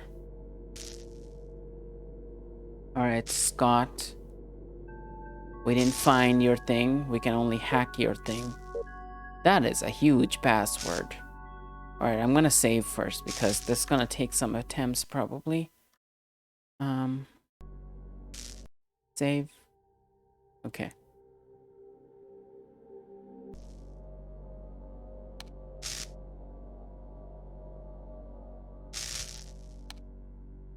Alright. Okay. Oh.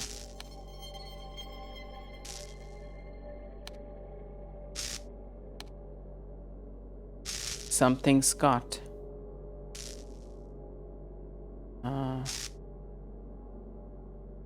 Yeah.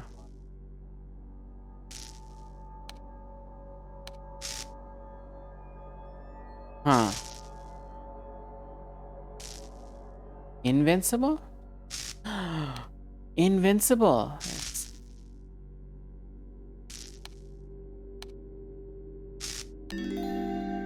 He's also in the military.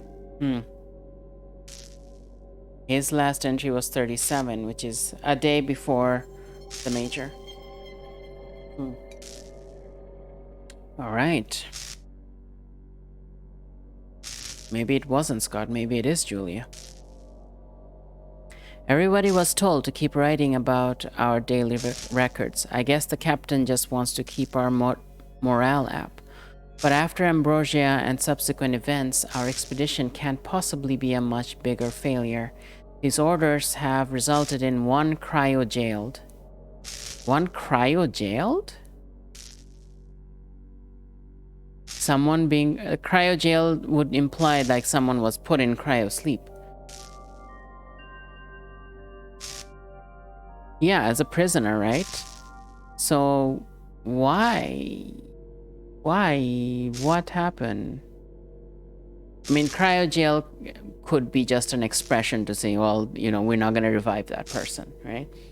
But it kind of implies there's some sort of crime going on. One cryojailed, one missing in... Yeah, maybe like, maybe Rachel is the culprit. I don't know, that just... Maybe Rachel did everything, but like, she doesn't seem to remember. Oh, she did.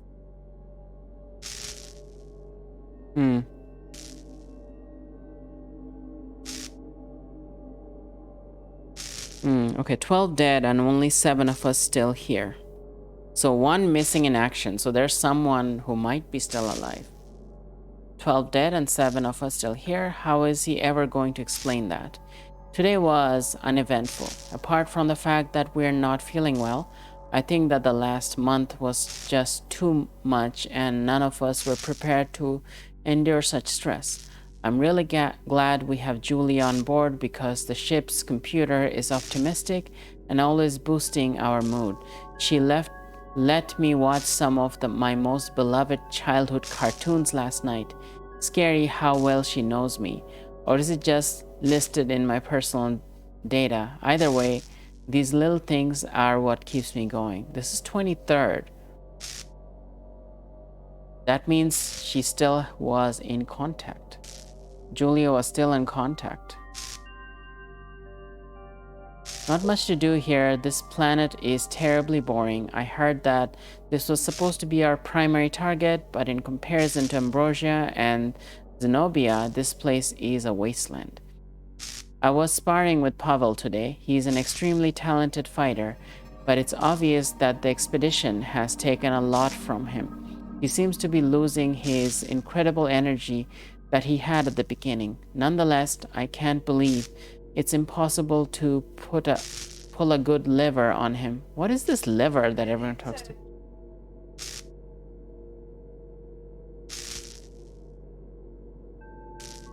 A grapple of some sort? Okay, so yeah, it's a combat maneuver. Always amazes me how he gets away. We've decided to spar often to kill time. It's unlikely we will get any real task. And if anyone can benefit from this place, it's maybe only Bart, although he doesn't look terribly interested either. Okay, Pavel was unable to spar today. Something is in the air or we've eaten something bad. It looks like the entire crew is poisoned. Cynthia told me that she believes there's some kind of virus flying around, but Julia's analysis results were all negative.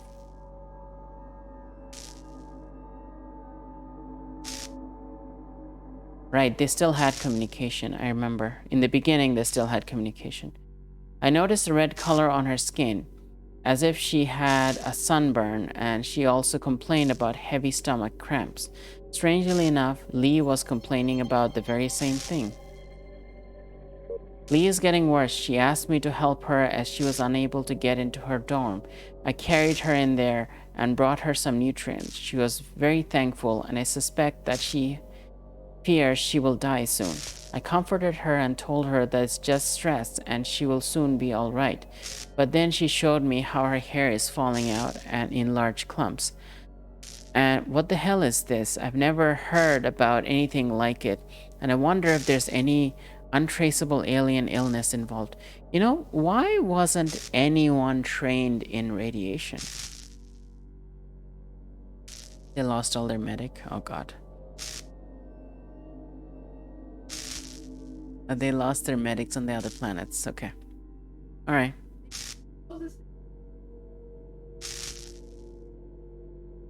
But I would imagine it would be like a standard thing to learn about radiation poisoning when you're going like to space.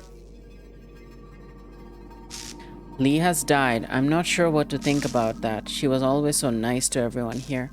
Why her? I got information that her samples were sent up to Julia, and not even our advanced probes laboratory can find anything. Today I don't feel well, but there's nothing in comparison to how Lee must have felt in her last hours. We've been ordered on a strict nutrient-only diet to prevent possible poisoning. I've spent the evening with Cynthia, who believes the captain is behind this strange sickness.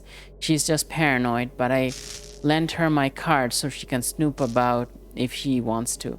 There's nothing she can find on our dorm anyway, so there's no harm in it. Everyone is feeling quite sick. I tried to spar once again with Pavel, but we were so exhausted that there was no reason to continue. I've noticed that the crew, or what remains of us, has split into factions fighting each other. I want to stay away from this insanity as much as possible. Yeah, he kind of stayed away from the whole thing, like kept himself out of the drama. Captain Lark escalated a long-standing conflict with Cynthia by publicly blaming her for poisoning us. One of his proofs was that he found out that she has been in our dorm. I wanted to say something in her defense, but Cynthia didn't let me. Is she going to just accept such a mental beating? Pavel blames the captain for not solving the situation, and that was basically the end of our meeting today. Alex has died today. Another great friend of mine is now a victim of his failed mission. I spent the night with Cynthia again. She was talking about her childhood and about Rachel. Ah, this is the first reference to Rachel. Oh my god. I don't understand why Rachel was cryo-jailed either, and ironically, she'd be the only one who could get us out of here. Because she's on the ship. Well, we're really getting sick now, and I won't be able to last much longer if we don't find a cure. No, she's an astrophysicist. Yeah. Yeah, I was thinking she might be like a biologist, but no, she's an astrophysicist. He killed Cynthia. I can't believe he's that insane. That's it for me. I became quite close to her these last few days, and I know she was innocent. She would never have lied to me. And I think this is the only good person. I think is the only level-headed person in this group. I've spent the last 3 days doing nothing but mundane things. I've been thinking a lot about Cynthia and how now I understand that we're all going to die here. I feel much worse, and I know I have finally caught the sickness too. It became obvious that killing Cynthia solved nothing. Nobody is allowed to talk about that, as if it would matter anyway. Today I coughed up a lot of blood. Will I survive the night?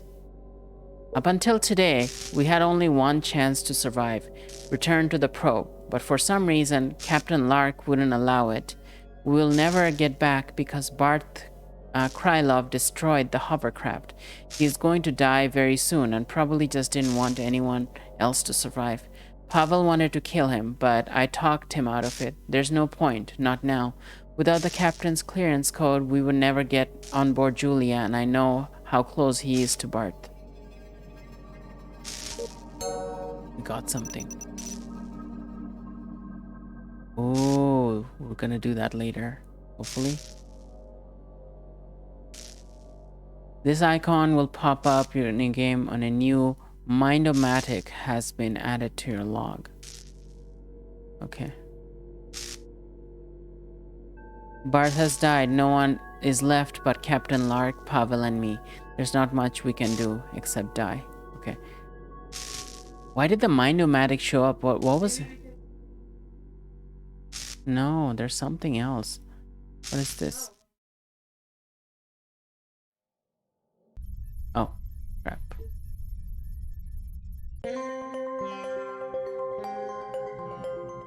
Accidentally returned to the ship.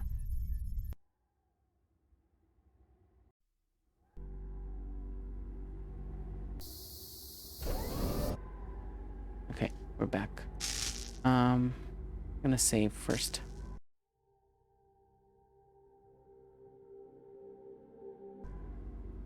All right. Build scanner and get out of this place. If I build a high range scanner, blah blah blah. Okay. Mission data, history, current goal.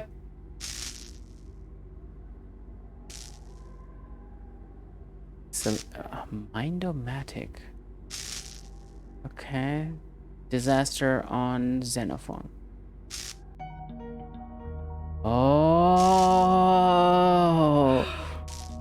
that's so cool. You're putting together the story in this map? That is so fascinating. Oh my god. I've never seen a game mechanic like this before. Oh my god. Look at like available clues, invalid clues and all that. Oh, you're piecing together the story. It's so cool. Okay. Let's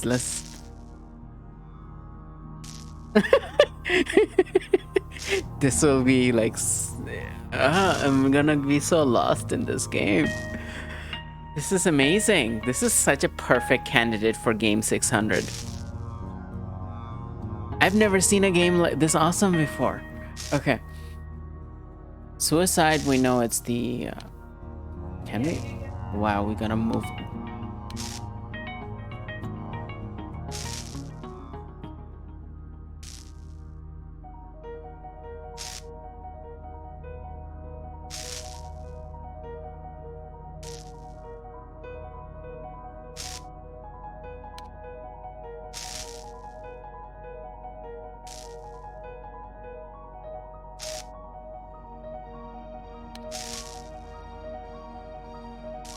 Yeah.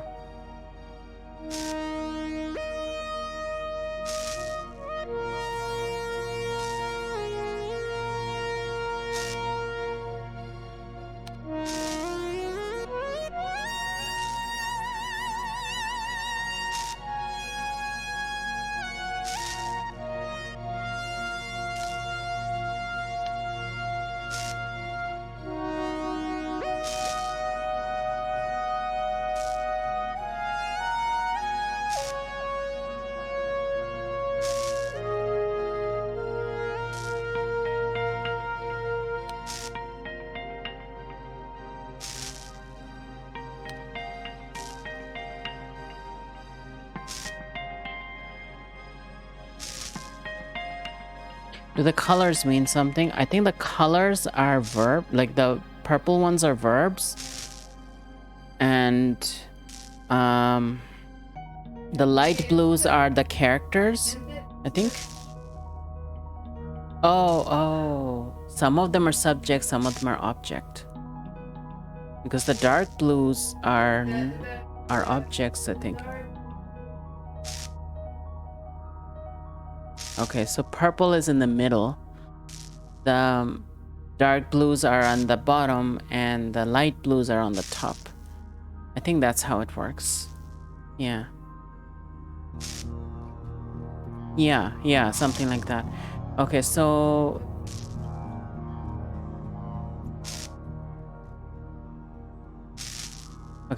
who landed? Like we're looking at. Okay, aliens are probably not a valid clue.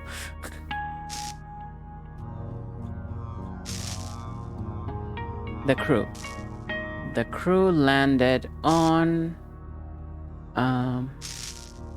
Xenophone. Where is it? Xenophone. Okay. The probe stopped responding.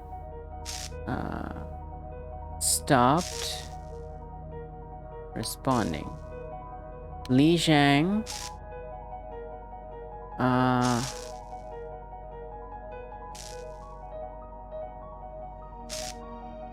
Yeah. Where's got sick?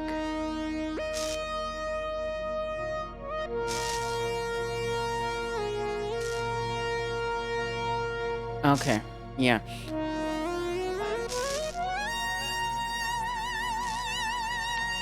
radiation poisoning.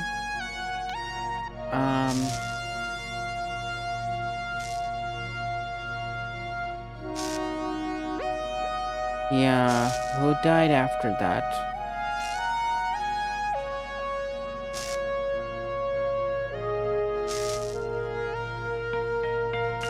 I think Alex died next.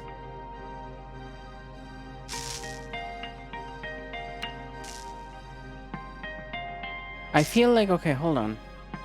Didn't someone else die before that? Bart. Right. Okay.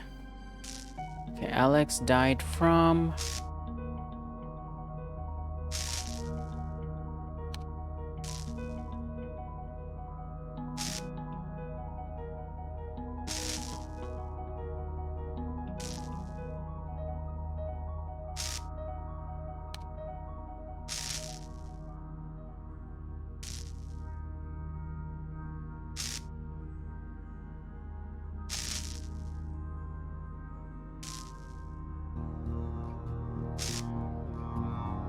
constructed a Geiger counter. Yeah, birth detected.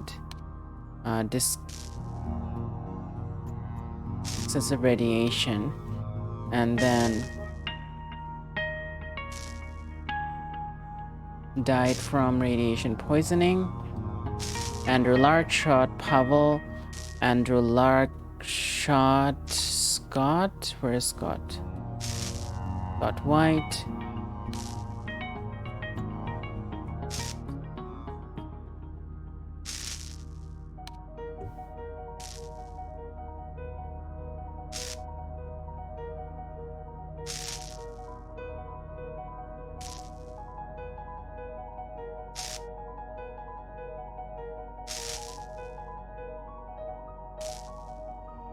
Do I win if I do this?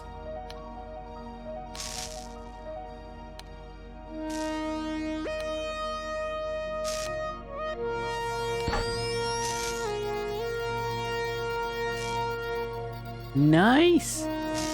100%. In my first, can I? Oh, it's just.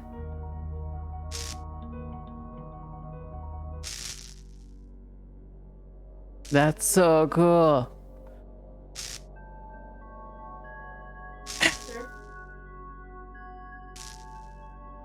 Damn.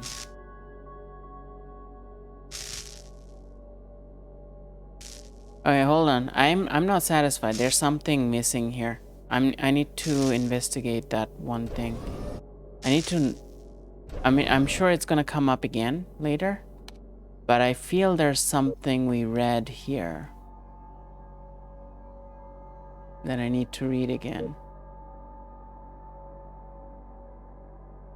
There was a reference somewhere to the dying death god. Oh yeah.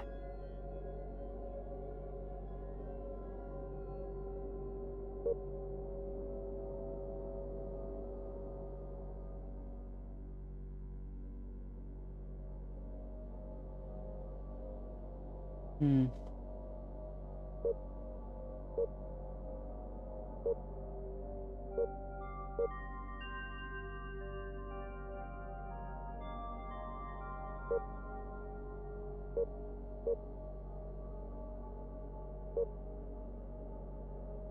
I have a feeling it's with in the Alex's one, which is here.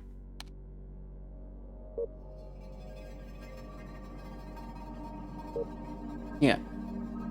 Yeah, there it is. One morning, there's something wrong with Pavel and he won't share.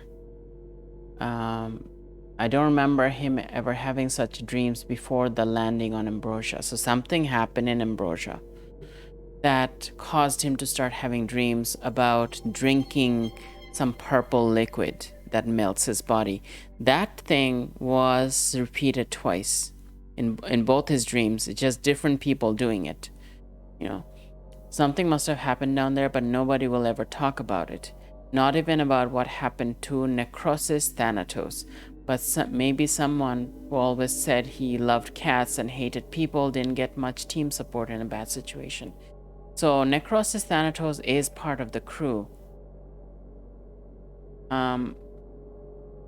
So it is a person. It is a person here.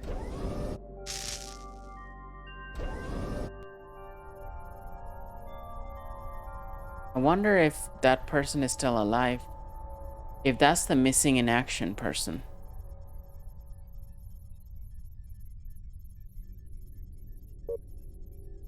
We won't have access to the data pads anymore once we leave, so I'm kind of looking at everything.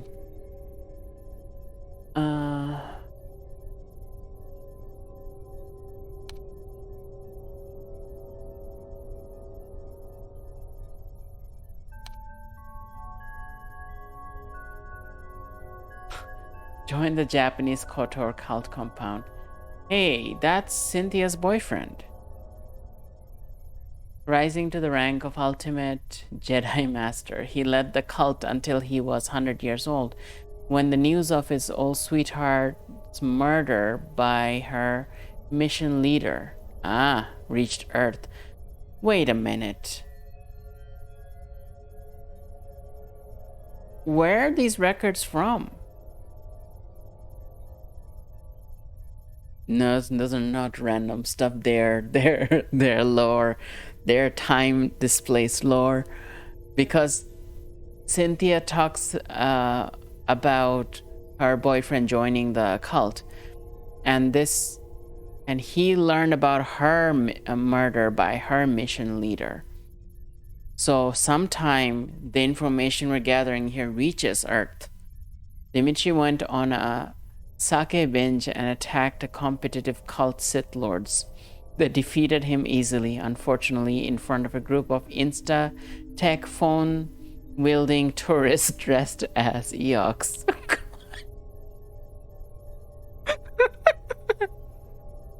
The viral video release of his utter humiliation mocked his defeat.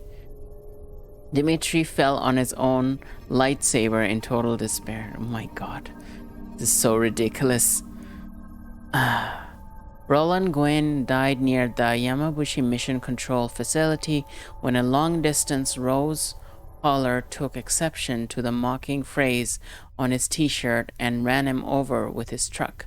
Roland left his vast cache of pithy-phrased message shirts to the local asylum, which caused the inmates to riot and rampage through the nearby city, sparkling mass hysteria. Well done, Roland. Laura McDonald finally achieved her lifelonging dream of a bigger box. She was just settling in for a long-awaited meal of pilfered game show VIP treats, madly scribbling dialogues for an unfunded indie game project, when a nearby cherry tree fell and killed her. With a proper rope and rock, she might have survived. I feel like this is a reference to something. A cherry tree and a rope and a rock? Is that related to Day of the Tentacle? I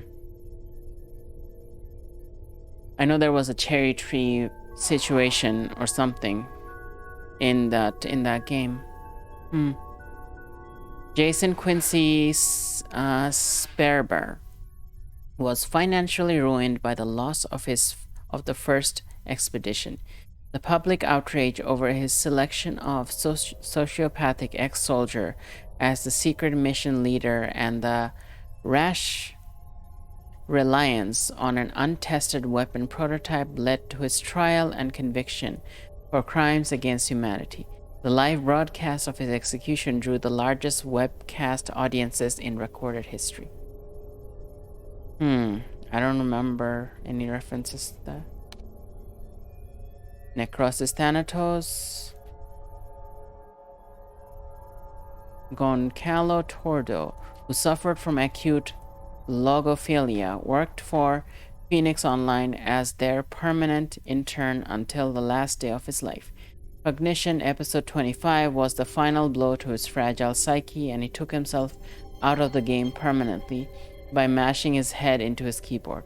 Not to pass up a great PR moment, Phoenix launched a keyboard smashing challenge campaign to his honor and watched their game sales rocket. My God. These are so ridiculous. Mike Wortman was posthumously awarded the Art Alliance Medal of Honor for his alleged heroes in the Great Water Wars, although the truth was very different. Ordering his soldiers into a suicide mission to destroy an illegal dam, Mike snuck off to enjoy a pilfered beer and was killed when it exploded in his hands. Surprisingly, the mission was a total success and marked the end of the conflict. Needing heroes to distract people from obscene cost of the war, the military chose Mike and his history was rewritten once again. What? Okay.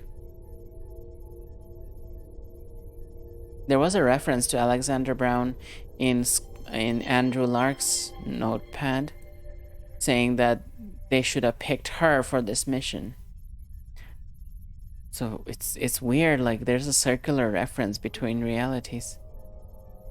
Okay, I think we've did everything we could here. The thing we need to do is build a scanner. I could find other places to go using the probe's workbench.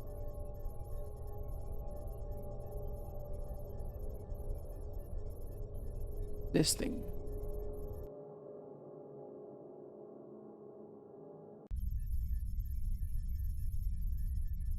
Okay, so probe, workbench. There we go. High range solar system scanner.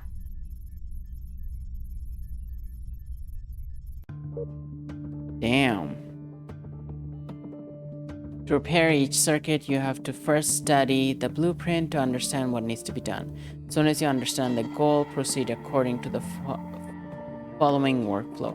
Select the tile from the palette by clicking it. Click grid square to place the tile. In case that there's already a tile placed, it will be replaced. Click the place tile to rotate it. You can drag tiles around the grid to quickly change their positions. To delete a tile, activate the continuous deletion and click on tile or drag the tile from grid to the red deletion icon. For easier rotation, you can use rotation tool. When you're done, hit the construct button. There are two different types of tiles, functional tiles and connectors. You'll always have the right amount of functional tiles because there is no substitute for them. Connectors, however, will differ from the blueprint and will have to come up with a way to assemble the circuit with different sets of them. Oh, interesting. Functional tiles. Functional tiles are key components of the circuit. All functional tiles must be connected together by connectors according to the blueprint. In addition to that, functional tiles must be connected to circuit inputs and outputs. Connectors and special tiles. Connectors are used to connect functional tiles. Their count or type doesn't matter as long as the functional tiles are connected.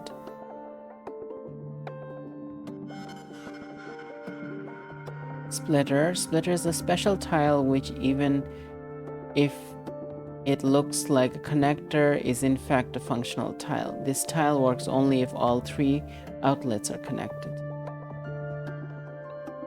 Okay, that's the blueprint. That's my circuit.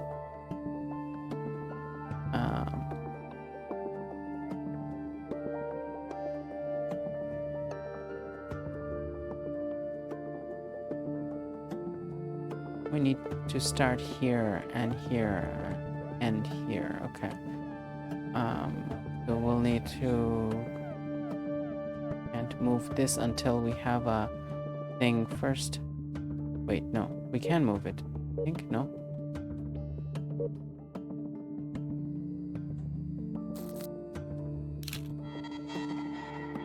Like that.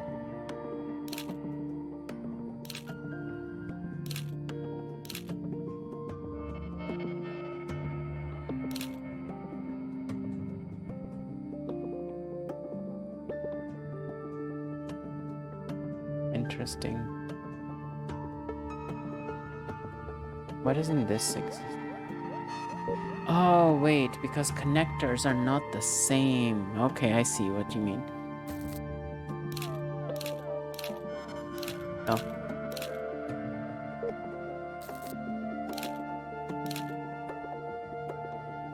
The straight connectors are not there. That's what I'm trying to say. The straight connectors have 0.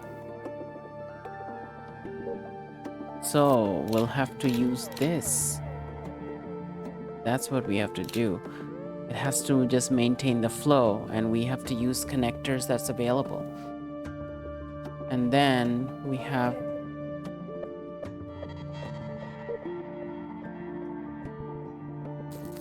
that's interesting.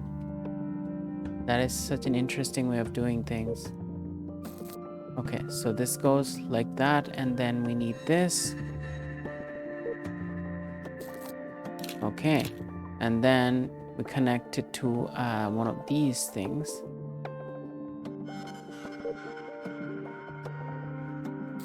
Connect it to a circle. And then we go all the way to the end.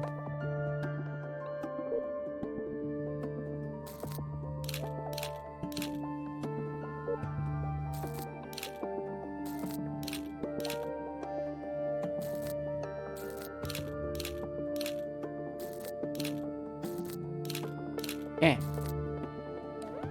That was the first one. The second one is starts with the circle. And then the triangle. And then another triangle. Okay, that was fine. Then another triangle. Like halfway through, yeah. I don't know if the positions matter, if it's just the sequence. Then we long 2 connectors. 1, 2, 3. Oh, 3 connectors.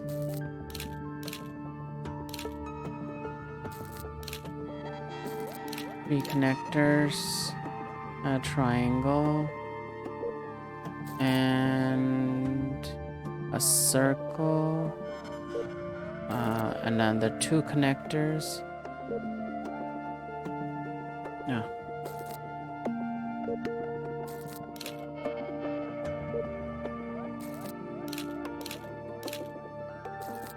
Two connectors, another circle, and then it. Yeah, I don't think.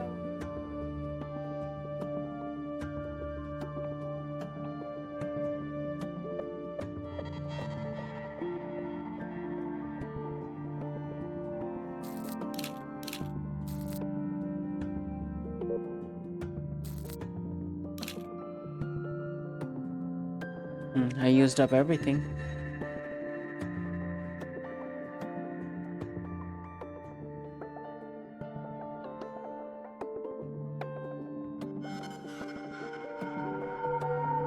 That's it.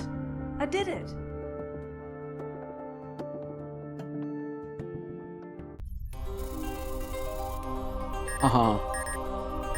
We found 1, 2, 3, 4, 5 more planets.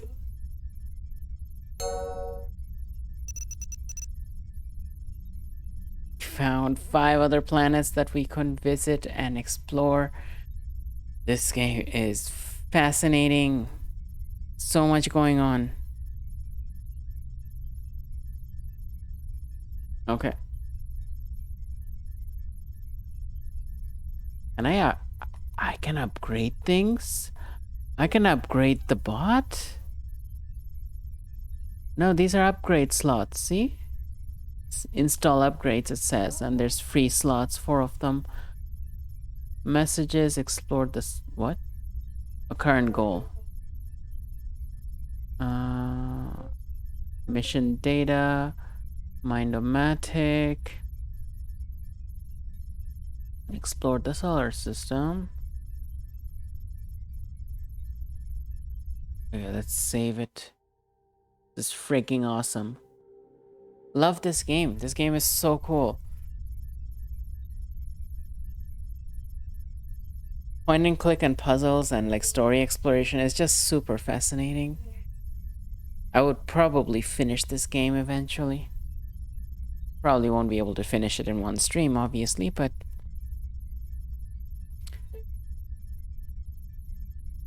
how long have I been streaming? Been streaming for 4 hours, just over 4 hours. Well, let's go see another planet at least. I saved it just now, so how do I explore?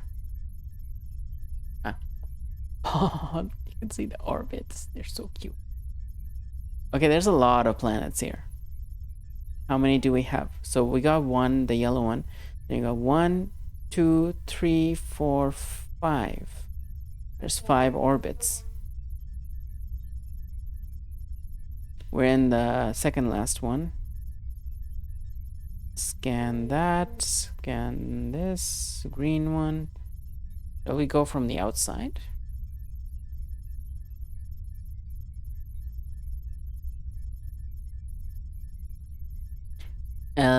Ellipsis. So pretty. There's the moon too. You can land on both. What? Yeah, damn. 20 Earth years. Moon count 1. Landable zones count. Oh, question mark. Yeah. We can warp there. Let's look at the names of the planets first. What is this? This is Zenobia. Okay, we've heard of this. One of the places they went to. Landable zone counts question mark. Zenobia is already orbiting Celia at an average of 190 million blah. Gas vapors of unknown origins form a thin ring around the planet. Okay, that's a pretty ring. That's Zenobia. This is Ambrosia, I bet. Yeah. See, that looks like a green planet. It probably has trees and stuff. There's a purple spot. That's probably that purple lake that they keep talking about, that the guy was having dreams about. I think there's some sort of an alien life form, probably part of that lake, like a hive mind or something. We might look into that. What is this? Oh, it's just like, it's like a balloon. You see that? It's like the gas is translucent, so you're like looking into it.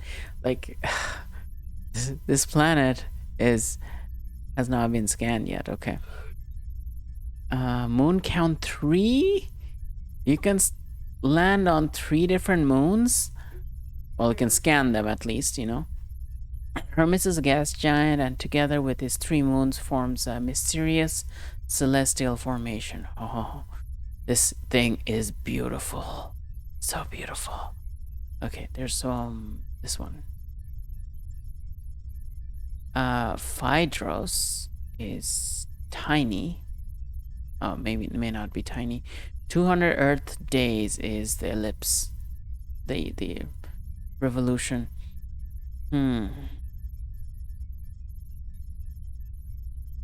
Honestly, I'm just super curious about Ambrosia.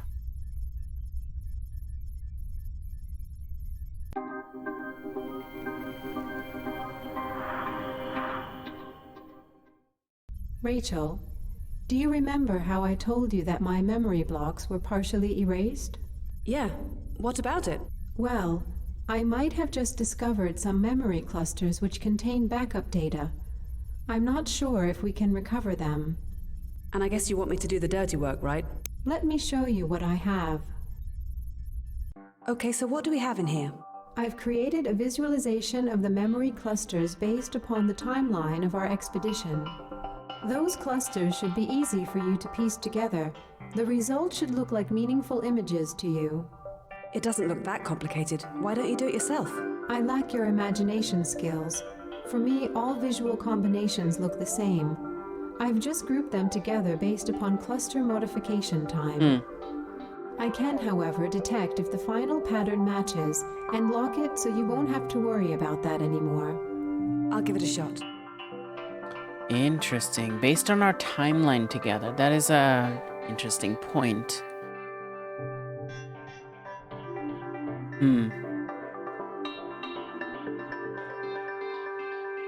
Click the tile to select it, click on another tile to swap places. Use right click or button for swapping the tile through clusters.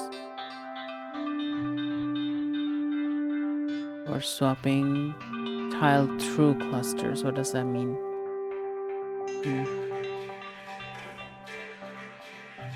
Oh. Oh. Oh. Oh. These lines might mean something.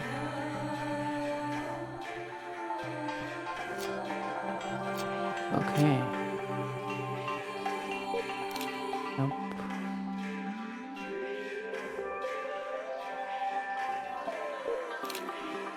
Yeah, no, I get it. I'm just playing around.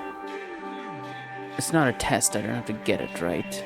I'm just playing around and experimenting.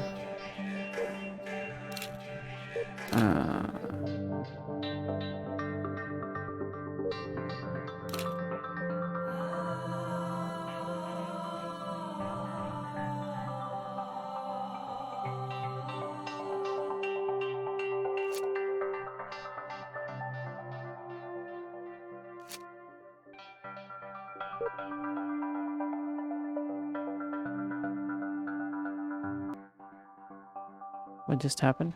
Did it go there? Oh.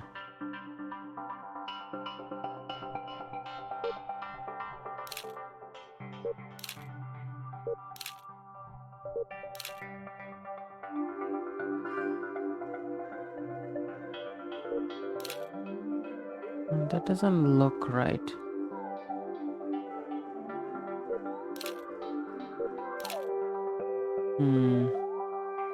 The color seems to match, but not other stuff.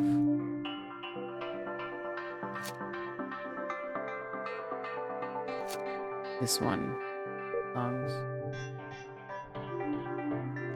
Okay. I'll swap this with that.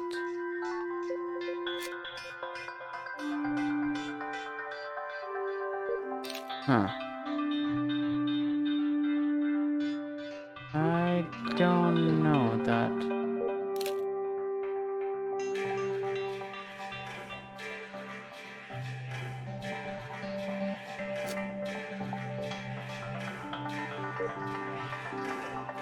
Okay, this one and one. So, where did I just put it? Where did it go? Oh, it's here. This is the one, right?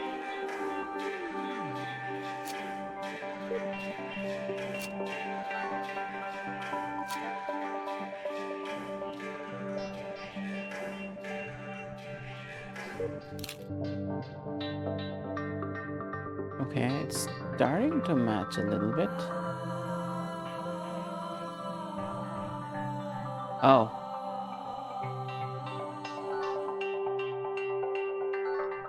Okay, hold on.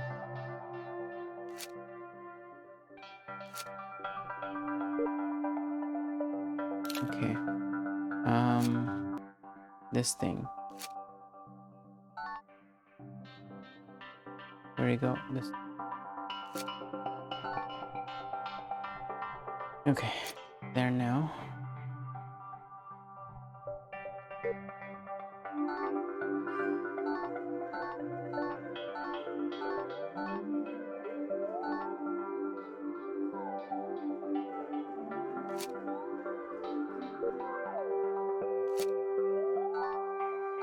Oh, the same position.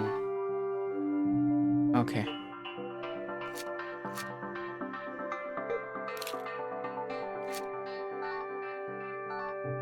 Yeah, this one's done.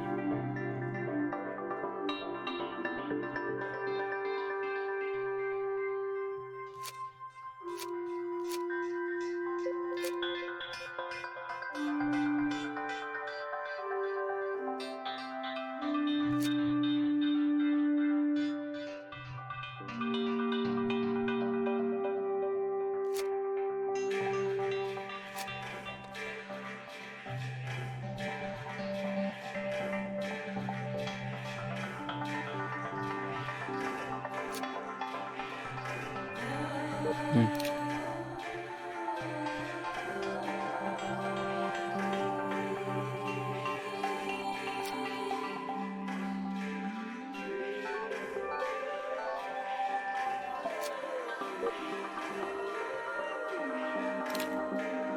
Wait. There.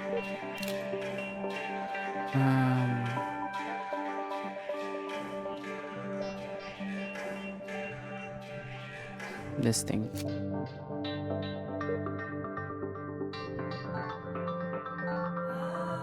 Okay. And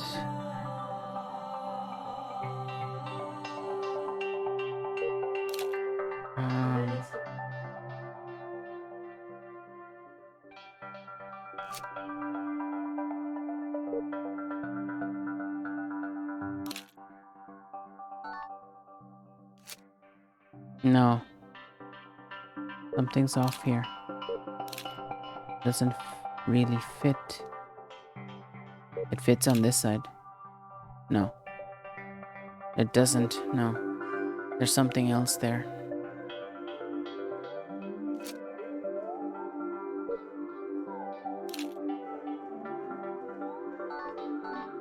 Ah, these two belong together, but it's not here.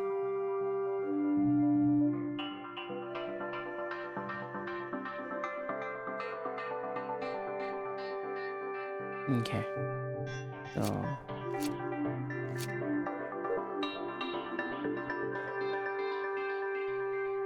I don't know.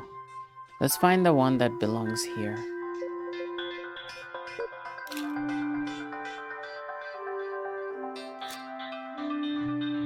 Gornger says I have an idea. Do you want it? Sure. Yeah. Give me an idea.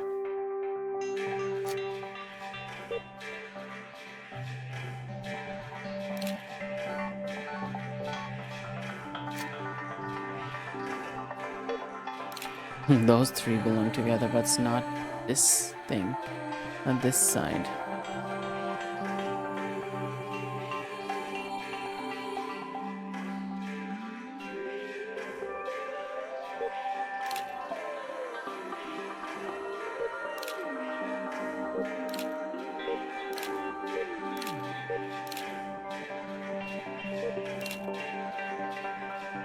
No. Yeah. Okay. Yeah. Okay. Maybe the image needs to be shifted to the left. Oh, okay. The middle column might be a left column. Oh, okay. Yeah, you said the same thing. Cool. Yeah, thank you. Okay, so this thing needs to go down. This thing needs to go here. And then there. Okay, this one's done. This game is so interesting. There's so much going on. So many different game mechanics and makes you piece together stuff.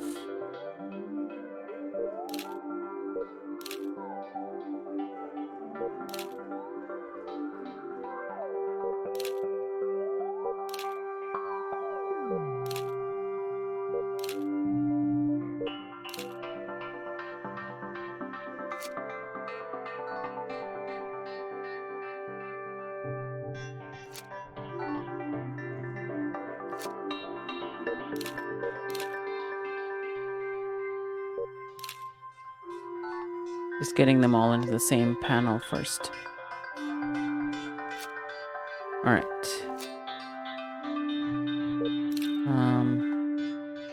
Yeah.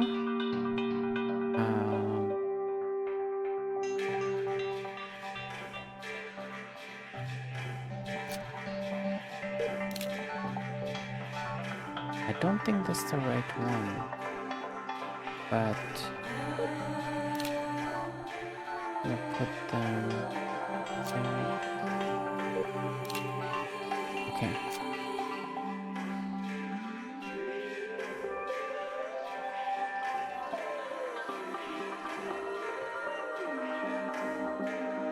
Okay. I think these are there. Okay. And oh, yeah. Interesting.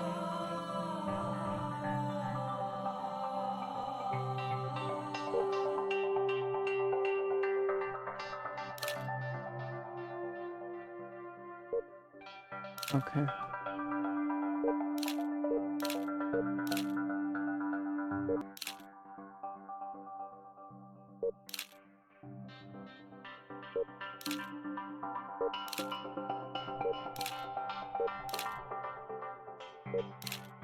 Okay, so there we go.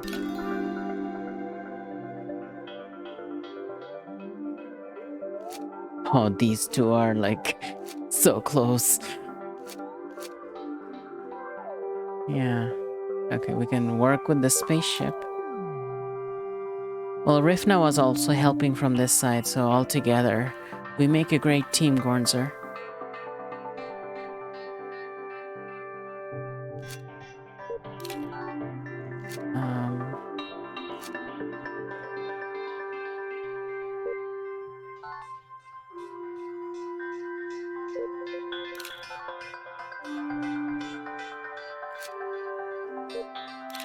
I don't think those are the same thing. Okay, that's the same thing.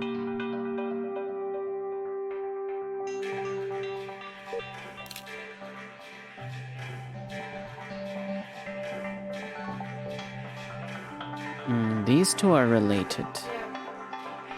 Yeah. Okay.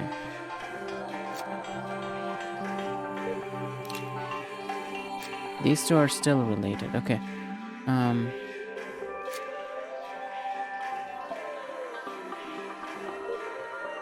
There's a planet. This planet. Okay.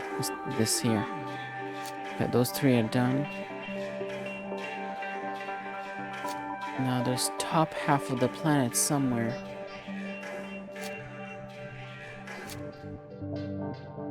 There's a curve somewhere. Wonder. Not this one, is it? No. Could be this. Yeah. Okay. Got that.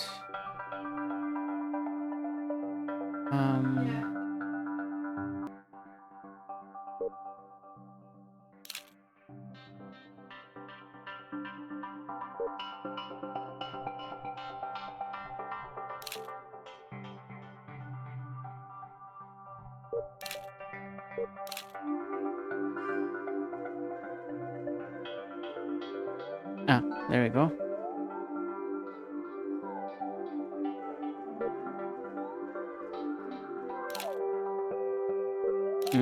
That's good. Yeah, okay. That one's done. This is we have to reassemble this one. Okay. Okay.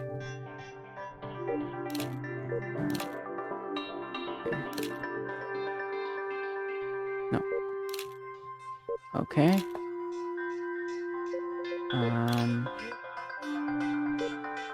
Oh, it goes to the bottom, right.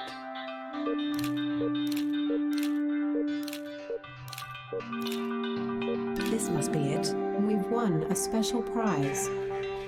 There was a blueprint among some irrelevant historical data. If you build it, we can modify Mobot to have his own personal analytics station. That sounds like a great idea. It would save us a lot of time. Let's do it then. Julia, is this data really irrelevant? I might find out what was going on if you let me look at them. I don't think so. Those are mostly routine system access logs and self-check reports. However, if you wish, I can upload them for you later. Let's build that upgrade now. Suspicious. Suspicious. You know, I'm personally all for like AIs having rights and all that. But when there's an AI in a game, I know how humans think and how humans design games to make AIs be secretly evil. So I'm always suspicious of AIs in games. Except for the Fall, where I know that the AIs were good.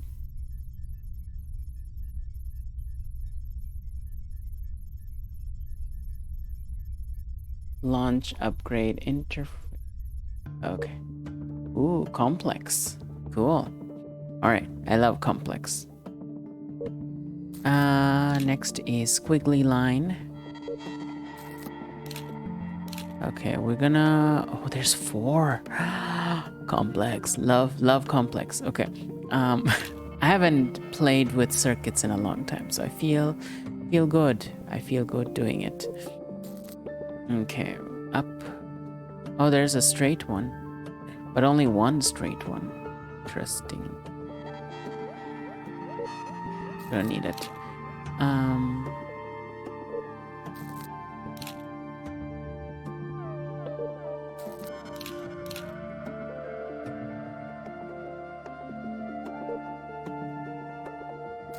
Okay. Another one of these. And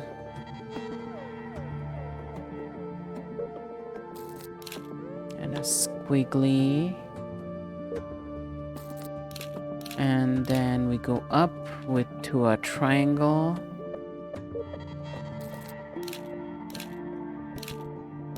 Okay, triangle, then a circle.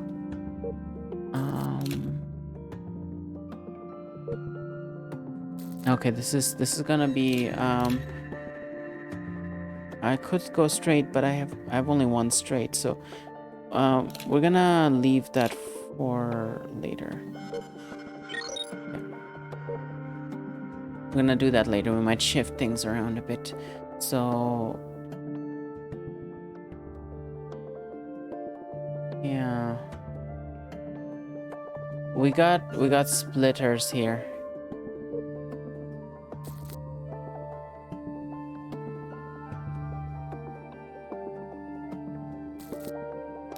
That works. Need another one here.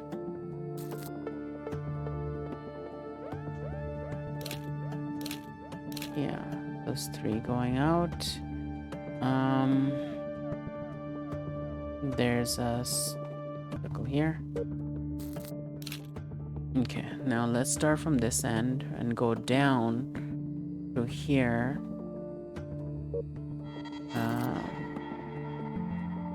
Goes to a circle. And then it's connected again. And again. Okay, there's a junction here. And one connection goes up. We're missing. We don't have enough components. No, I'll put this here. Yeah. And then this one. There. That should do it, right?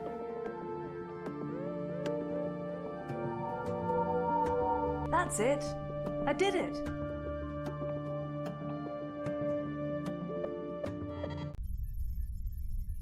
Okay, so we got a new portable analyzer. Yay!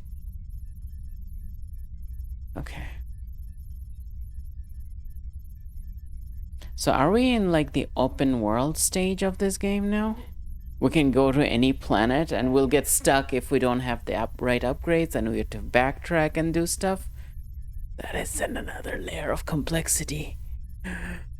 There's just so much. There's so much. I love this game. Okay.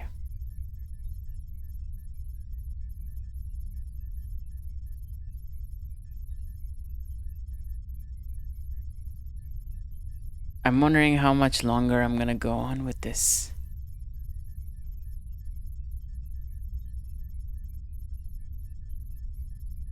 I don't want to stop streaming. I want to keep playing this.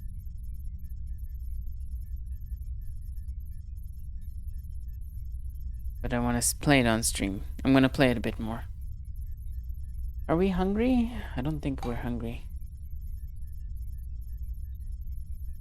Oh yeah, pizza. We made pizza today at home. We made a homemade pizza. Like we took dough. We took actual pizza dough and then we put like our own fillings on it and it was fantastic. It was so tasty. It was a taco pizza. So we put like beef and we cooked some taco spiced beef and then we put mushrooms with it, and then we put mozzarella and cheddar. There were some onions in the taco beef as well, and then we put pizza sauce, and then that was the pizza. And then like on top of it we put fresh tomatoes as toppings after it's cooked. You know, fresh tomatoes and lettuce and sour cream and salsa. And that was a taco pizza. Yeah, it was fantastic. I'm so glad that we were able to make pizza at home. Now that means we can make any kind of pizza we want and put as much toppings as we want. And we don't have to rely on the pizza store not putting enough toppings on. Anyway, let's scan this planet. How do we scan this planet again?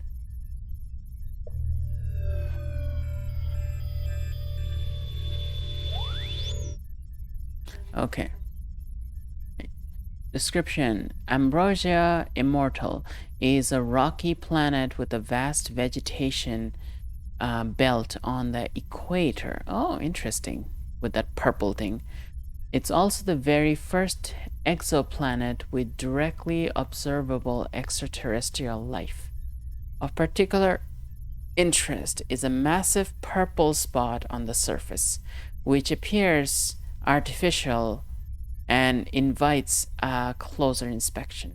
A single day on Ambrosia lasts 27 hours. Oh, pretty close to Earth. Just 3 hours off, huh? Yeah. See, like, this seems like a logical place where you would have thought that that's a life form place. But I have the feeling, based on the dreams that Pavel was talking about someone making him drink a purple thing, I have a feeling that purple thing in the middle of that place is some sort of an alien creation that impacted them, that they refuse to talk about.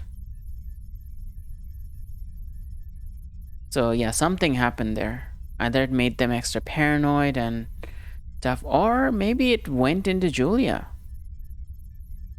Maybe it modified the function of J.U.L.I.A. There is some malfunction going on with her, so maybe that thing took over J.U.L.I.A. and deleted the memories that were like related to this expedition.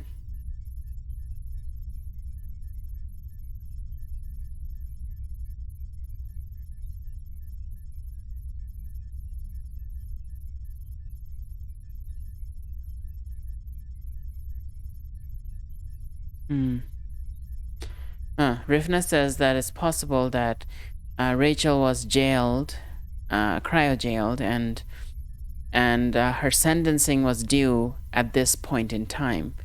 And it's one of the reasons that J.U.L.I.A revived her is because of that loophole. But then J.U.L.I.A could probably use Rachel to do whatever she wants. That's another thing going on. There is some sort of an alien history here. I think some alien force was stopped by the aliens who used to live here, and now it's got out again through the humans, and it's now like taken over Julia. That's probably what's going on, and it's probably seeking its own freedom by using the resources available to it.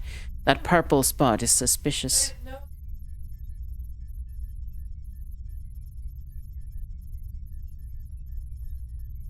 Okay.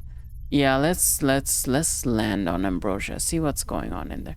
Before that, I'm gonna save because I just did 2 big puzzles.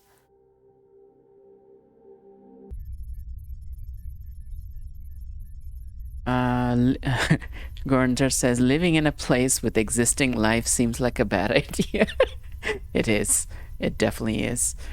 A classic plot device, a stasis chamber like in Red Dwarf. You know, I haven't watched Red Dwarf. What are you talking about, roommates?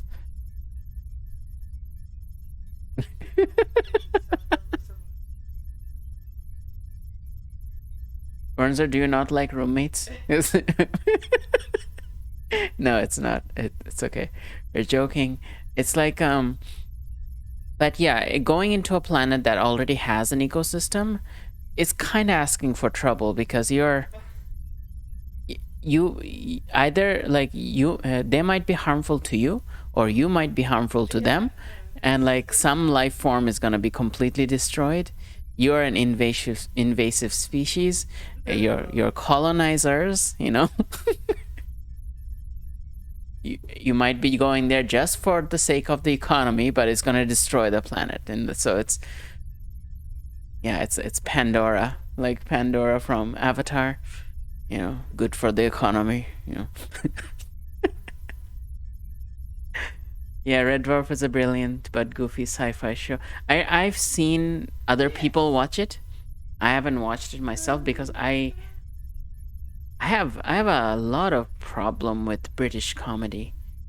Like I don't like that type of humor, especially the British ones. I recognize them. I recognize them as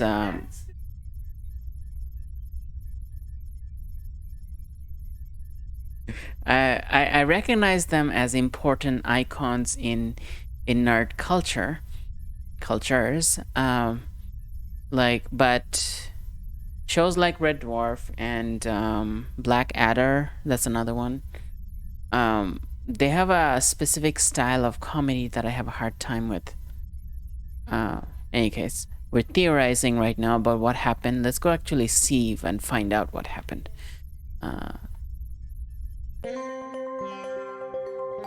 So pretty. So pretty. Wow, this is entirely unexpected.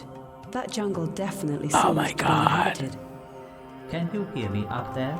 This place is quite disorienting for my directional sensors. We can hear you loud and clear, Mobot. Very good.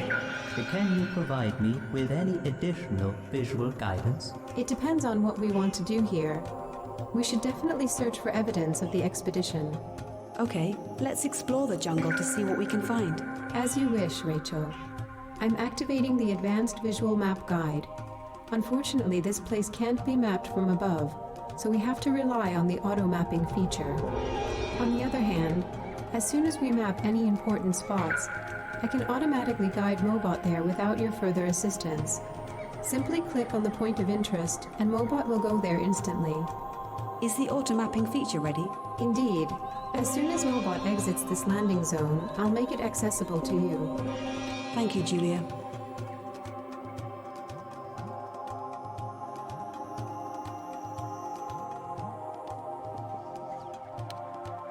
This tree baffles me.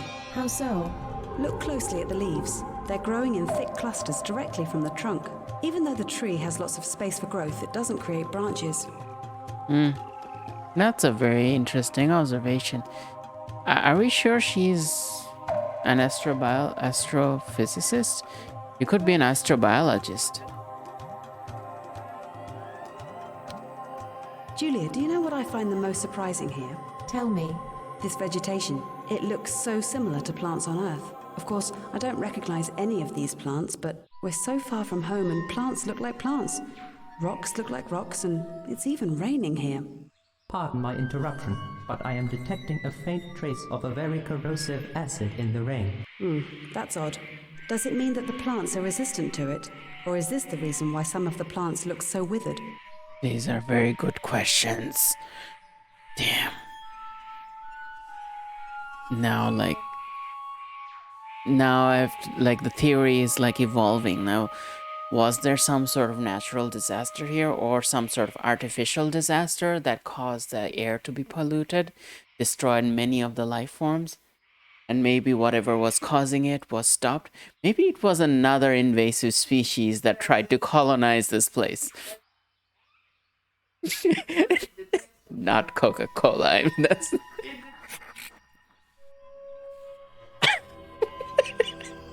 Rifness is detecting Coca-Cola in the air. Oh, yeah. What lies in the jungle? Right. Automap. Oh my god. It's another game mechanic. This is so exciting. Okay. Use arrow keys or buttons to navigate through the map. A snapshot viewer. Current position is marked red. Hover over a point of interest to see it in the snapshot viewer. Click to fast travel there. Oh my god. I am going through a maze. We're gonna go through a maze? This is fantastic. Have you been to this jungle before? Indeed. And it was quite a disaster. Tell me more. Was the crew attacked? Well, I prefer the term greeted, but the crew thought otherwise. They answered with gunfire. How terrible! Yes. Unfortunately, all those years of training for first contact were ignored in the realities of the jungle. The crew's fear of the unknown was too strong, and they did not even try to make contact. You're saying they fired on sight? Yes. I doubt mankind ever learns. Buried deep in the jungle, with no sight of civilization and strange beings all around, they must have been so afraid. I don't think I can judge them. I'm gonna judge them for you. Do you know who was down there? According to my recovered memory files, Andrew Lark led this expedition. Again, Andrew takes the lead. Maybe his experiences as a soldier in the 2217 Middle Eastern War contributed to his paranoia down there. Possibly. Yeah, we should stop sending war-impacted, PTSD-impacted people out into space in unknown location, like without therapy. Seriously, this is the worst idea. Gordon says, like, you could say it is amazing. It is amazing. Yes, I agree with that pun. I'm not gonna even complain. Oh, so pretty. Love her. Oh, cute hanging things, hanging flowers.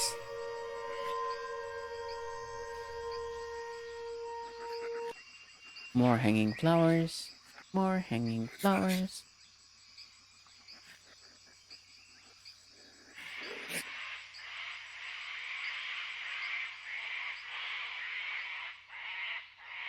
What's going on?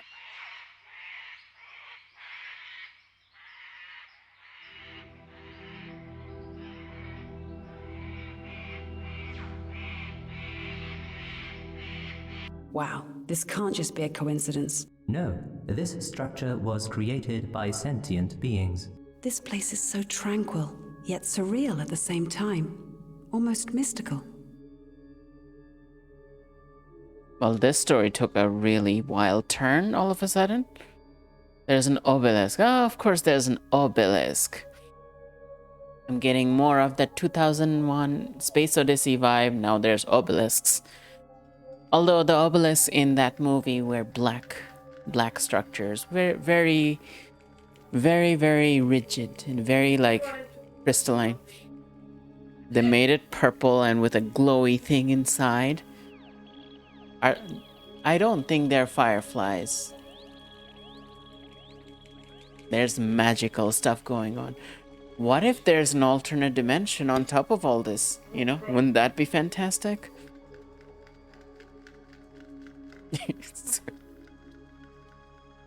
Okay. This really isn't a natural formation, right? No, someone has built it.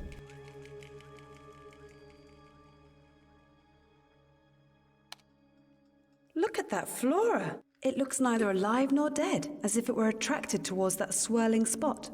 Maybe there is some kind of symbiosis keeping it alive.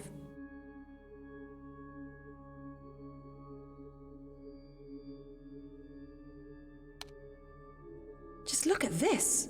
That insect almost looks like a firefly. Let's catch it and learn more about it.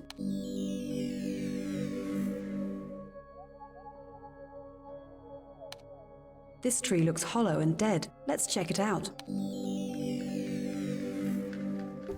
Okay, so we collected biosamples now. We have a mobile analyzer somewhere. Oh, right there.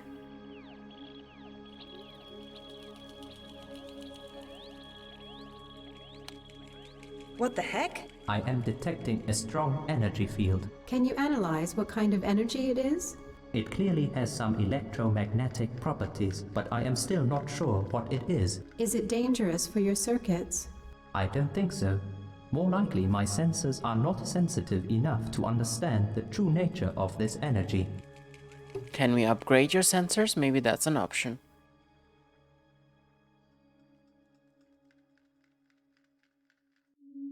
All right, let's analyze these things.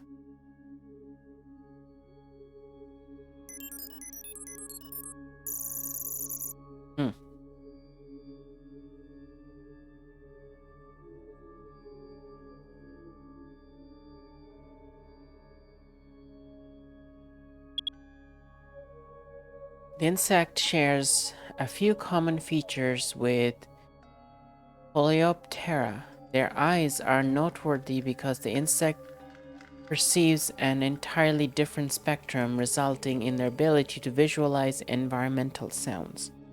What? They are using... Oh, they see sounds.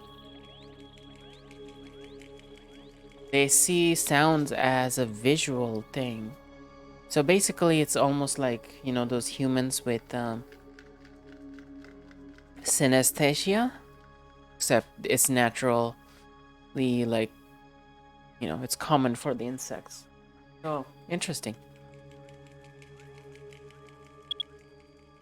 The glow is caused by a phosphorus-based chemical compound excreted by the insect. Okay. Cool. Gornzer posted a plague mask there, so because we just collected organic samples. Good thing there's no human down there, it's only a robot who won't get affected by it.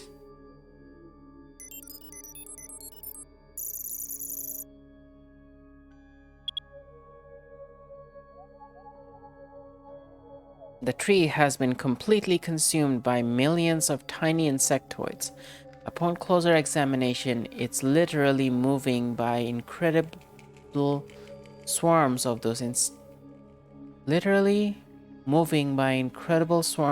insects. It's impossible to find out how the tree manages to stay alive.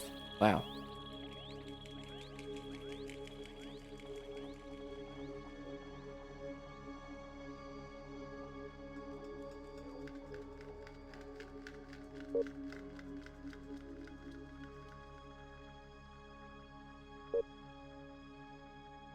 Okay. I apologize, but I am unable to tell you more about this strange Because since the energy. option is still available, that means we need a stronger sensor. Okay, cool.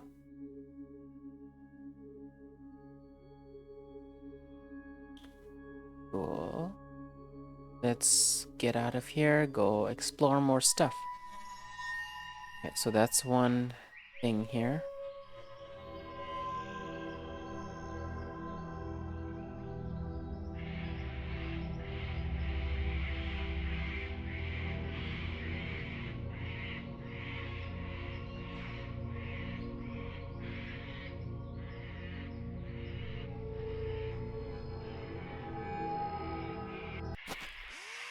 cutscene.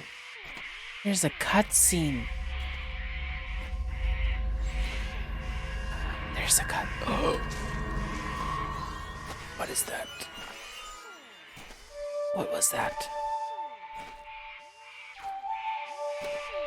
Oh. Hi. I am being approached by a local life form. Stay calm, Mobot. Let's try not to Yeah. repeat history. It's humanoid. Oh my goodness, no wonder the crew panicked. I'm glad I wasn't there.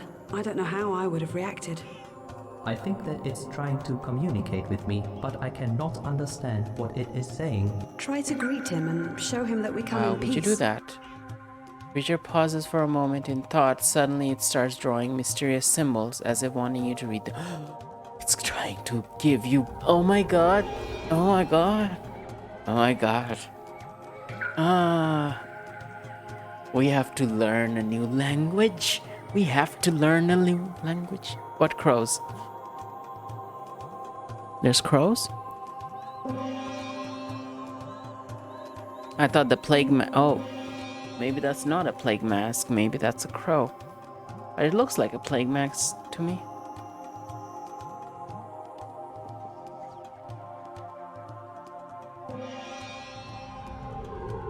It seems they have a written language. I might have more luck analyzing it instead of their native speech. Son of a... Wow.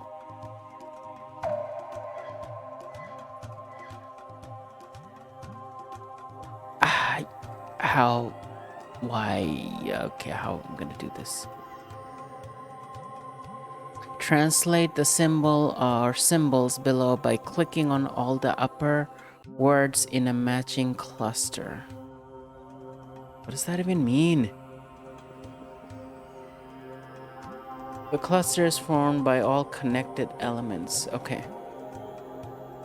Okay, so this is a cluster. This is a cluster.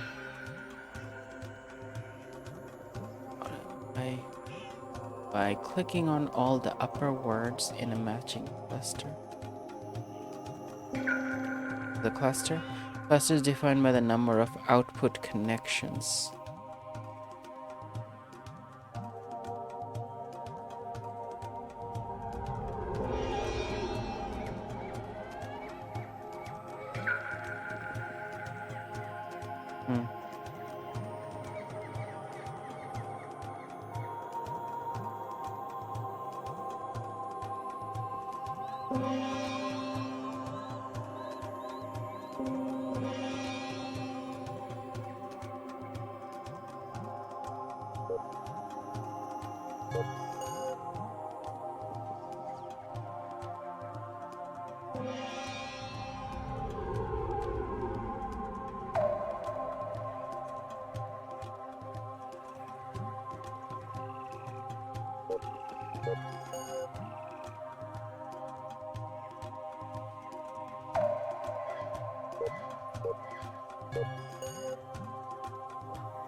This thing.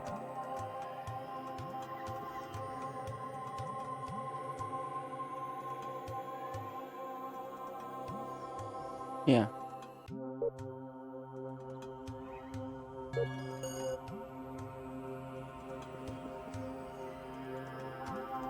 Lord Space.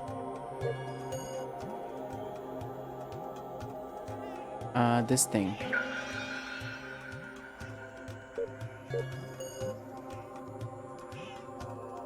This one.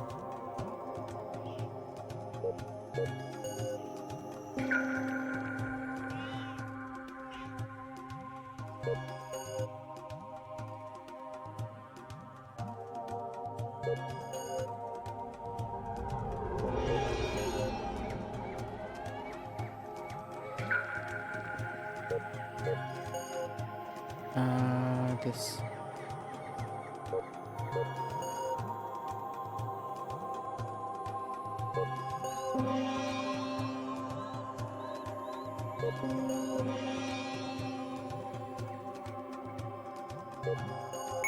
Nice. So they say, please do not hurt me, you who came from the skies. The creature has raised two of his limbs in the air, crossing them. As his eyes gradually change to a magenta color, it appears to be surrendering.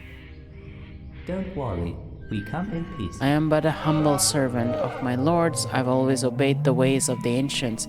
Have you returned to punish us again? Let's pretend we have no clue about that incident, right? Tell him that we're here to learn about the ways of the ancients. Is that so? We welcome you to our home. If you indeed seek the ways of the ancients, you must help us answer the questions we have for many revolves. Analysis. By revolve, it probably means the planet's orbit around their sun, which we would perceive as a year. Explore our home at your leisure and meet me again by the gates of our settlement. So there's gonna be a quiz. And then the creature vanished from view. Obviously, they have mastered the art of natural camouflage. Awesome. That's so cool. This is fantastic. Are you kidding me? Unless there are more advanced life forms than the one we've met, it sheds an entirely different light on them. This must be a statue, and to think that an extraterrestrial life species produced this art. Don't get carried away too much. You have no idea how they actually perceive this. I would be deeply surprised if they would share any kind of common view with humans. You're right.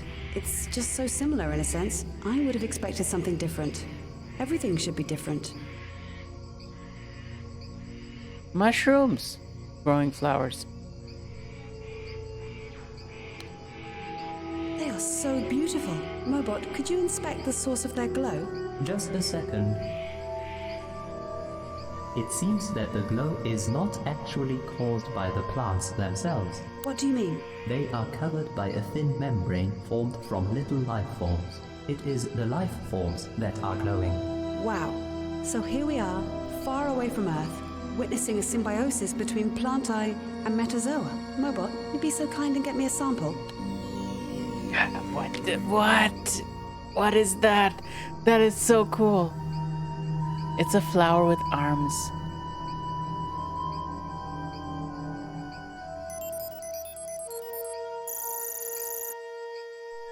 The flower shows a perfect symbiosis of flora and insect-like life forms, which form the thin membrane, creating a characteristic glow. The insects are feeding upon the blossom, and their excretions serve as a nutrient for the plant. That is such a perfect symbiosis. This is like, oh, so beautiful. Oh my god. I am so excited about alien life forms. This is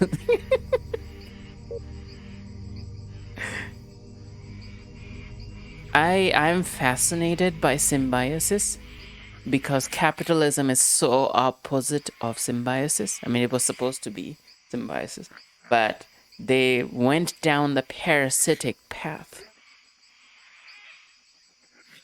So they went completely down a parasitic path. And I was thinking about this today. Larger life forms cannot afford to sustainably be parasitic for if they want to continue to evolve. Because once you become parasitic as a large life form, then your resources will get exhausted. You're destroying in your environment, right? Parasites can only be sustainable long term if they don't consume so much that their host dies, right? So systems that are exploitative of their environments to such an extent that they don't renew the environment at all is doomed for failure eventually. So yeah, I find symbiosis so fascinating for that reason. It's such a good, sustainable system. What is this supposed to represent? It almost looks like the local creatures. It's a part of this artificial structure. There are two of these statues, one on each side. It doesn't look like that Ambrosian we just met. Maybe it's an object of worship. If so, we should be more careful not to meet one. To meet one of them. Okay.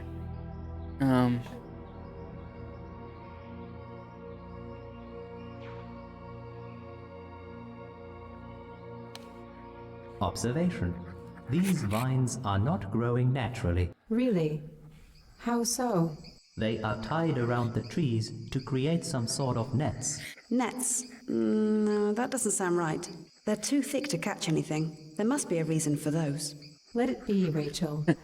We should move on. Sidewalk? What do you mean? Not a real sidewalk, of course, but it must be a walkway. They actually walk on these vines. It looks like a head. Do you think it's inspired by our expedition? It might well be. The spherical part contains some sort of a funnel. A funnel? What for? You use funnels to pour liquid substances without spilling them. Very funny. Another observation. A strange contraption is hidden at the back of the spherical part. It looks like this statue has more to it than meets the eye. Interesting. Not yet.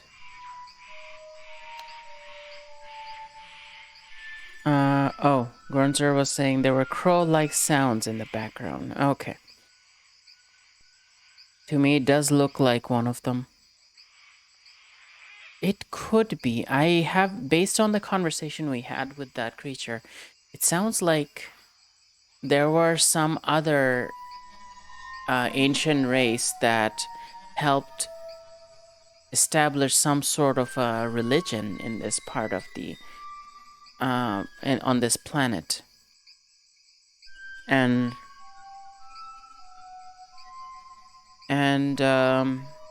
these could be representations of those creatures. Honestly, it looks like a spacesuit.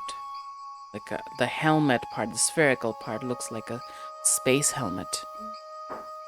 Because the head of that creature wasn't this round. It was a different shape to it. What on earth? It's a standard issue laser gun. What's it doing here? Oh my god. The sad thing is, to the local inhabitants, this weapon would be proof of godly powers. It is probably a holy relic to them. It's scary to see such a common item depicted like that. It must have taken them a long time. Oh, hold up.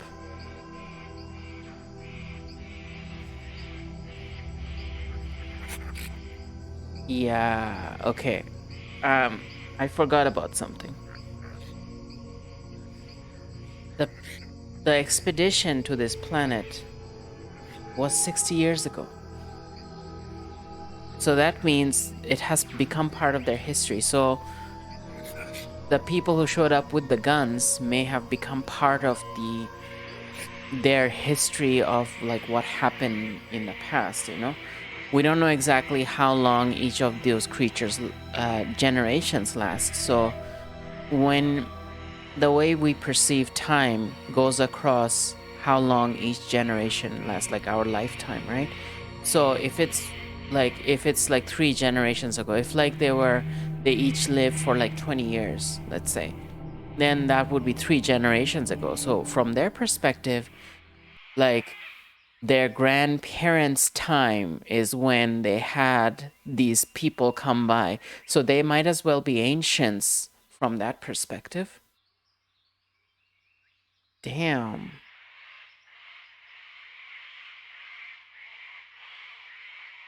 But I have a suspicion there is some other type of ancients. Before. There was something about a purple thing they mentioned somewhere. Okay.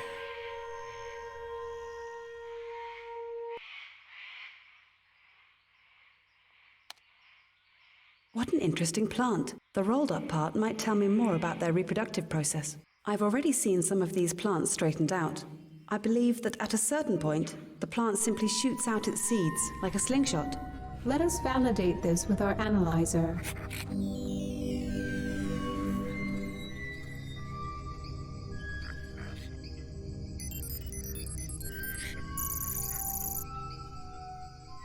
annual plant which ends its life cycle by committing suicide. Wow. At the end, the flower ejects all its seeds, leaving tearing apart tissue critical for the further plant growth and life. Aggressive reproduction. Just like praying mantis. Completely different insects and plants, but you know, violent regardless.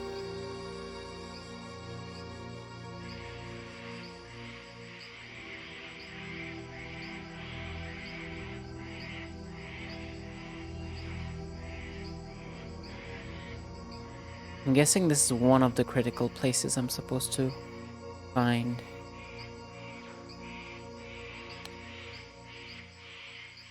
What?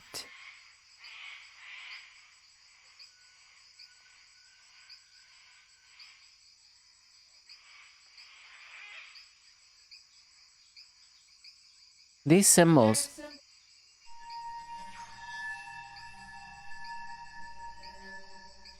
Yeah. Mobot, can you look closer at the scratch marks? They look like an inscription to me. You are right, Rachel. It seems that these marks once corresponded to the symbols on this object. I confirm your observations. I might be able to recover some of them. Let me try recovering the inscription. Oh, now they're clear.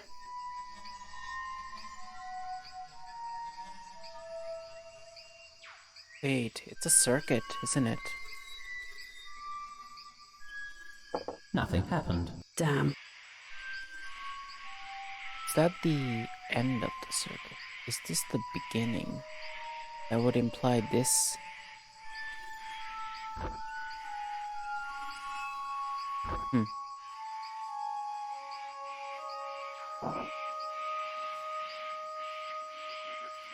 Can't click. Oh. Oh. Oh, it's these things that I can click on. I see. Okay, okay. So, starting from here, we take this and then we go here. And down here.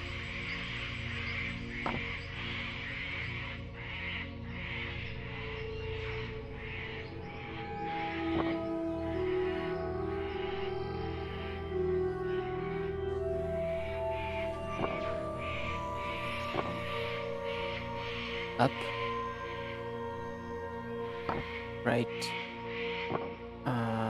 Up.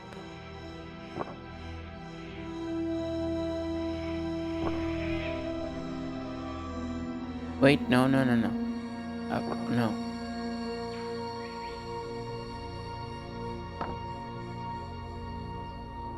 Nothing happened. Damn.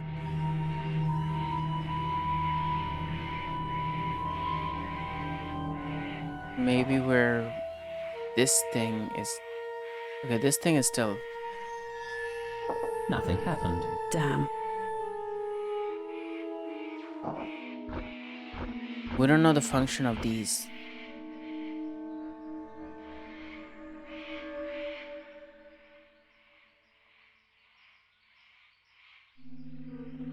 Are these encoders of some sort?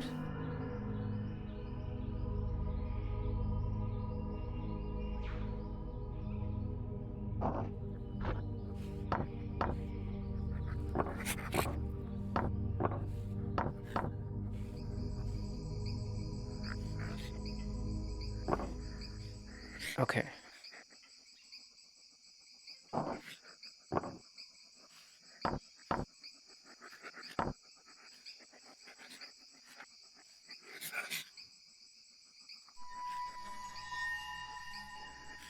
Huh.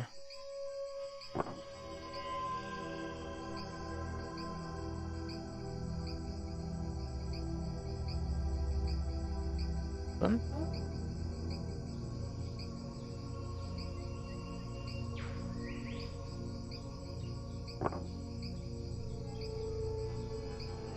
This.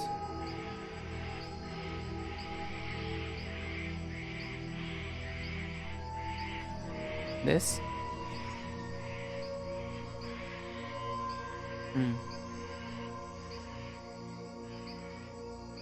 What are we trying to do here? I tried that, it didn't work. Oh, line. Okay, line like this.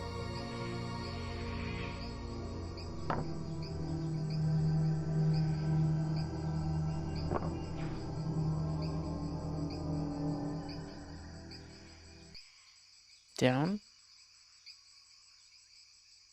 But then there's nowhere to go. Could go that way.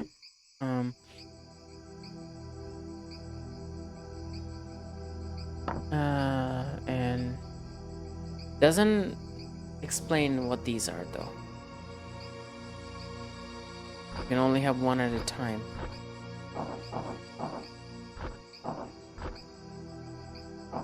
Anyway. This and then this.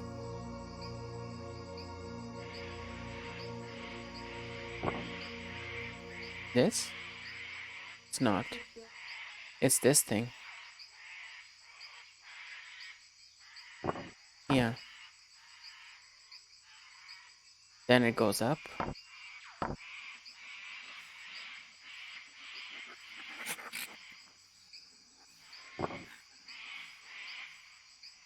Nothing happened. Damn. I feel this is incorrect. Whatever we're doing with this is incorrect. Nothing happened. Damn.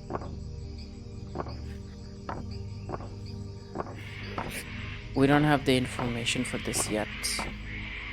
We'll have to come back to it.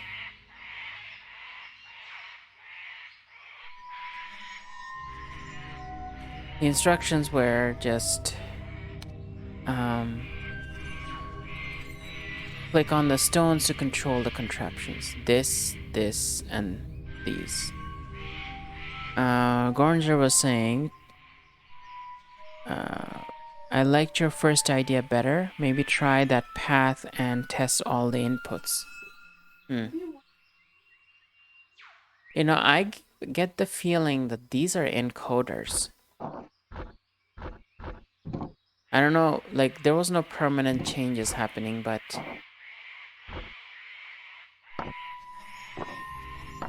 like the symbols aren't changing. What if this thing is unpowered? I have a feeling that these would glow purple. Based on how they're designed, they have a shine to them. If we did this right, these would glow purple. There's like purple stains everywhere, see? I think the power isn't on, whatever the power source is. Oops.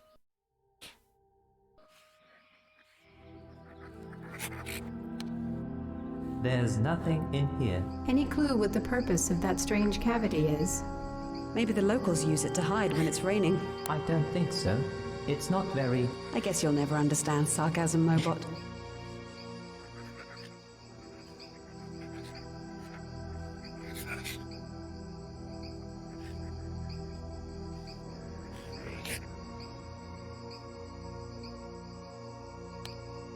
I am not sure I can get you any more information about this funnel. Is there anything specific that's where you we want put the me to purple do with thing. it? If we had a purple liquid, we could put it in the funnel and that would activate the device. That would make sense. That's why there's a funnel there. Right, just what Gornzer just said. Something must be put into the funnel to power it. Yep. God, this game is so good.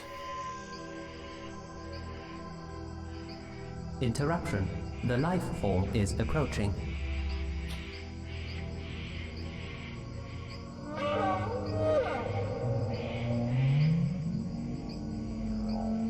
You have discovered artifact of power. Single ray from this artifact returned many of our kinds to ancient Zer. Afterlife? The being made a strange sound as it stretched its neck to an incredible length. Who expected such remarkable flexibility? But the gesture conveyed some deep sadness, as though he mourned the loss of his fellow beings. Okay, so the laser rifle were used to kill them, basically, in the past. I'm speechless. Our own paranoia, weakness, and aggression made us seem superior to these poor beings. You shouldn't be so surprised, Rachel. Isn't that the human way of dealing with things they don't understand? There's some prejudice there.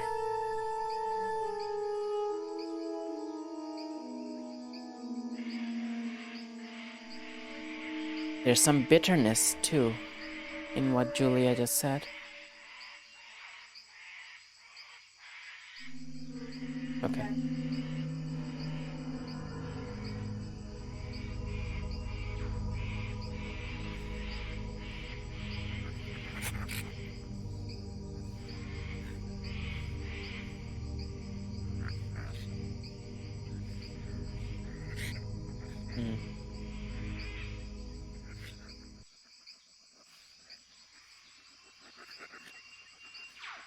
Oh, another one. Another obelisk.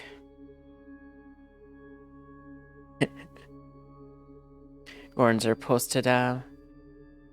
And Among Us emoji saying makes Julia suspect.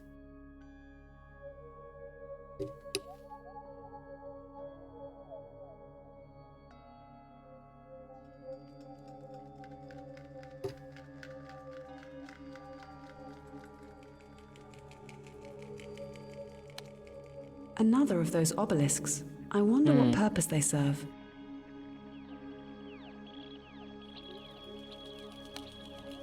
I apologize. We need a but detector for that before we can learn anything.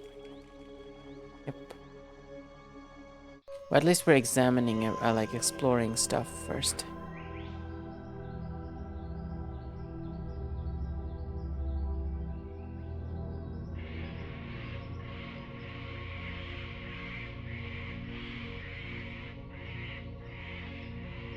Yeah, I'm gonna just go.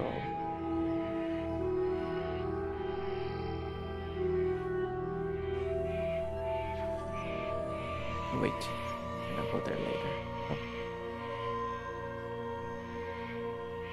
There we go.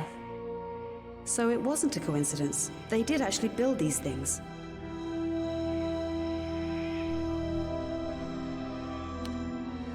It looks like a relic from the expedition.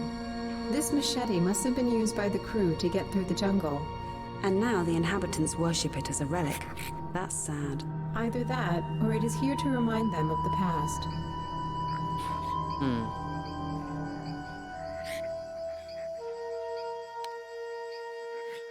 Hang on a second, Mobot.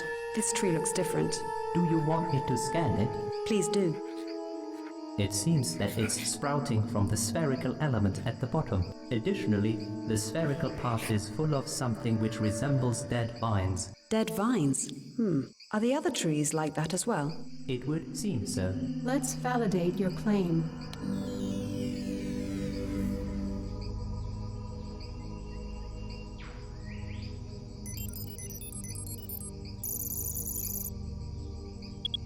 This tree serves as a prime example in support of the survival of the fittest theory.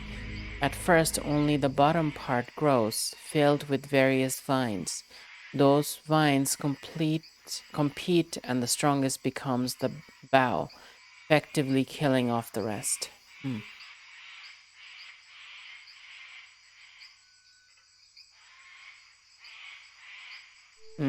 Interesting. But it's not a competition between separate members. It's a competition within the same within the same organism. So that's interesting.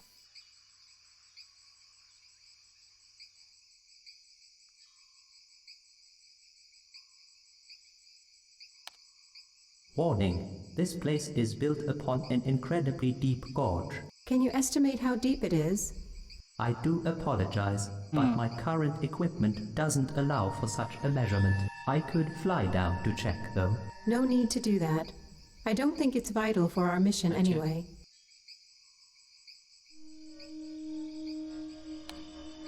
Another one of those carvings. Indeed. Have you noticed the anthropomorphic shape of this one? I did, and it makes me wonder if they tried to depict us going through the jungle.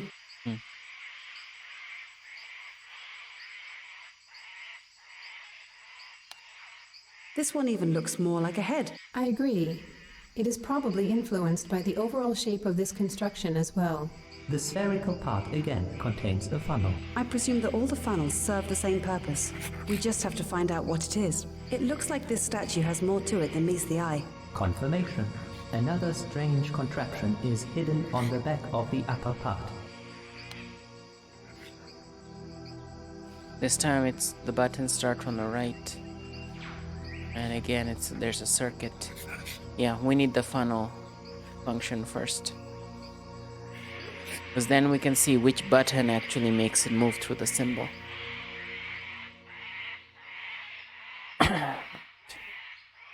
Caution. I am being approached again. So you saw the artifact of the faith. We still don't understand its true meaning. But we know it was really important to our masters. We believe it's here to test our faith. But it's just a simple broken machete. Can't we tell them that? They wouldn't listen, Rachel. This is how myths are usually created, and by trying to explain them rationally, we would only lose their trust.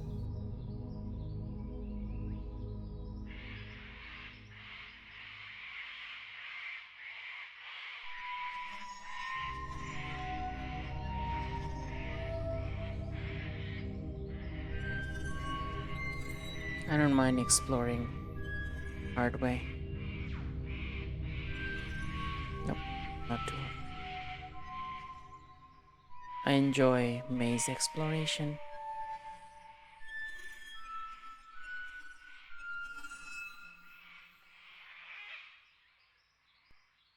My body is in front of a huge lake filled with the purple liquid.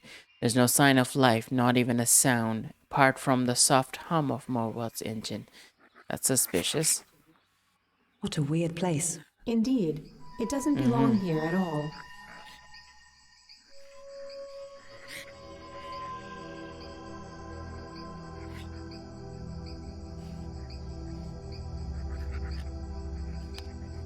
Obviously, nothing could survive in the neighborhood of this weird purple poison. I wonder what really happened here. Mobot, can you tell me more about this liquid? This liquid is a highly corrosive substance. I warn you against further analysis without taking protective measures, as it could damage my functionality. No need to do that. I guess we know enough.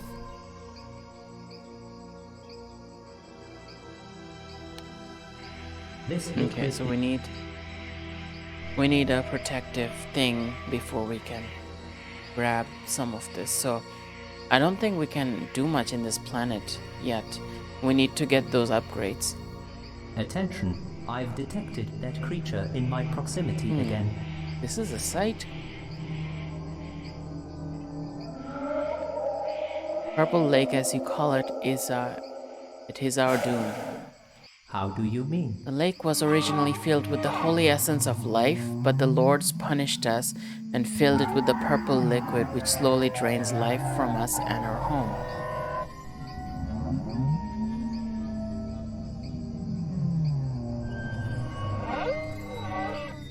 That is strange. The crew couldn't possibly have done it. Moreover, this substance would be deadly for our probe as well. I see that you're indeed interested in our kind.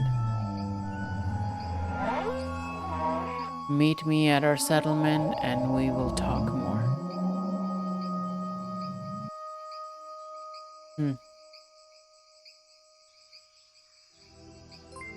Oh, wow. Yeah.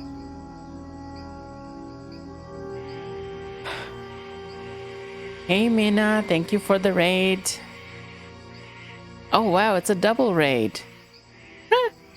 Double raid. Shoutouts to Mina Kitten and Fire Don't Talk. Together, shout out together. Double raid. How are y'all doing? How was your game? You two were playing Stardew Valley. Shell Smiley and I used to do this kind of double raid on Thursdays. After we played Remnant, that was a fun times.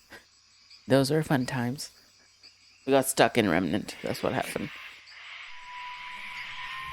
How was the Stardew Valley experience? The valley we're exploring here is way more toxic than Stardew Valley.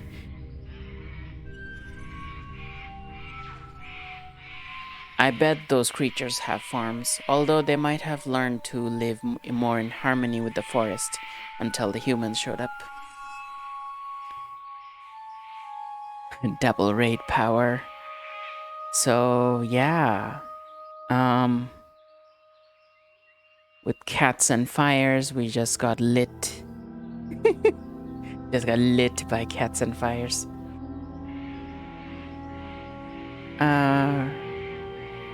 It's great, lots of fun. It was solid, happy to get back to it after a while. So how's the game going? This game is freaking fantastic. I am so obsessed with it.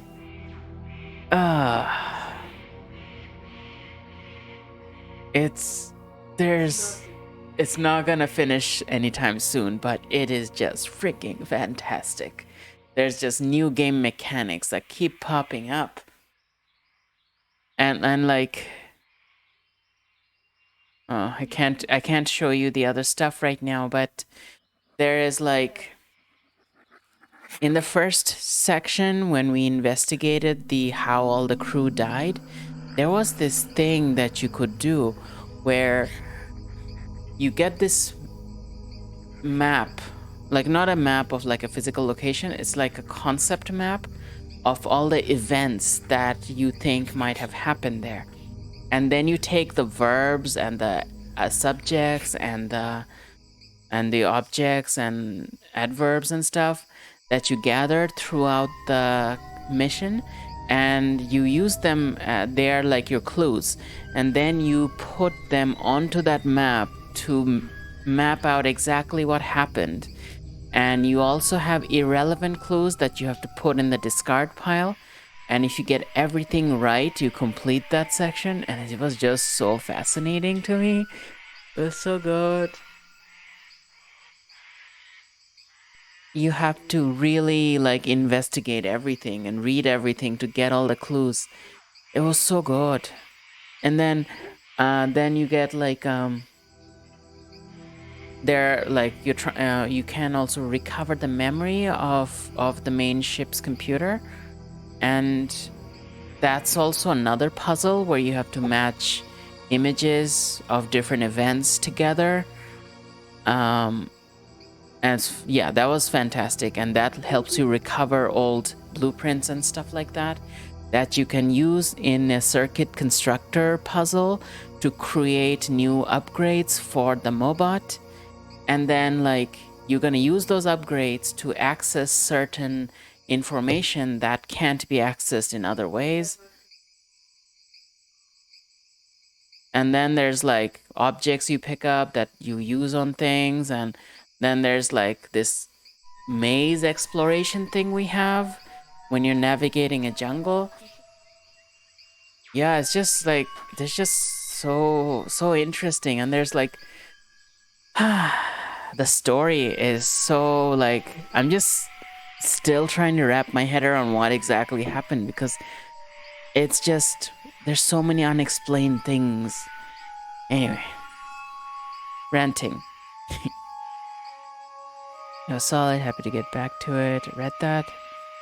Exciting, can't wait to try it. It's Chef Kiss perfect. Gornzer agrees. Gornzer's been watching the whole thing. And yeah, it's so good. Gornzer's been helping with me with some puzzles too. Fire Don't Talk getting wet from listening to this. Sounds like this game was made for people like us. Very likely. This was this was reminding me of Veritas. And Veritas has only very one simple dynamic, but this one has so many different mechanics. So yeah, we found out that the main character's been asleep for 60 years in the cryo jail. Apparently she was like put into cryostasis, but she doesn't remember why. And or maybe she doesn't even know why. And the logs on that planet where the rest of the crew died said that she was put in cryo jail. And yeah, and that was 60 years ago. So the crew died 60 years ago on that planet, and that was their last stop. Before that point, they explored a bunch of the other planets. So I'm basically going back and trying to retrace all their steps. I'm on this planet that has where they visited before and they attacked the local primate-like creatures unprovoked. The humans just got freaked out and shot them. And it's been 60 years since then or something like that. And the creatures who live here, they started to worship the humans as the ancients who came back, and as if it's their gods or something, because they had so much power to kill them, right? So there's that, but there is other structures here that were not made by humans, and they're very advanced, and there's some sort of powerful energy signature in them, but we don't have the equipment to actually, like this one here, we don't have the equipment to analyze this. I apologize, but I am unable to tell you more about this strange energy. We will need to gain some sort of upgrade somewhere that will enable us to do this better, get more insights from this. So we'll have to go to other planets and get some more upgrades and things like that. Oh, and there's the analyzer where you can drop objects to analyze and gain knowledge about their biological properties, other data stuff, and this one you can get a chemical analysis on this insect. This insect apparently can visualize sounds, and that's how they move around. They're like little fireflies, but they visualize environmental sounds. And these trees here, the trees are completely consumed by tiny insects, but somehow the tree is still alive. It's a very odd combination. And then there's this flower here. It shows a perfect symbiosis of flora and insect-like life forms, which form the thin membrane, creating a characteristic glow. The insects are feeding upon the blossom, and their excretions serve as a nutrient for the plant. Isn't that such a perfect system? That is so good, so anti. I was talking about this earlier, that there is I love symbiosis, because symbiosis is the opposite of capitalism. Because capitalism is very exploitative and it's more parasitic, because it exploits it basically slowly kills the host. We're in the midst of it right now. It's killing the system that it extracts resources from. So it's not sustainable. It doesn't do it sustainably. So we are going in the direction of being parasites to our environment. But there are sustainable ways to live, and symbiosis is one of those things that exist in nature. That is an example of it. Parasites, bigger organisms like us, cannot afford to be parasites, because there isn't enough resources out there to really sustain our living environment long term if we go down the exploitative route for tiny parasites who can never consume enough to kill the host. It's okay, generally okay, you know, like that life path is okay for those creatures. But if you're a big organism, you can't afford to do that. It basically ensures your downfall. Just talking about that earlier. I think we explore all the locations here. Oh, there's an opening left. Okay, so I think that's where the village would be.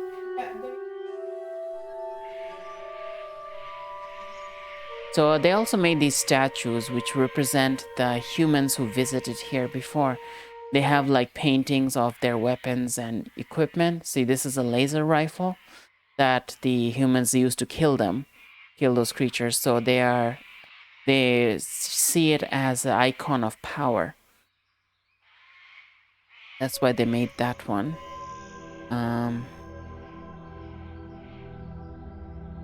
This way. Gornzer was saying earlier that it's a bad idea to go live in a planet with existing life forms. Saying that it either kills you or you kill it, you know? So much work went into building this world. Yes, I agree. And thank you both for the raid. That was very nice of you. So I'm gonna keep going for a bit longer before we end stream.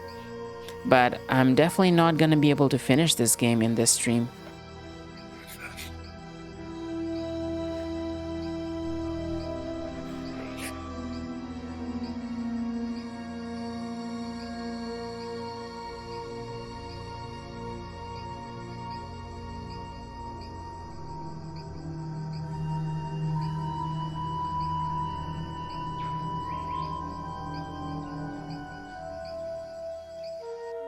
Okay, that's the third obelisk. I think there's only 3. Another of those obelisks. I wonder what purpose they serve. I apologize, but I am unable to tell you more about this strange energy. Rachel, look carefully at those bonding plants. Why? Aren't those the same we've seen in the jungle? Look carefully. They're actually part of one huge plant. Do you think the whole forest is actually intertwined by one single organism? We don't have enough data to tell, but it would surely differentiate ambrosia from Earth, don't you think? So let's get some more data now. Let's analyze that.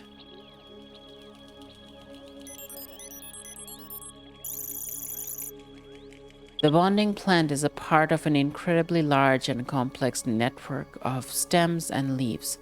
Based upon rough estimates, such a plant can spread across kilometers of the ambrosia surface, sharing just one common root. If the analysis is correct, the root would have to be enormous to support this intricate organism. Interesting. I wonder if the purple lake is attacking the roots.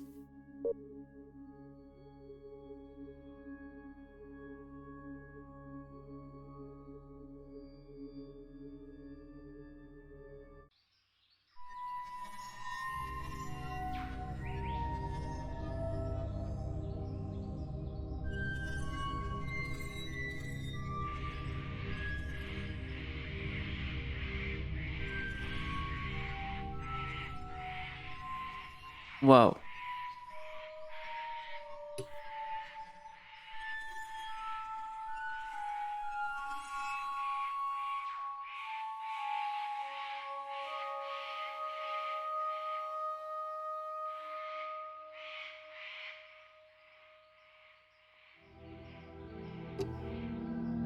Dead vegetation and... Huh. Obviously, nothing could survive in the neighborhood of this weird purple poison. I wonder what really happened here. Mina says, I'm definitely getting a mist-inspired vibe here. Yeah, for sure. Especially the open world aspect of this. I can go to any of the 5 planets in the system. Yeah, and it's gonna be a combination of them. No worries, I have to go for lunch. I'll be lurking. Okay, thank you.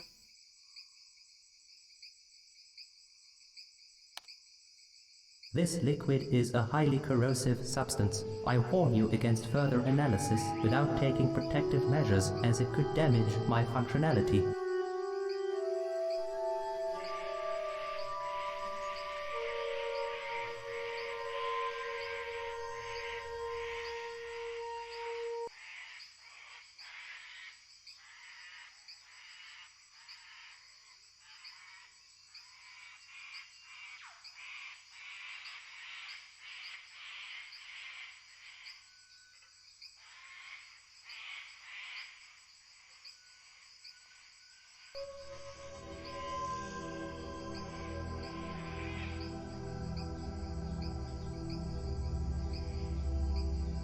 Ah, there's a fourth one. Interesting.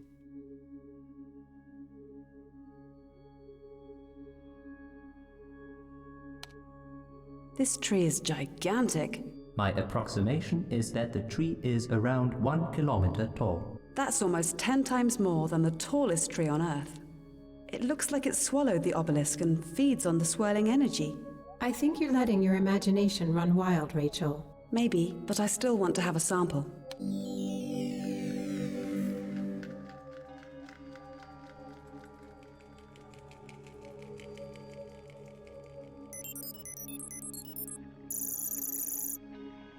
Biological analysis reveals strong genetic mutation caused by an unknown external source. Noteworthy aspects of this mutation is the enormous size coupled with enhanced longevity. Alright, I think maybe the obelisk has something to do with that.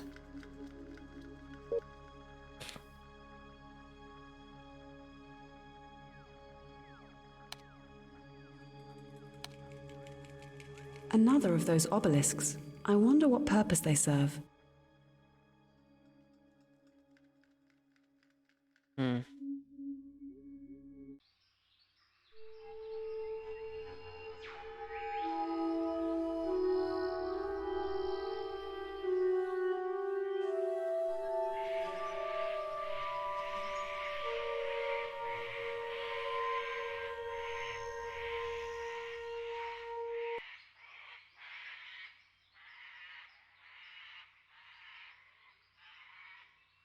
This is the village? Yeah.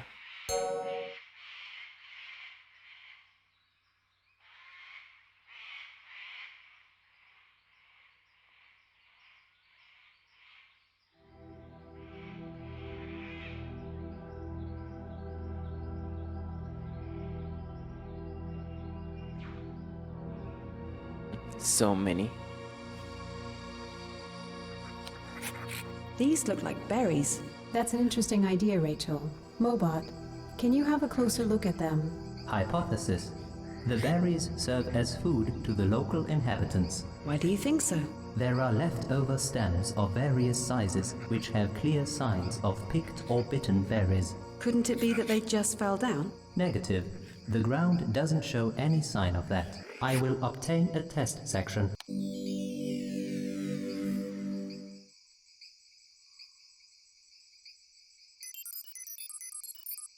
Mobot is actually very smart.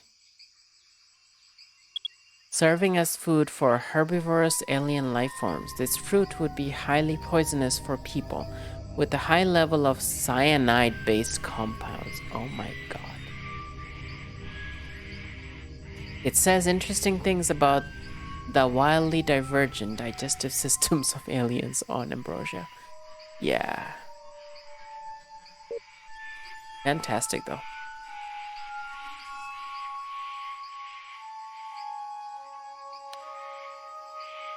The blossoms, they're so beautiful. I wish I knew if they also smell nice.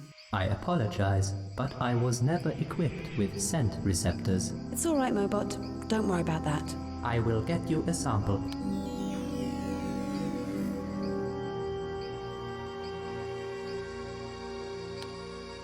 Traces of organic material confirm our preliminary finding.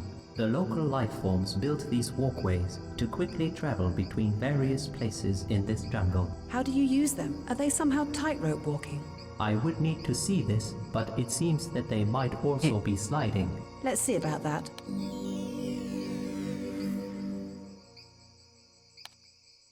Observation. The cocoon is not a natural construction. So this is where they live? I wish I had the chance to really research these beings. To actually do some proper science for a change.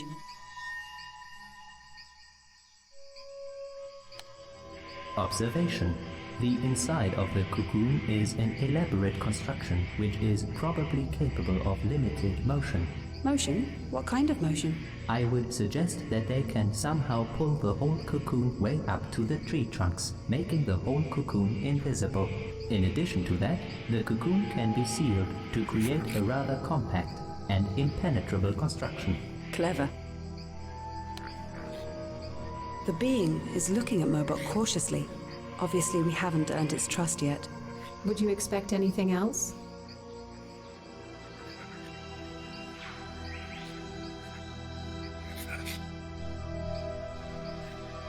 So only the conversation is left.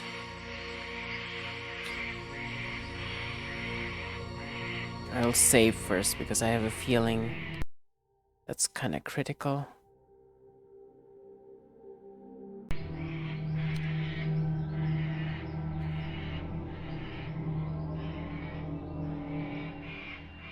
Environment?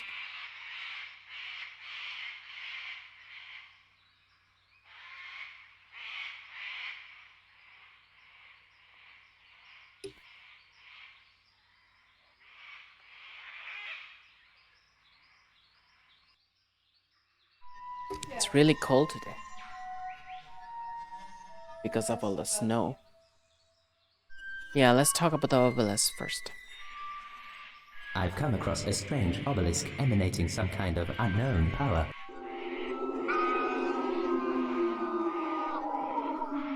What a name.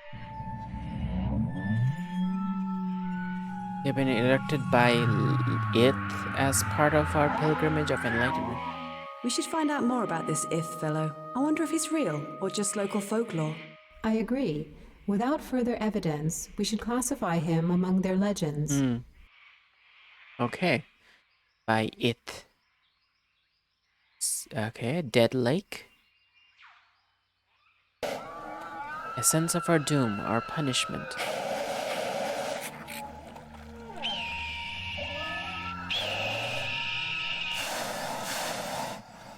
Again, all this talk about punishment. I guess it wasn't always in this purplish condition then. If you want to understand our punishments, I can reveal to you an important part of our history. Sure. That sounds useful.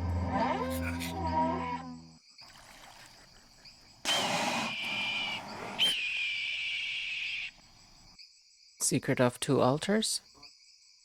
On both of the two altars we've seen, there seems to be an intricate mechanism mounted. Do they have a known purpose, or is it something long forgotten? Pillars of memories. They were built by an old branch. It's told that these creations prevent artifacts from being obtained.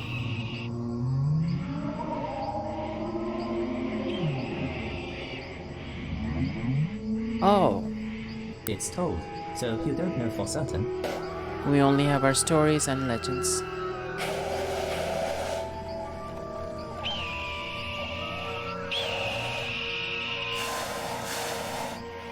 But it's only been a couple of years. How could they have forgotten so quickly? Maybe they have an extremely short Yep. lifespan. The artifacts are part of our legend. It's been told that the one who obtains them restores faith in a bitter. Yeah, as if a broken laser gun and rusty machete could do that. They won't, but your intervention could help us gain their trust.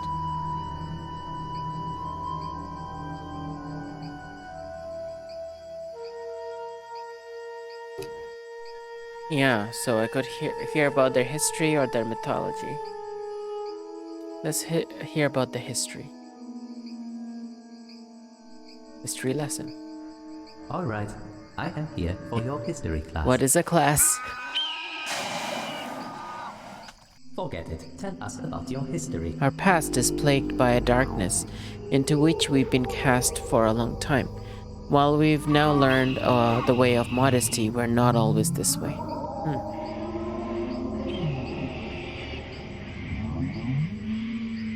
We were proud and skilled rulers of this J.U.L.I.A.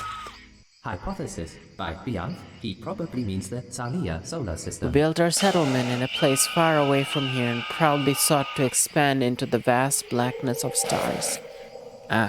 They were spacefaring. However, the masters arrived and we were taught a lesson in the form of 3 punishments.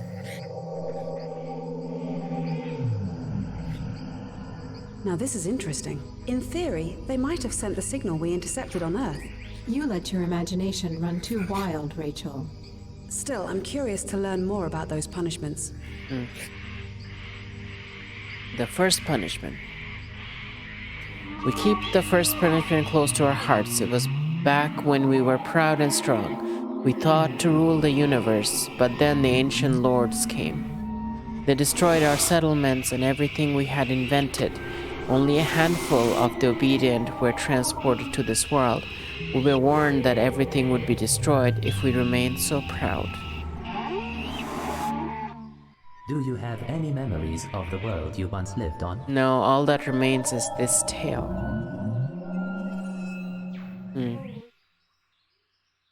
They probably lived in the other planet. The second punishment. After some time, we once again grew proud and built our home around the sacred essence. Our luck didn't last as we forgot to do the bidding of our masters. One night, there was a flash of light in the sky. The next day, our essence of life turned into an essence of doom.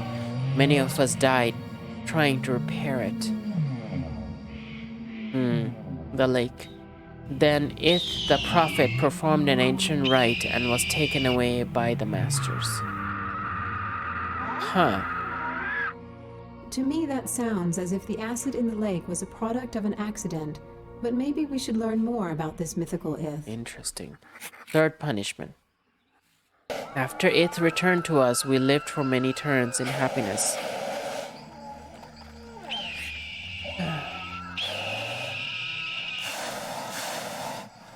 Clarification. Turns likely means full revolutions around their sun, or number of years as you call them. Even if the essence meant our peril, Ith brought us hope.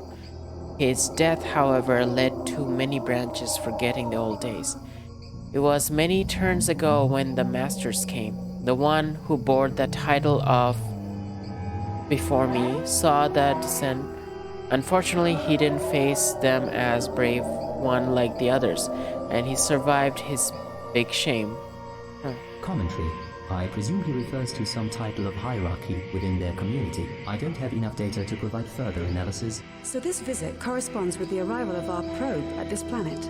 Ask him what the masters looked like. They were tall beings of light with 4 unintelligible but probably means limbs. They walked slowly and majestically through our home. We went to greet them, but the masters were offended and destroyed all that were unholy.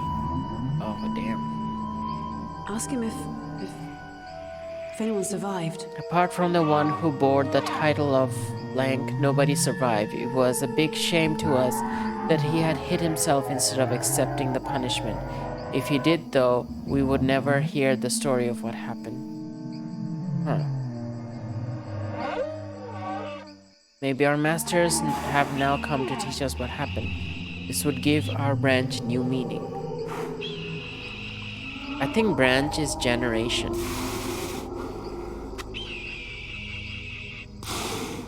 The creature brightened and rapidly changed color. You could tell this was a sign of great emotion, perhaps even happiness.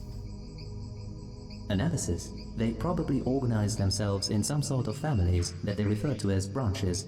If an individual commits some serious wrong, their entire branch bears the blame. I became the watcher of the skies, learning the ways of the ancients, obediently listening and learning all the knowledge hidden in our memories. I wanted to become a worthy greeter of the masters if they ever decided to return. So that's why you asked me not to hurt At you? first, I thought you were one of our masters who had returned, but you look very different from the tales we share. I was afraid that we have to face the fourth and final punishment. Now the only remaining hope is the ancient prophecy brought to us by Ith.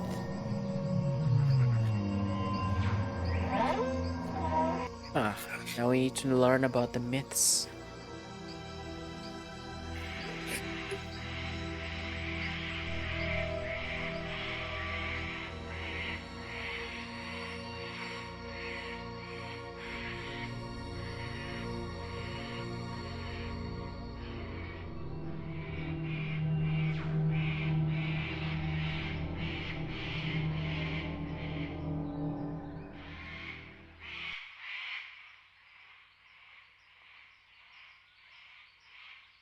Be right back.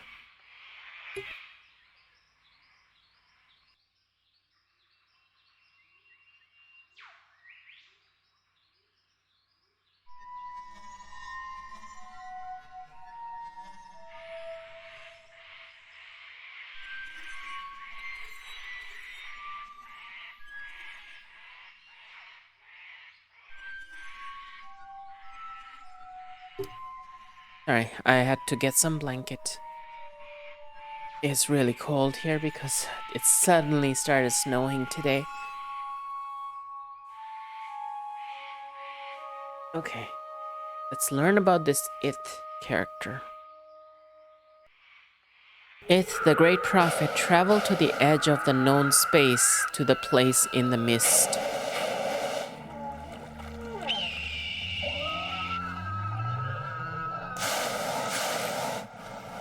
What on earth is this place in the mist? High above the third plane of existence lies a place hidden in the eternal mist. There lives one of the ancient gods who knows the answers to all things which have been and will be. Ith learned the ways of calming down the lords, and centuries of peace followed. Ith, however, disappeared into solitude. He would be seen here and there erecting large structures from rocks. So Ith is the one who built the obelisk. Later on, we discovered that during his time of solitude, he created for us a pilgrimage of enlightenment to revere and follow. What happened to Ith? He was worshipped till the end of his life.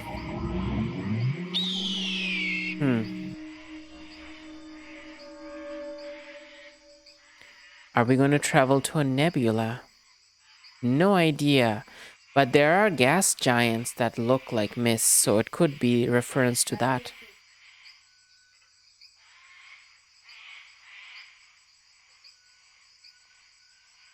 Yeah, there was one of the planets that looked like it was made of mist, so it could be reference to that too, right? Pilgrimage of Enlightenment.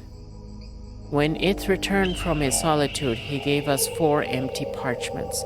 These were very common to our kind, so we did not see their value. Do you still have the Of course, items? we have them, but let me continue. He handed these parchments to our leader and told him that the pilgrimage of enlightenment was ready.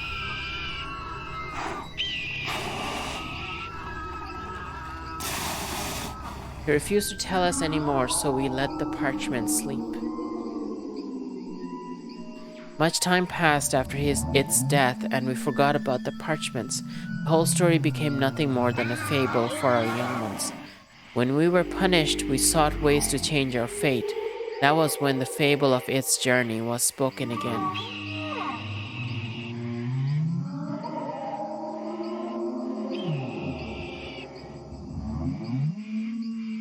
Became our rite of passage from young one to grown, that all must take the journey of Ith.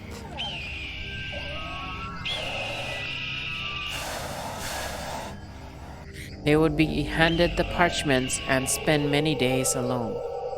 Then they must travel to each place that Ith visited and meditate on their meaning. The one who returns knowing the true meaning of its pilgrimage would become our next leader.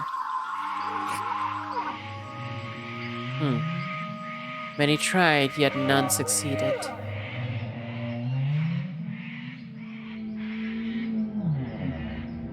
So what if we wanted to make that pilgrimage? It's just a waste of time, Rachel. Time we don't have. We can make the time for this. You are too trusting, Rachel. And you are just a paranoid computer. He seems pleased with us. Allow me to entrust you with the most sacred scrolls given to our kind upon the most important day of our lives. Oh God, we got them.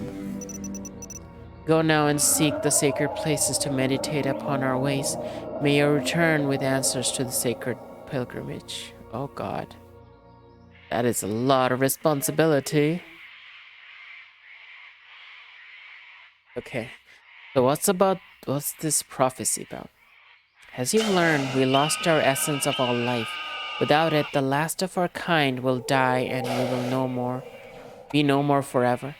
The essence of life turned into the essence of punishment, yet it brought back a prophecy from the place in the mist. According to the prophecy, a wanderer from the sky will restore our essence of life, reverting the punishment.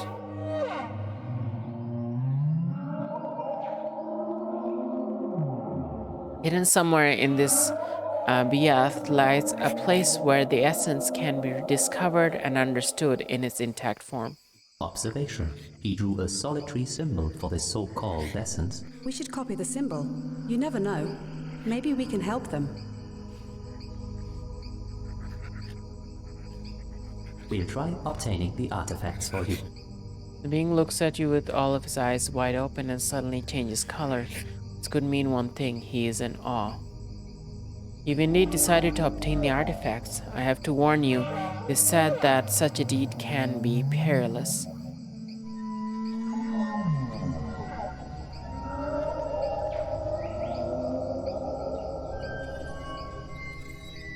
Please explain. I need to evaluate associated risks. Our teaching says that the contraption comes alive only when you pour the essence of punishment inside. Ah, yes. That's what we thought, the purple thing. I have a feeling he's referring to the corrosive liquid. Ask him about it. Is the purple liquid your essence of punishment? Indeed it is. You shall not touch it unless you've been entrusted with something. Huh. What's that? Ugh. The creature emerges with a purplish container, handing it to Mubot. It nods to signify that he should take it. Okay. That contains... If you are the one destined to free those artifacts, bring them to me. I will reward you with an artifact of wisdom. Ah, that sounds useful. Okay, I think we got enough information. We can talk about these again if we need more clarification, but I think we got... Okay. The Ambrosian wants me to retrieve the artifacts hidden in two obelisks. Basically, he just wants to have our gun and machete. He gave me a special container, which is supposed to help retrieve those items. I got 4 scrolls, which are connected to its pilgrimage of enlightenment. I should use them on the sacred places in this jungle. They should reveal a special path which I'm supposed to find. Oh. You know what? You probably need to hold the blank parchment up to the light. That sounds like... That's why they're blank.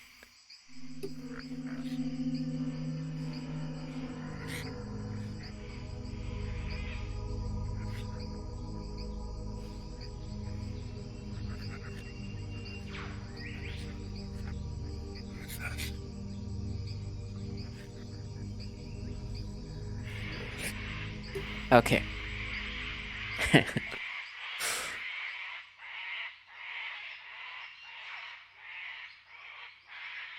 All right, so I think we can afford to do the artifacts now. I'm very curious. Let's go get the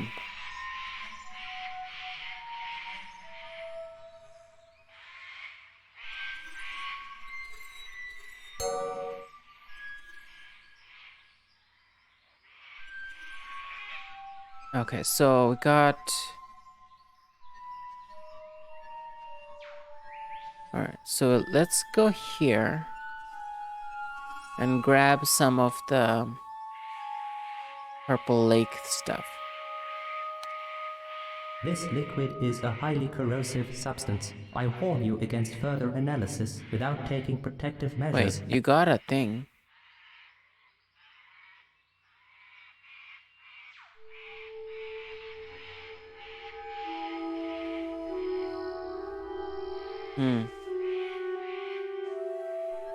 Oh, I should analyze all these things we got. Okay. So, plant sample.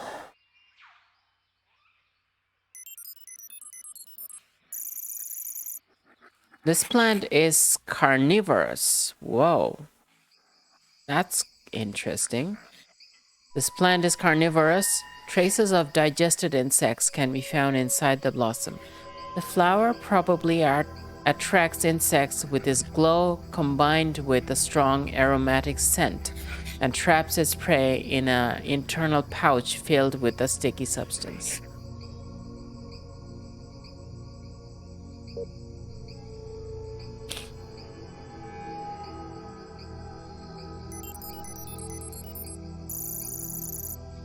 Okay, an extremely strong and sturdy vine-like organic structure. Upon additional analysis, it has been treated with specific chemicals to reinforce its strength. Okay, that's why they can use it as transportation medium. Okay, the scrolls.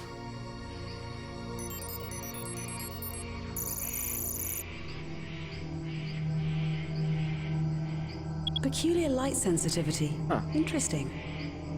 Aha, I knew it. I knew it. Thank you. Oh, I knew it. Light sensitivity. Chemical analysis of this small scroll sample reveals an interesting photosensitive quality similar to that of old photographic film. I knew it. You hold it up to the electromagnetic spectrum of the, like, they said that the Mobot noticed there's an electromagnetic component of that thing, right? The obelisk, which means that certain wavelengths that's coming out of it will probably trigger images to appear on the parchment.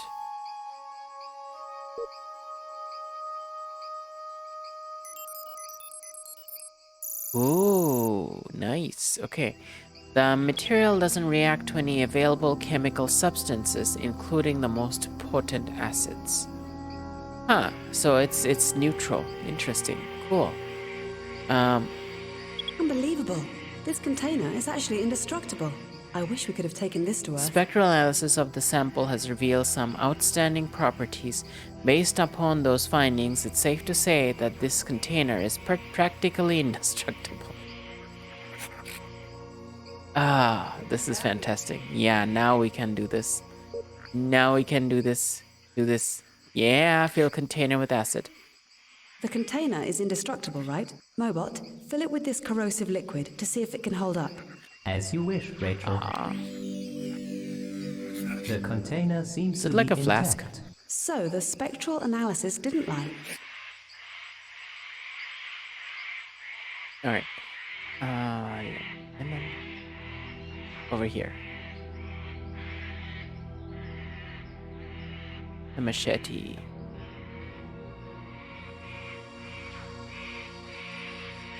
Pour in the purple liquid. I've poured part of the container into the funnel. Okay. Now. Mobot, can you look closer at the scratch marks? They look like an inscription to me. You're right, Rachel. It seems that these marks once corresponded to the symbols on this object. I confirm your observations. I might be able to recover some of them. Let me try recovering the inscription. Got it. Based upon my new language data files, the inscription translated. can be translated as "Avoid me to learn about your future." Oh, these inscriptions have a meaning. It's Based upon my new language data files, the inscription can be translated as "Avoid me to learn so about the your inscription future." here says, "Avoid me to learn about your future."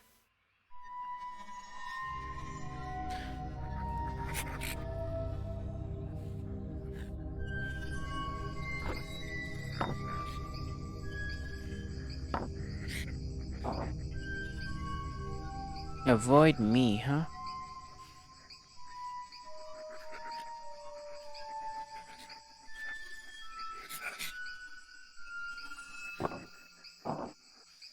The inscription says, "Avoid me to learn about your future." I wonder what that means. Like, should I be avoiding these symbols?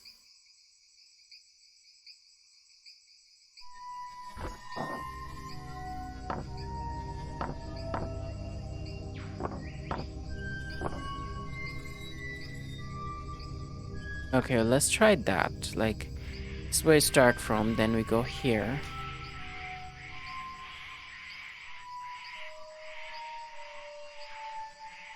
And then this one, and then the circle, and then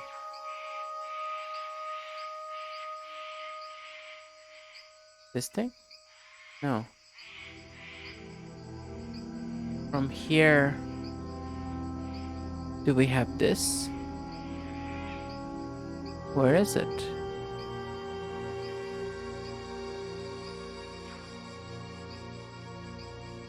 Huh. Maybe I'm supposed to be avoiding the symbols then.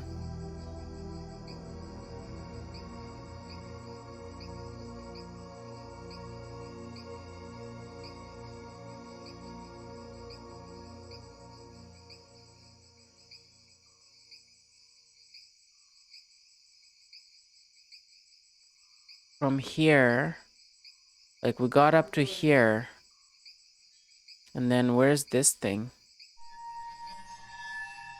Those two things are not there. There's two symbols missing. Wait, this thing is over here. And this thing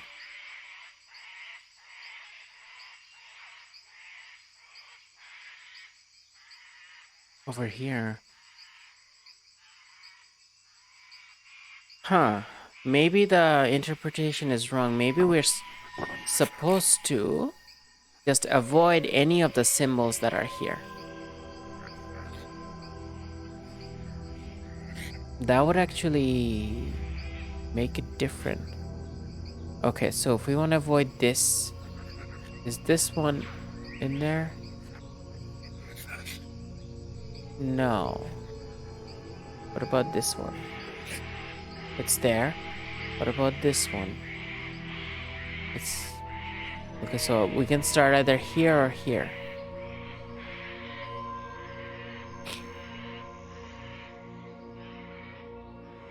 What about this thing? Is it there? No. This thing isn't there either. This thing...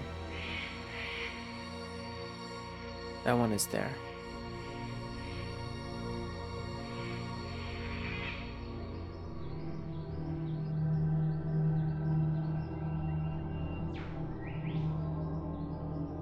This thing is there. This thing is there. Okay.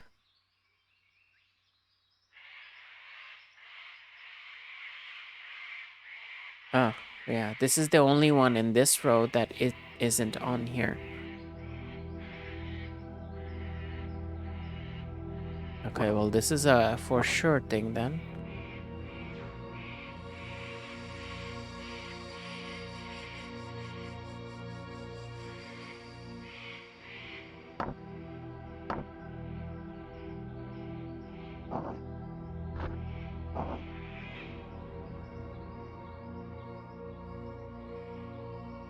This thing isn't mentioned anywhere, so that's fine.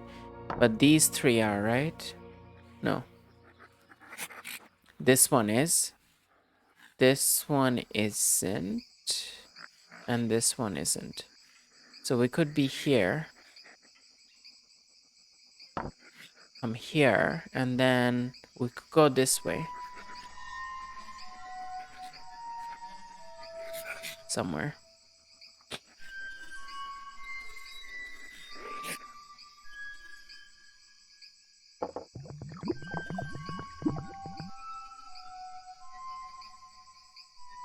Okay. So I was right. This is how it flows. It goes through these barriers. All right. So at least now we know that thing is, that's the mechanic. Okay.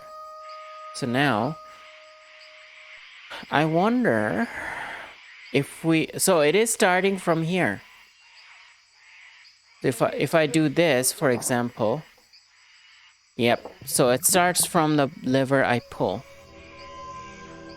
And it's supposed to go here. That's probably where it's supposed to go. So we have to end up over here. Damn it. What about this? Okay, so this is one of the... Damn it.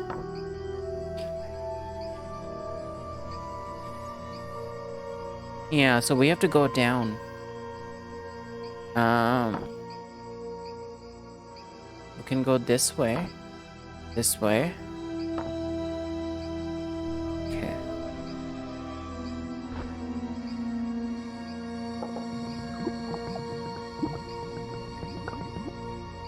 No.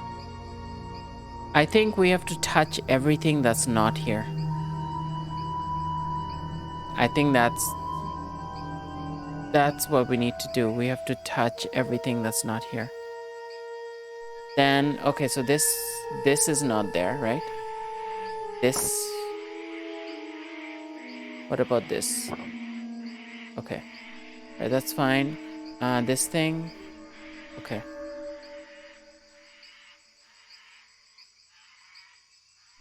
This thing is not there, right? Okay.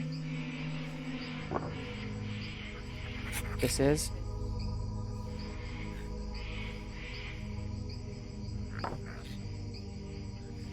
So we avoided all those.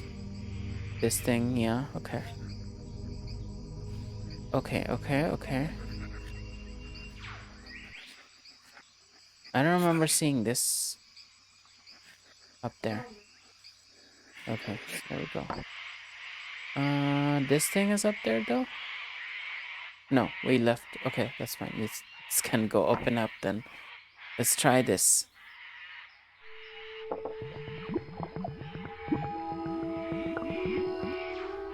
Yeah, we got it.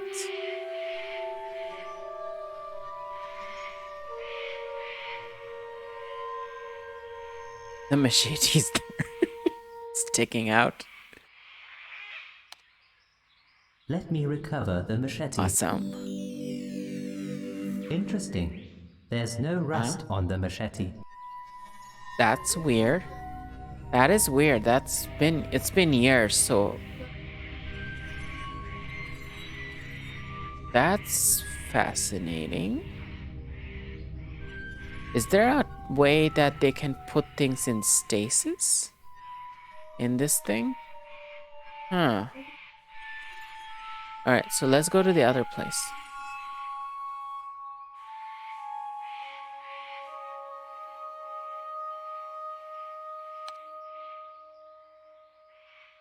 I've poured part of the container into the funnel.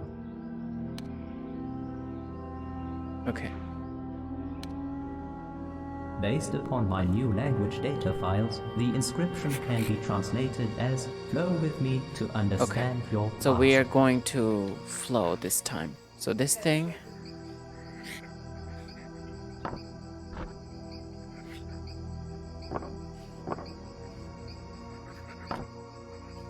We got it last time. I think we got it right last time. We just didn't have the purple thing with us, so...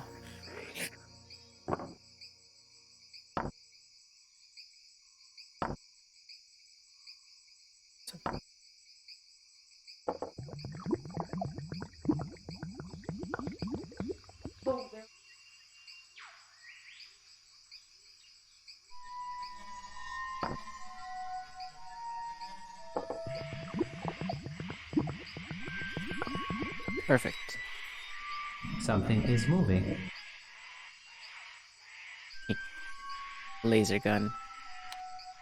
Let me recover the laser gun. Observation.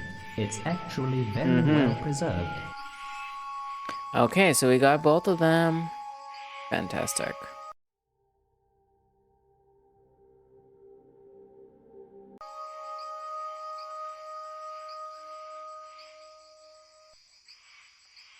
Alright, the two artifacts are here.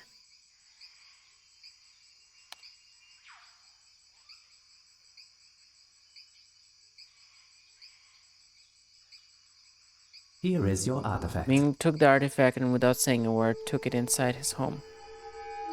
Now that was abrupt. Don't these creatures believe in saying thank you? All right, give him that second artifact, Mobot. Once again, the creature carefully places the item in his lair. His color slightly changed to some emotion which you had not seen before and could not decipher. Just as quickly it was gone. Just when you started to wonder what he was doing, he returned with a black box. No way! It's an Omega disc. It must have been misplaced by our expedition. I wonder how they My could have God. lost such a thing. Damn. Okay, so that probably has a lot of data from the expedition. We get to find out what happened. I think we can do the enlightenment thing. Okay, so we have 4 things and 4 discs, 4 parchments and 4 obelisks. Let's save the game first.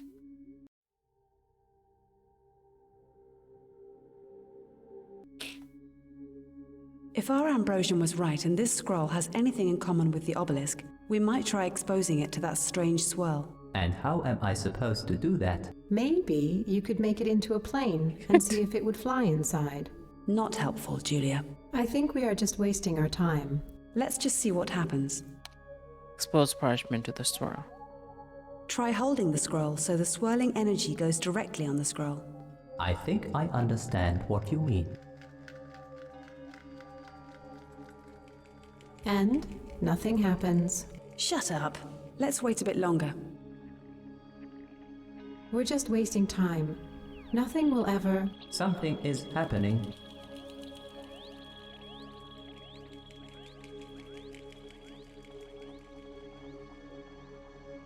The swirl has created a visual pattern on the scroll. Yes. We need to do the same with each obelisk. I think Julia's trying to prevent us from learning about the past.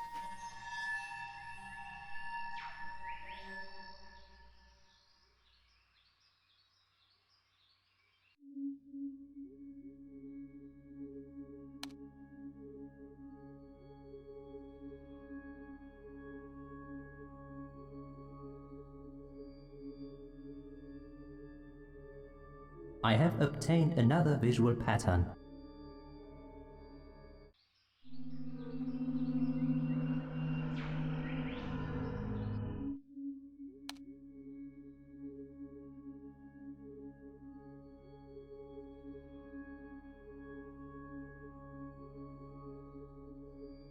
I have obtained another visual pattern. One more. I bet we can combine the 4. You know what this is reminding me of?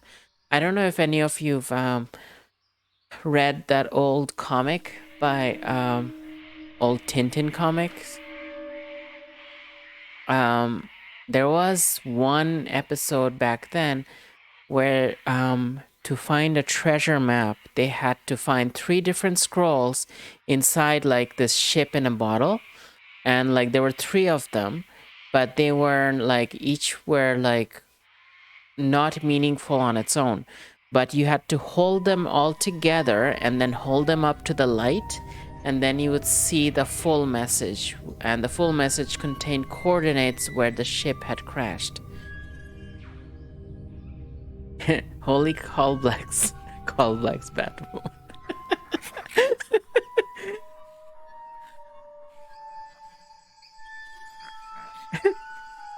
I used to read those comics a lot when I was a child, so I kind of remembered them fondly. And that was one of those things. Like it's a very standard thing that shows up in fantasy books of holding parchment to the light. Yeah. We did all 4. Yeah. So now I think I did all 4. There's one more, maybe? Oh, I haven't done this one, yeah. Hey, it's raining.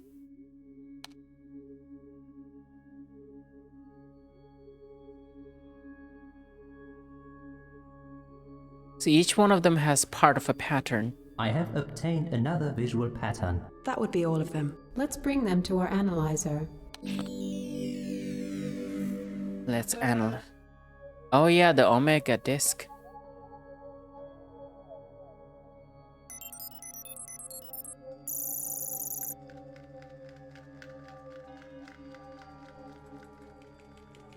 How should we piece that together? Let's try superimposing those parchments. Just click on a scroll piece and it appears in the big picture. If the final image doesn't look right, reset the interface.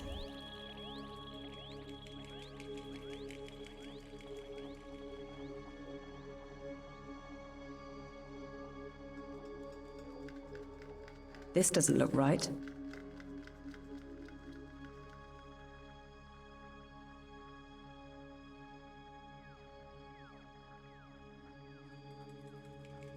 Oh, This some doesn't of look it right. overwrites the old one. Okay, okay. So we have to start from...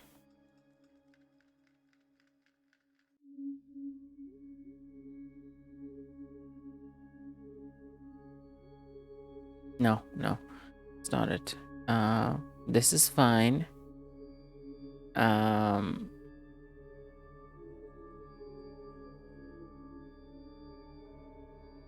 No. I think this was fine. Yeah. That's it. I think we have the correct image. But what could it mean? Judging by certain aspects, it could mean several things. That wasn't very helpful. What I meant is that I would rule out a written text. The symbols bear no resemblance to the local language, but it could easily be a map to some place. If has hidden the map to the place in the mist. Yes, it might be exactly that. Oh, nice. Okay. When I analyze the Omega disk now.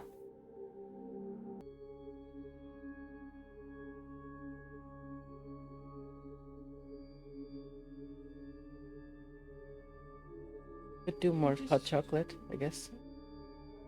Oh, not that.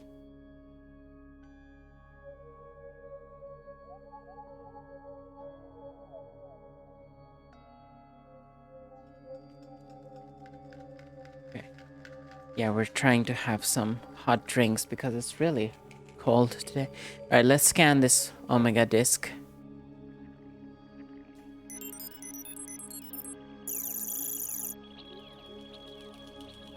Wow. What a mess. I agree. The Omega disk was damaged by Ambrosia's excessive humidity. Anything interesting there? I've identified several clusters which seem to form a visual pattern. They resemble a blueprint, so I thought What's you a might blueprint? want to check it. Right. What should I do? Just swap them to see if you can recover the Okay, correct let's shape. do that. Yeah, it's a blueprint that needs to be fixed. It's just fragmented.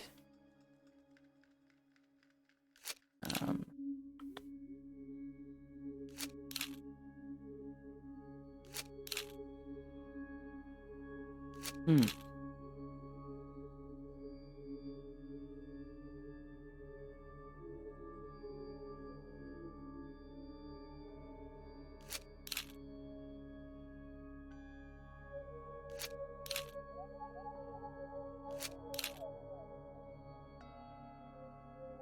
Good thing there's no rotation involved because that would have made things much harder.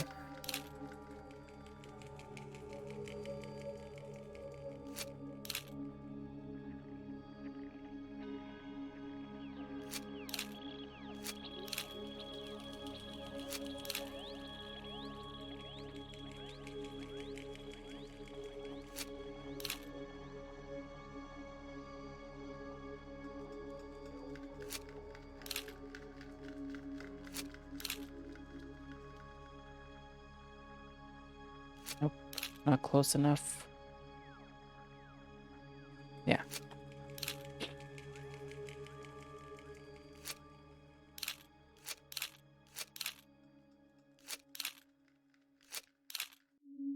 Where's the top of this thing? Oh, there we go.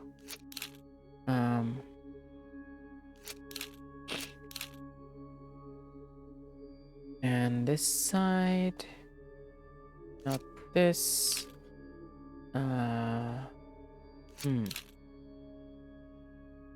This line should be elsewhere.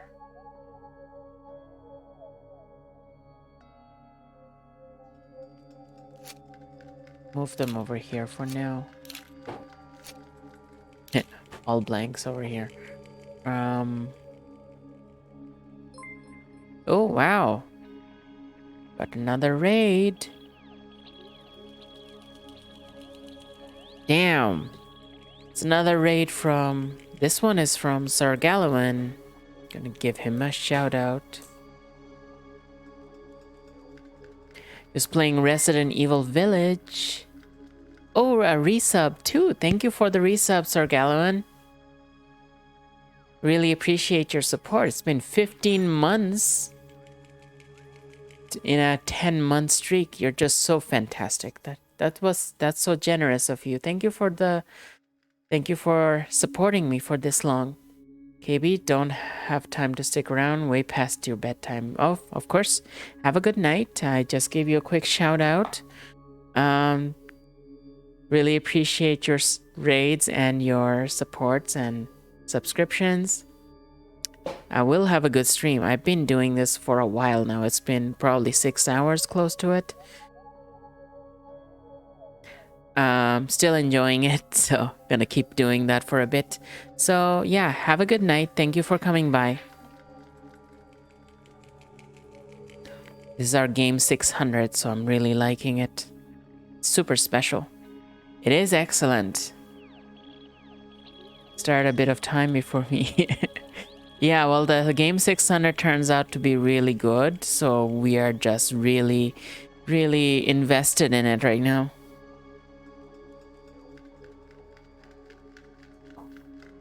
Very light.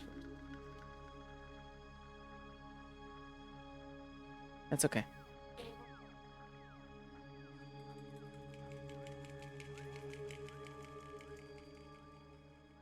We could put some honey in it.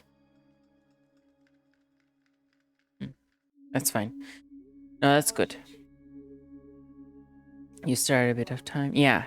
All right, so let's finish this blueprint. Goes here.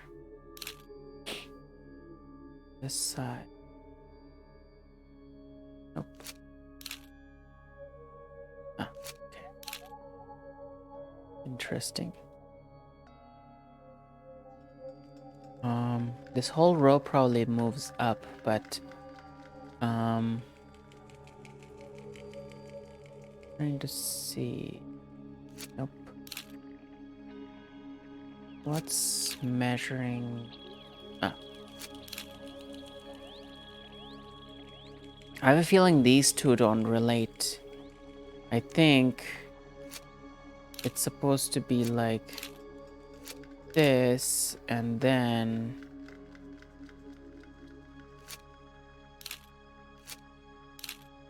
okay. I think this is the input and output.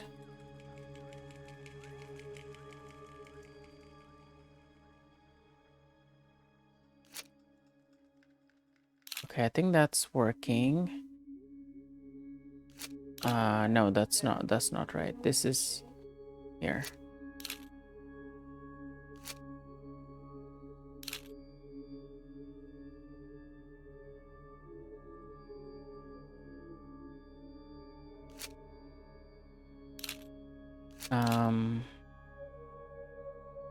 Does that look right?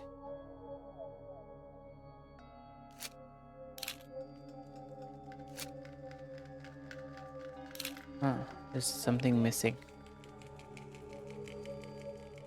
There.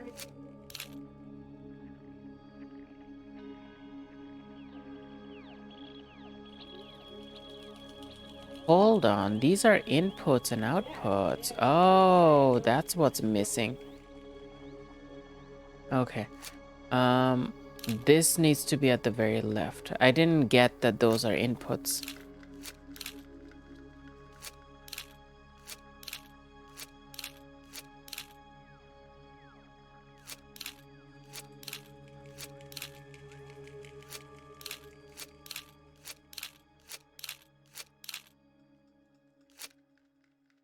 Okay, I think I've nailed it. Good work, Rachel.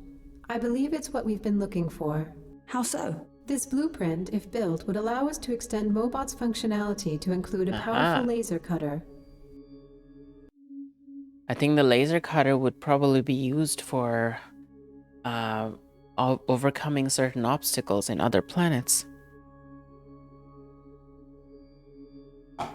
Okay. We're gonna go build it. Did we do this? Yeah. I've got 4 scrolls which are connected to its pilgrimage. I should use them at the sacred places in this jungle. Oh, all of them? Okay. I'm gonna start with the other one. The sacred places are the 4 obelisks, I think. Or maybe these places.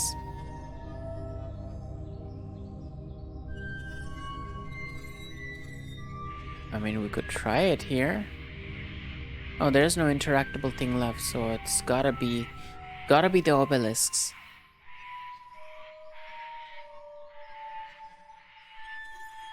It's a high. Okay, I'm gonna start with the bottom one.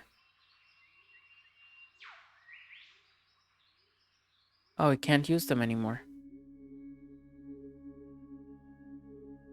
There are other sacred places?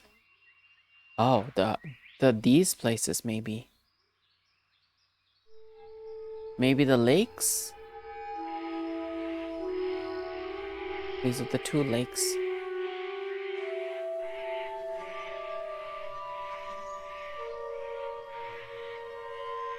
No? The other one maybe.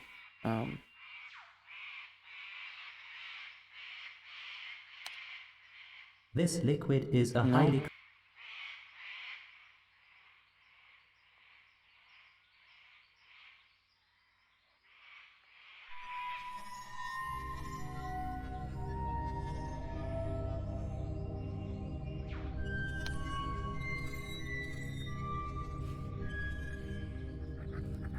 When it returned from his solitude, he gave us 4 empty parchments. These were very common to our kind, so we did not see their value. Do you still have the items?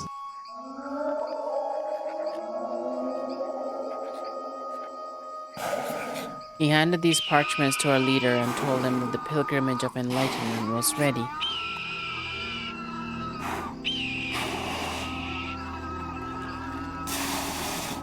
He refused to tell us anymore, so we let the parchment sleep. Much time passed after its death, and we forgot about the parchments. The whole story became nothing more than a fable for our kind. When we were punished, we sought ways to change our fate. That was when the fable of its journey was spoken again. It became a rite of passage from young one to grown, that all must take the journey of it. They would be handed the parchments and spend many days alone. Then they must travel to each place that it visited and meditate on their meaning in hope. The one who returns knowing the true meaning of its pilgrimage would become our next leader. Many tried and none succeeded. So what if we wanted to make that pilgrim? It's just a waste of time. We can make the time for this. You are too. And you are just a paranoid computer. He seems pleased with us. And seek the sacred places to meditate. Okay. I think we have to learn about it and what places he went to.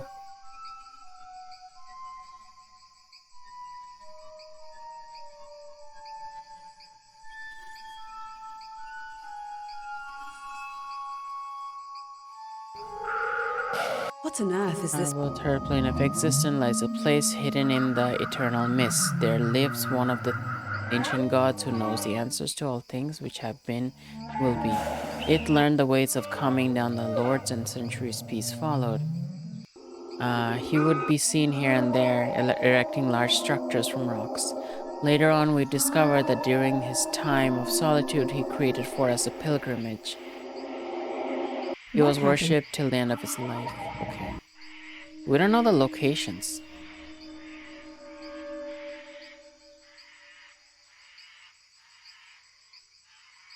But, okay. At here says, that's the current goals. Concealed map. To the place in the mist. I got 4 scrolls, which are connected to its pilgrimage of enlightenment. I should use them on the sacred places. They should reveal a special path which I'm supposed to find. Huh.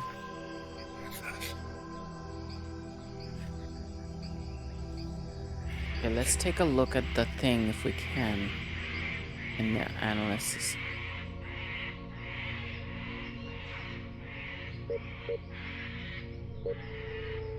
No.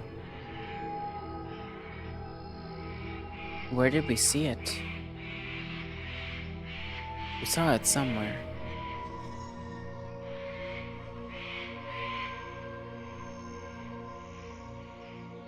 Hmm.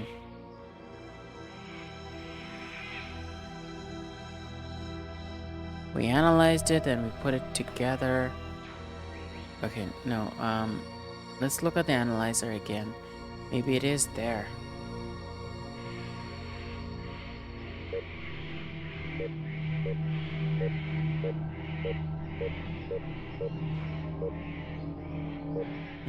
I don't see it. I don't see it anymore.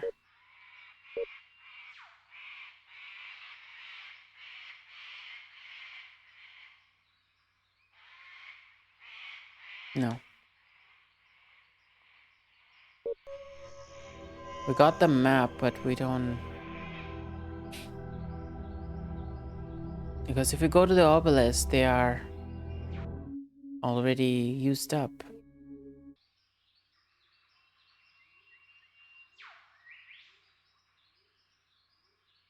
So Gornza says, I think it's just the obelisk and the 2 riddles we solved. We got a map, just don't know what kind of place it is. Look at the empty scrolls. Okay, so if you look at the empty scrolls, what happens is... empty scrolls, it just tells you chemical analysis reveals an interesting photosensitive quality, similar to all photographic film. So, but there should be a combined one now.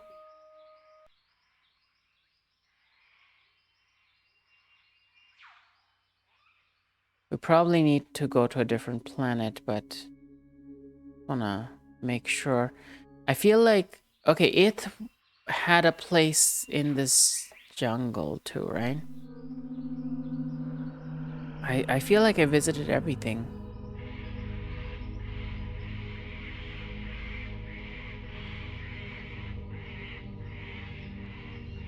Sorry. Is there any location left? I don't see any location that's unexplored.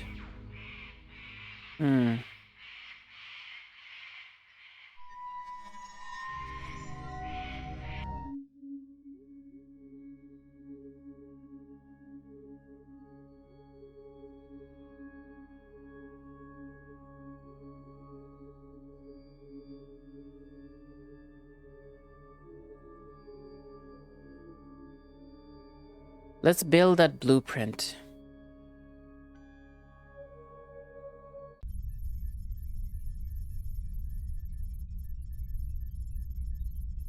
Launch upgrade interface. For this, okay.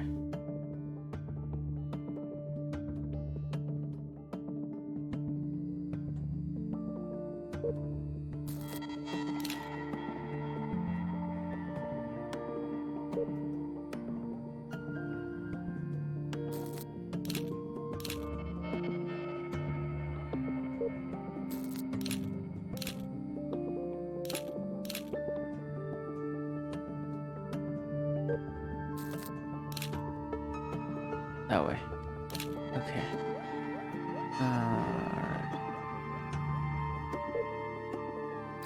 Oh, splitter. I need a splitter. Okay. And then I need a connector.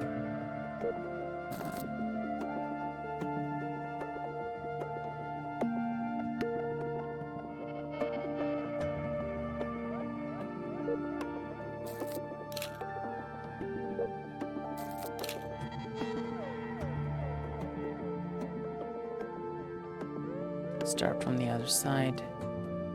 Splitter here.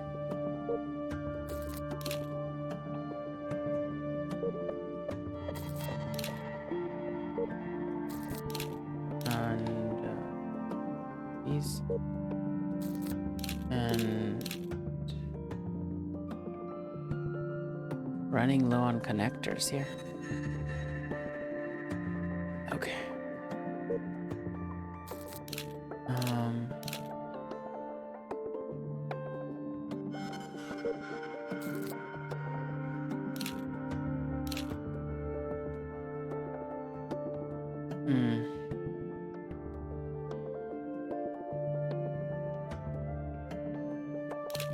Yeah.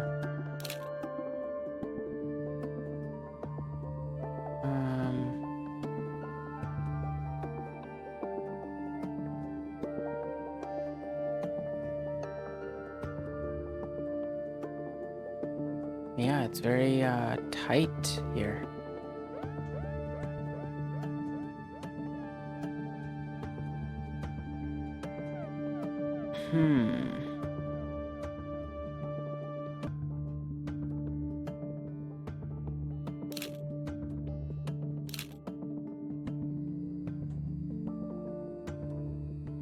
These are very tightly knit here. Yeah.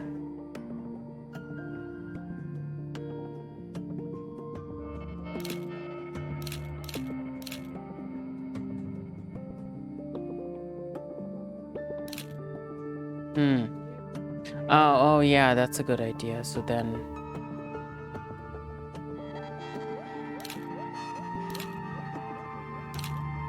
Okay, that could work.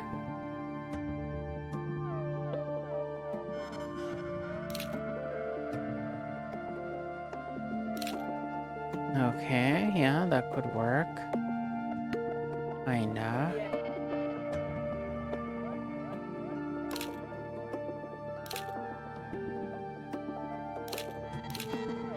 Huh. Yes. And the other one goes here? Don't have another long one. Oh, hold on. We can increase the length. We can do this. And then this one, sorry, like make that long. So if we come here and right.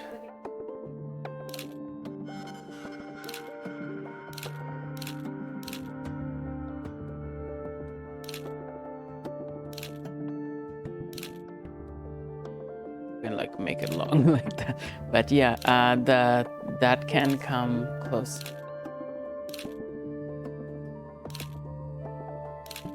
Okay.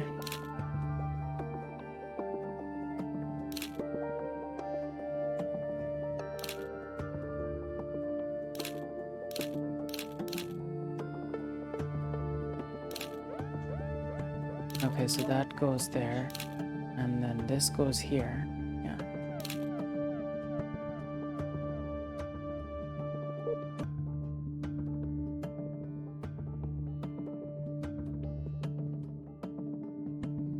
Missing something. No, the idea I had was to use a single long instead of two longs. Just have a single long, and that would shorten the distance between them. That's the idea I originally had. One connector before the split, not two after. Put the connectors right next to the output.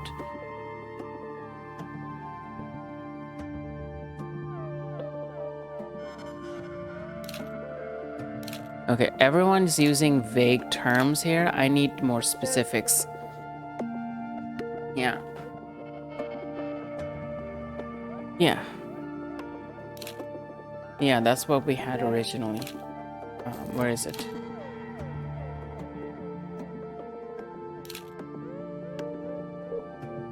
Okay. So now this is this. Let me just get oriented. Okay.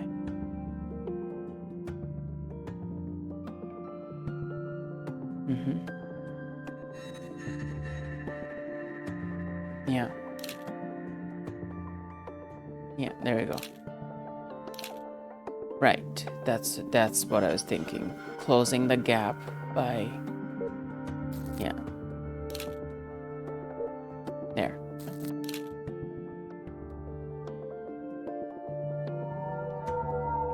That's it. I did it.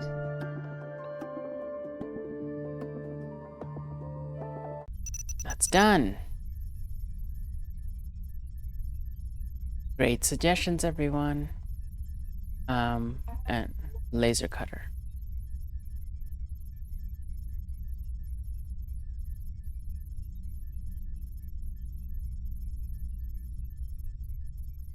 All right, let's see what we find.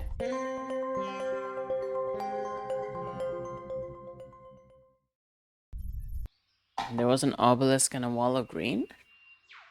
I don't remember that part. No, no. This one? Nope.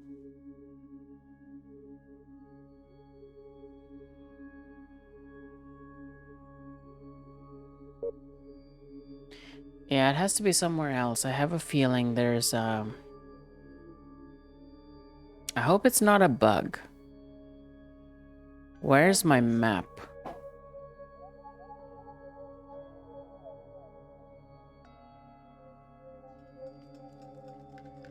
And it's actually a concealed map to the place in the mist. Okay, so it shows it's done, but I don't get to see it, so...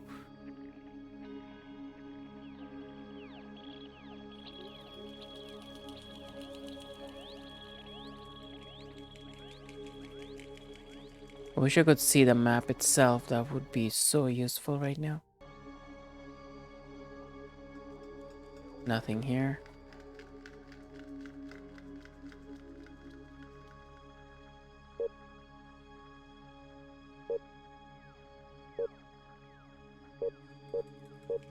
Anyway. Yeah, that's what I was saying. Wish we could see the map. It didn't look meaningful regardless. It just a bunch of squares and stuff. But it's probably in a language that's different from what we learned so far.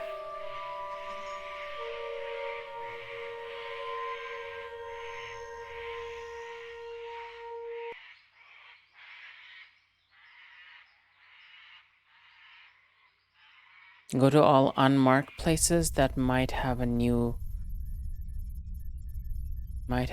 connection.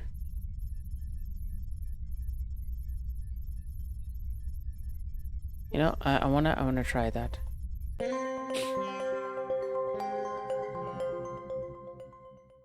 I don't know. It doesn't sound like it would leave this place.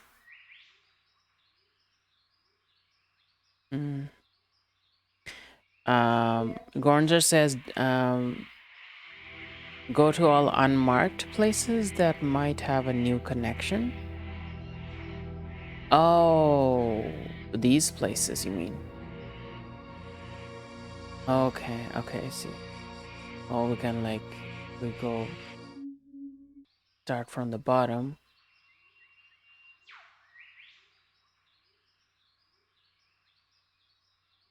Yeah, I don't see.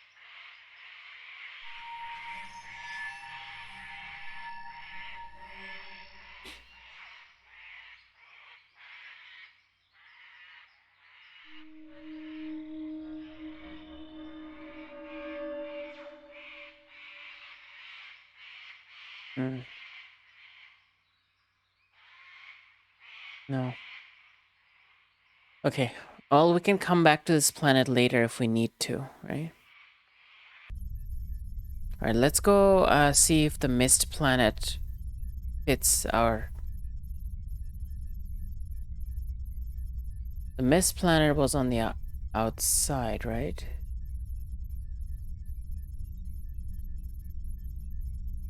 Yeah, there we go. Yeah.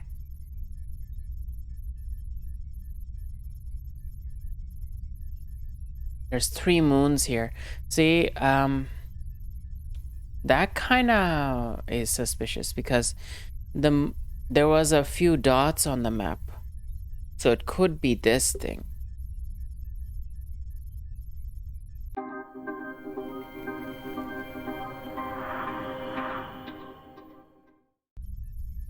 Let's analyze this and the planets and the moons.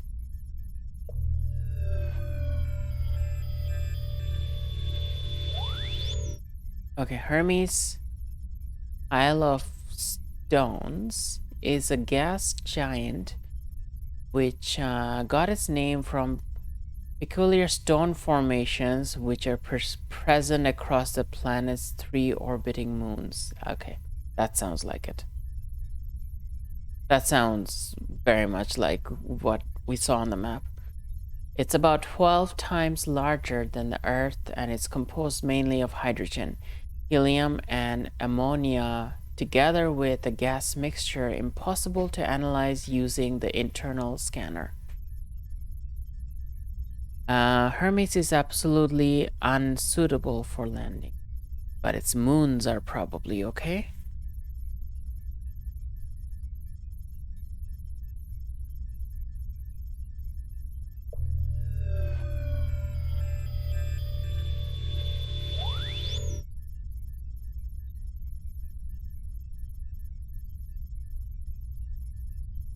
Hermes Alpha is the second largest and the most distant moon from the parent planet.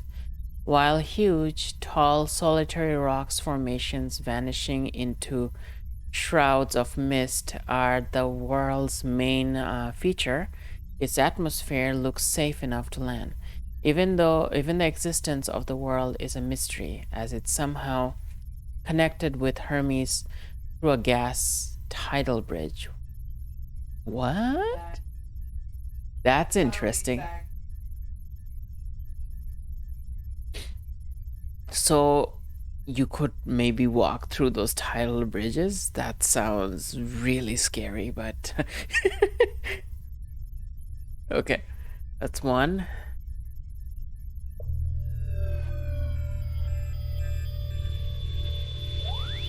Hermes Beta is Hermes' largest moon. This moon doesn't look connected to the planet like Hermes Alpha seems to be, and the surface is riddled by streams of molten lava.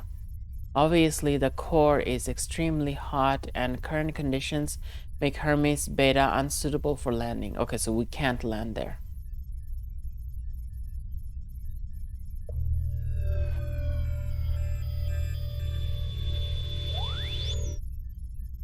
Hermes Gamma is the smallest and coolest moon to the closest moon to the parent planet, with a tiny solid core 1/10 of Earth's moon and a thick, unpredictable atmosphere. Hermes Gamma is unsuitable for landing. Okay, due to security regulations. Okay, so this is the only planet we can land in.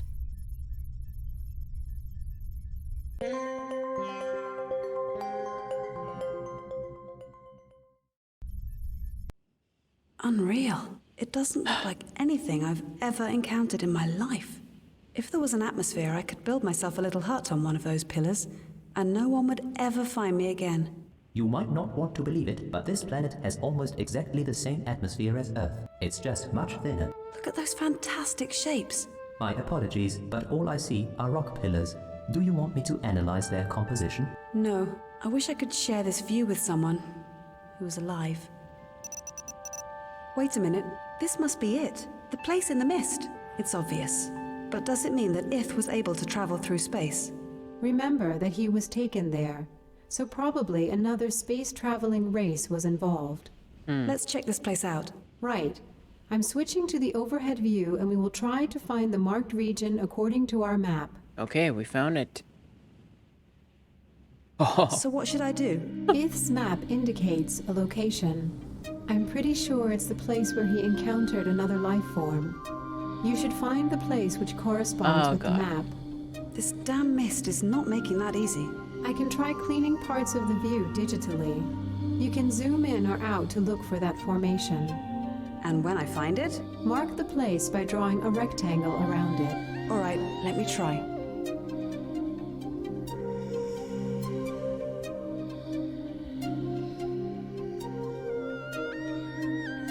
yeah, it's carving. Oh, this is gorgeous. This is beautiful.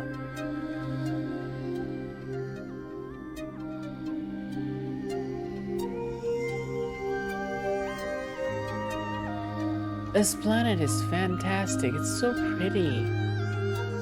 Like such sharp rock formations. Like how does something like this get created? This was real life, I'd be like fascinated and staring off into this for days. I'd be like, how does something like this get created?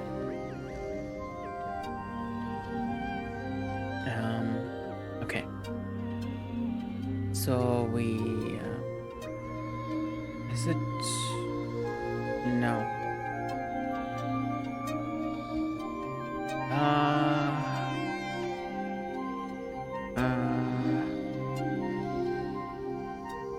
When these two kind of fit, and this one does little bit. Not the bottom part as much.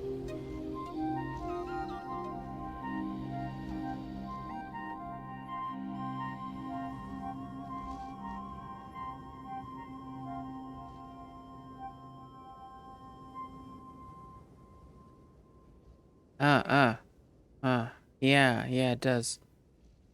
Bottom right one. Hey, this is...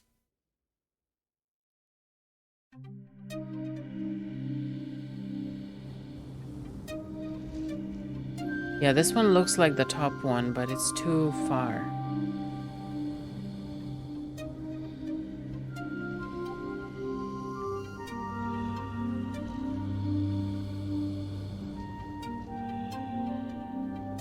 See, there's something missing here.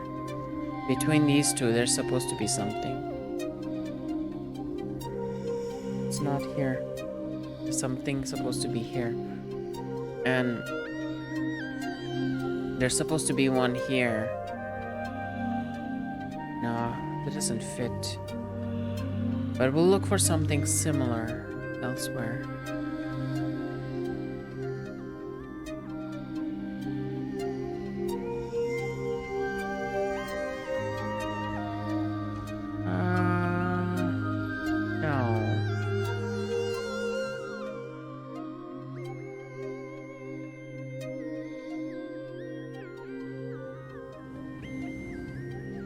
Too big, so no.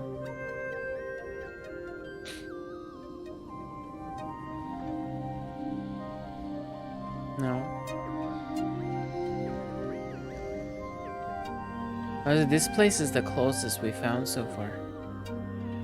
Unless there's a rotation. I hope not, because that would suck.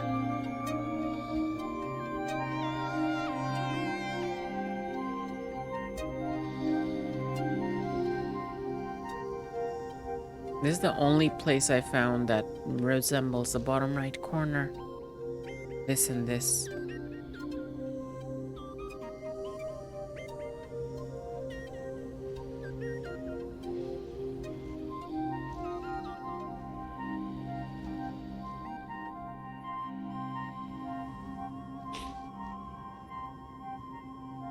Has to be close enough.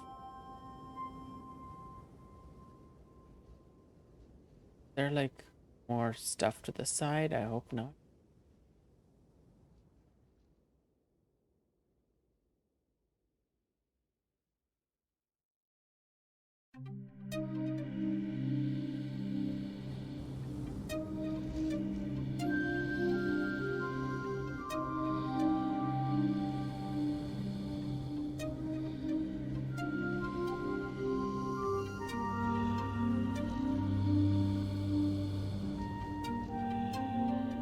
I feel it's probably this area, but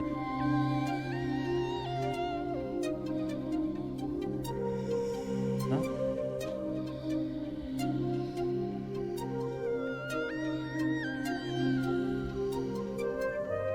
Has to include everything.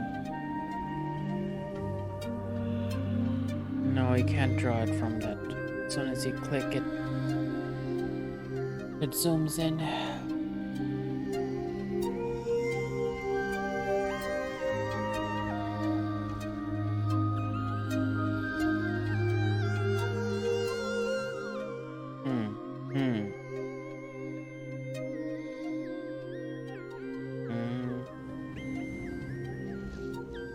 Just kinda like it. Almost.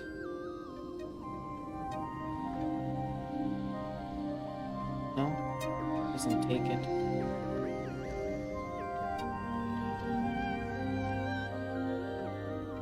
Right click maybe? Right click is not doing anything.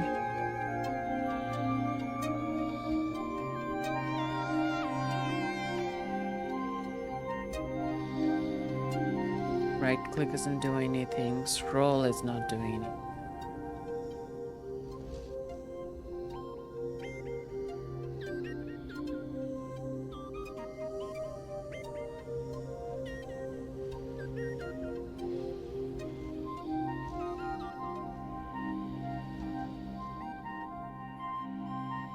Can I do like small things like no?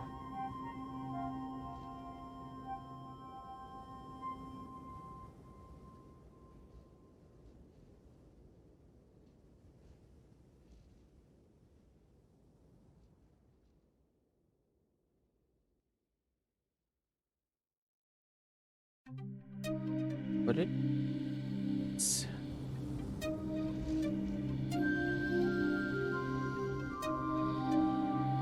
I think so.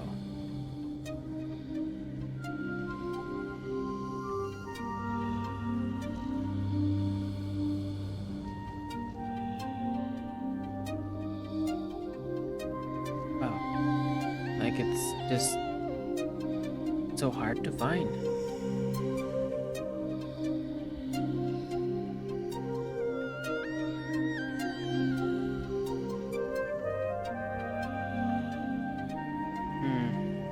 We could find a guide for this one.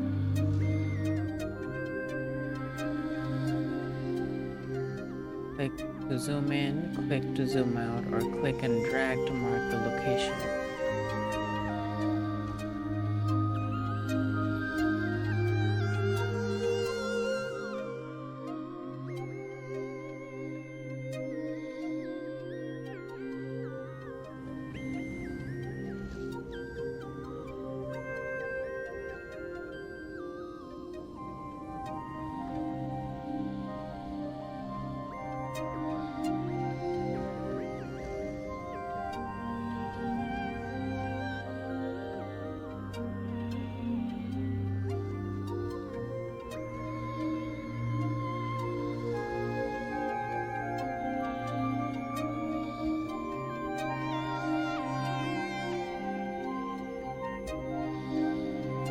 It looks very close. Oh. Yeah, 2 pillars. This. There's a big thingy here. There's one here. And oh yeah, this one at the. No, that's too far though. Okay, we'll try this.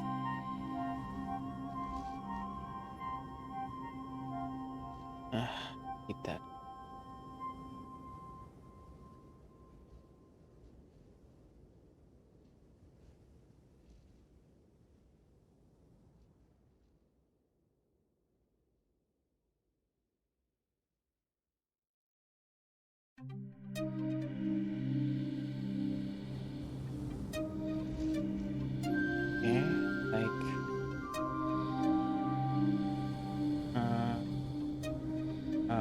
So including this thing. Like that.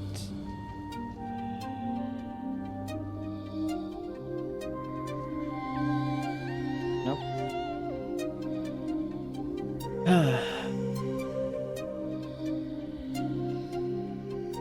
Yeah, this is weird.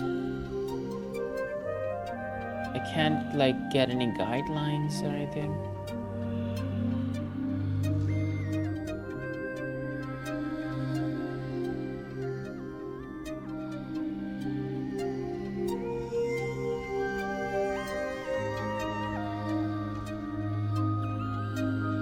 These two fit with this. So this must be the location.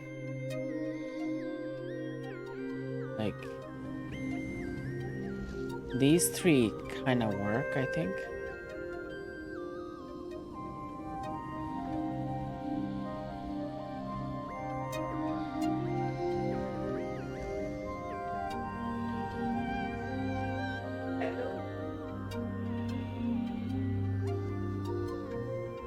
Oh, I see it. Oh, that is exactly that. Yeah, I got it. It's tiny bit. I think I found it. Finally. Good job, Rachel. I'm activating a life form scanner.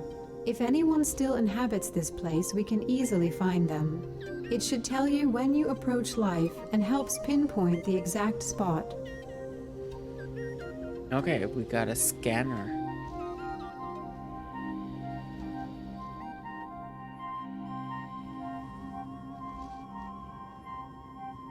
Artificial life form, look.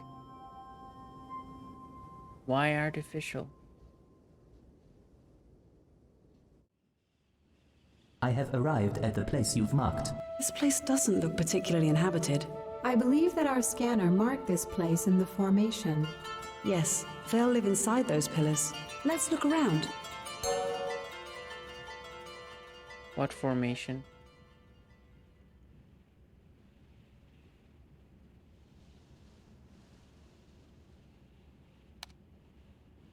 There is nothing special about this platform. I know. This world is pretty barren. Just pillars, rocks, and more rocks. Another pillar of eternity. I'm slowly getting tired of these. Another pillar of eternity. I'm getting tired of these. It's a reference to the game.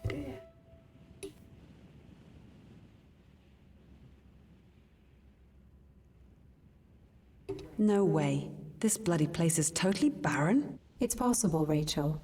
The whole story of Ith happened a long time ago. But to think that we went through that pilgrimage nonsense and traveled here only to find a barren land. Maybe the whole story of If is nothing more than a legend. Nope. It must There's have something. happened. The map is clear proof. Just explain one thing to me, Julia. How is it possible that our life form scanner marked this place? It's probably a false positive. Do you see that glowing substance over there? It looks totally different, so the scanner must have picked that up. Oh yeah, that's an incredibly advanced life form. At least in comparison with all these rocks. Oh, it might be. Let's take a closer look at it.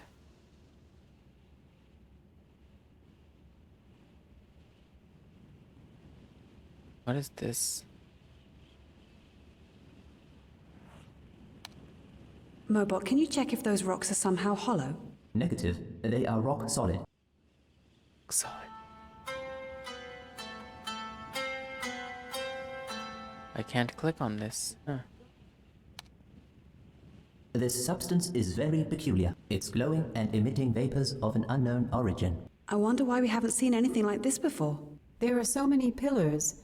It's possible that you would find more of the substance if you searched around. I want to have a closer look at this. At least I can finally do something useful in this boring place.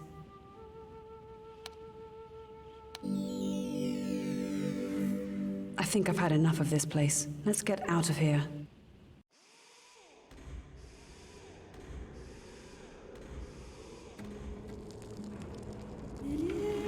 Whoa. It's a rock organism. What? What? Oh my my god! Look at this thing! Who are you? What are you? You're so fascinating.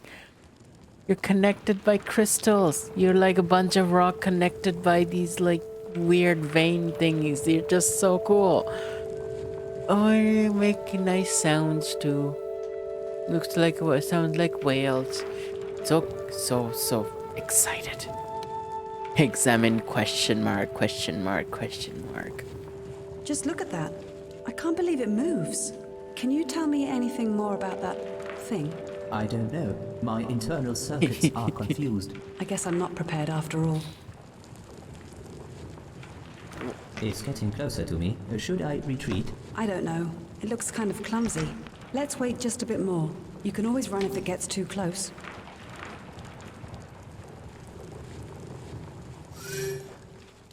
It's teleporting. You see that? It translocates a Did bit. it just teleport? It seems so, but Being rest motionless looks at Mobot and a strange tension fills the air. Greetings, travelers. I am detecting an external interference with Mobot circuitry. His artificial intelligence unit has been hijacked by the being. There's an amazing display of development, entirely unexpected from this life form. Hello, we come in peace. What brings you to the place in the mist? He's using Mobot's vocabulary to communicate with us. I will switch the intercom camera feed to the being so it is less confusing.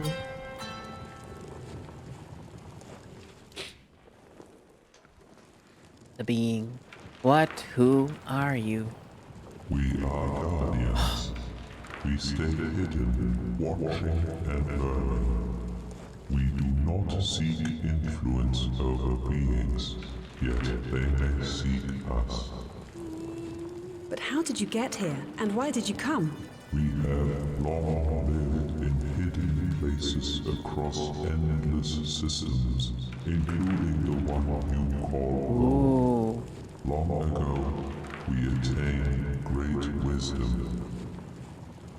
And then we became eternal travelers and sought to share our knowledge with others. You are from another universe? I don't understand. Your universe is but one possibility in the whole scheme of being. Give me a break. My head hurts already. I think you worry too much.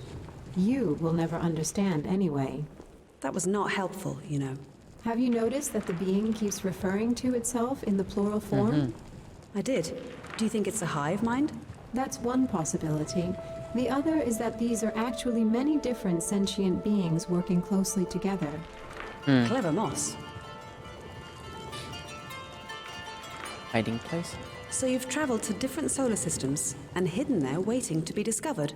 We left messages long ago. Those who were developed enough found those messages and then found us. Evolution cannot be forced. It must proceed in its own way and time. If we communicated directly, it could have unforeseen consequences for all that exists, known and unknown. We are able to help advanced beings with their journey, but only when they discover our presence and seek our advice. Such is our way. I still have so many questions. Yet you are not ready for the answers. History? We observe and record. That's what we do. I'm interested to know more. Please tell me. Before I answer, I need to examine what you know already. I am detecting an interference with Mobot's internal memory. We can see you have reached for understanding of this system and its life. Closely observe the monument behind me. Go there and learn. I will tell you more when you are knowledgeable. Did you meet If? Indeed, he was brought to me by the self-proclaimed lords. They did it only to raise their power in his eyes. So it was just for show. As they departed, they told him that we ordered this ritual. It was, of course, their last lie. What happened next? It was able to trick them, and Xia killed his captors instead. Then I helped it to return here and told him the truth. What did you tell him? Unlike you, he was ready to understand. However, he heard and did not listen. Instead, he returned to his own world and was slain by his own Slain. kind. Why didn't you save him? We do not interfere with internal conflicts. They are also important steps in evolution, even though it may seem cruel to you. It is the way races truly evolve. We don't have any other topics here. So we're gonna examine whatever monument he's talking about and we're gonna come back. Damn, that's so cool.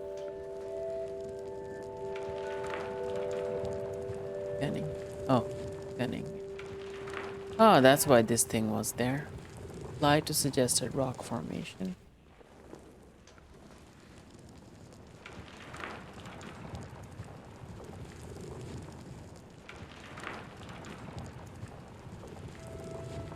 Could there be more to this misty world of endless pillars that meets the eye? I'm supposed to explore a special place not shown to me by an alien, whatever that was, and learn about all their history. Let's go there. Just what the hell is that? Mobot, confirm visuals. Is there really a door in that monument? Affirmative. It's an automatic door that opens using a built-in photoelectric cell. And it's built into that rock, right? Just like that. Earth technology light years away. Found in That's a rock. weird. This is going to be fun to explain. Who would you be explaining it to? Point taken, Julia. Point taken.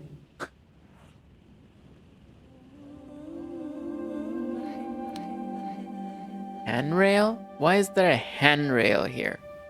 Observation. It looks like a broken handrail used by beings on these stairs. You have quite an imagination, Mobot.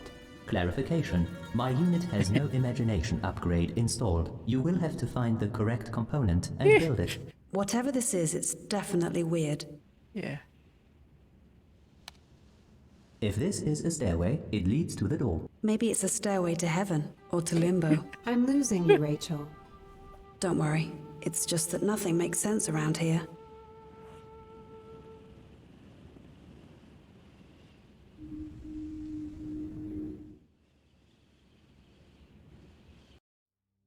What? What? I know this place.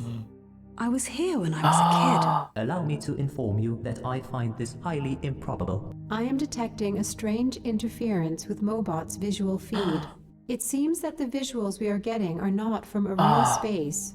Negative. I can't move around. Maybe it's just twisted reality or virtual reality. Do you remember anything about this place, Rachel? It was the kids section of a history museum. I remember being there with my parents right before that horrible accident. And those panels, they were some kind of educational puzzles. It's all so hazy. Let's check it out. Wait, if these are my memories, does it mean that... Calm down. Let's just look around, okay? Hello, and welcome to the exhibition. What the... Join us on this incredible journey and discover the true history of this unique place. We wish you a pleasant stay. Oh, this is fascinating. They're using her memories. Like, how did they access her memories? Like, they had to go through. Like, anyway, they have such advanced techniques. Alright. This is like messing with our minds so much. We had those same chairs in our living room, although the chairs in here look randomly placed. They're probably actually just rocks.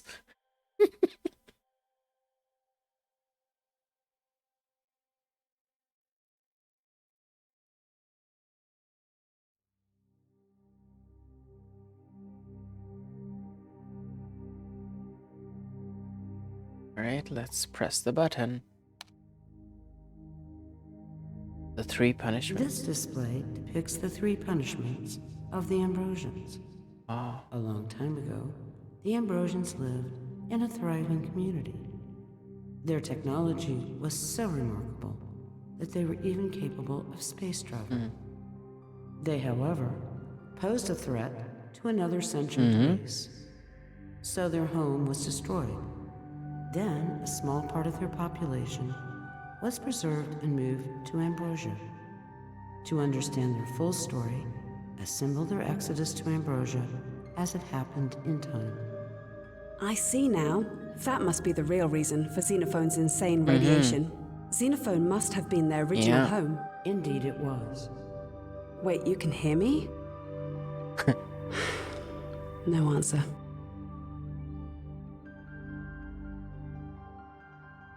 What did Xenophone look like?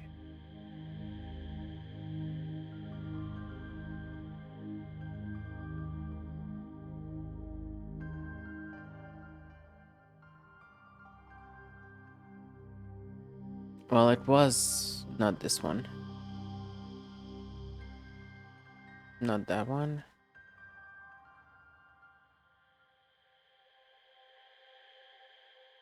It's one of these two. Most likely this.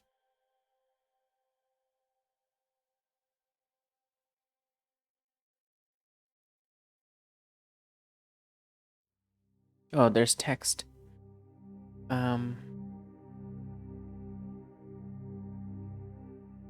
Yeah, that's Ambrosia. Ambrosians once lived on a thriving world. The ancients destroyed their planet with a huge explosion. And a few Ambrosians were moved to a new world.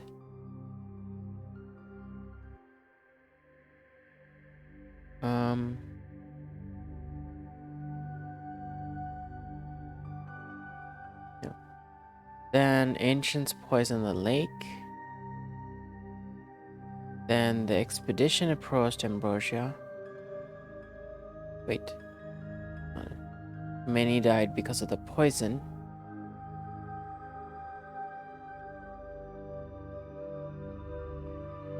Lake, poison, expedition approach, and they fired on Ambrosia. Congratulations. You now fully understand the story of the Ambrosian Exodus and their 3 punishments. At first, their home was destroyed, as it was considered too advanced. After they were moved to Ambrosia and left there to die, the Ambrosians built themselves a new home. After some time, their advancement once again posed a threat, so their life essence was infected by a vile liquid, turning it into poison. Only a handful still survived when Ambrosia was approached by yet another sentient race.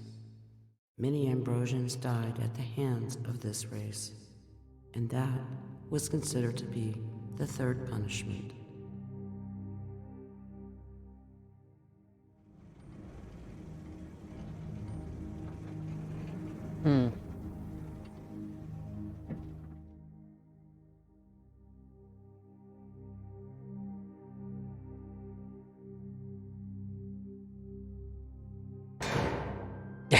This looks ominous.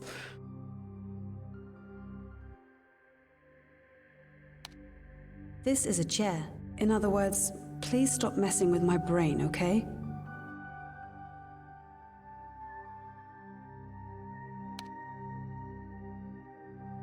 Story of it. Ith was the iconic hero of Ambrosia. Few knew he was not a volunteer in his quest. he was simply taken away. However, his story is vital to the history of the entire solar system. Can you recreate it by selecting the correct sequence of events? You know, one thing I'm wondering is, who is this sentient other race that keeps trying to destroy the Ambrosians? Like, why are they like that? I mean, if it is an actual rival race, what's stopping them from having too much power? You know, it's like there's something weird about this.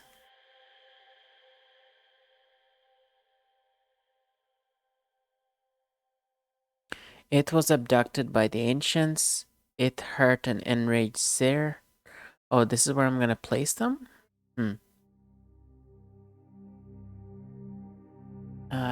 Zero. It was attacked by Zero. Is there like a character or a race? It returned to Ambrosia. On Ambrosia, a ritual to summon the ancient was performed. What?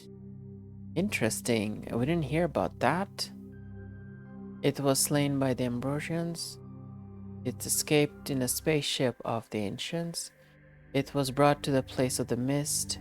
It erected 4 obelisks on Ambrosia. That's later. We did hear about it? About the, that they summoned the ancients?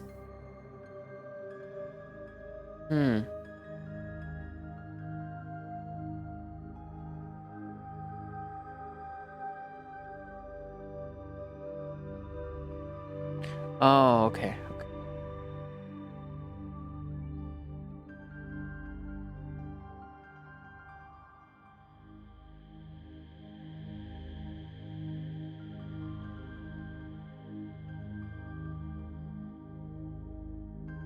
And then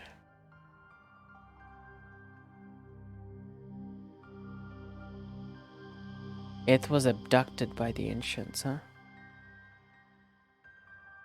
There. And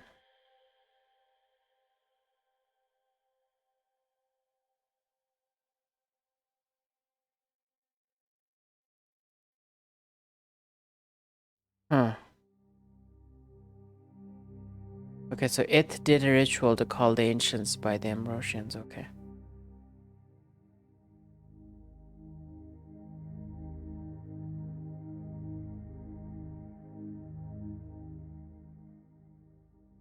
Okay, so did they do the mist thing before the obelisks?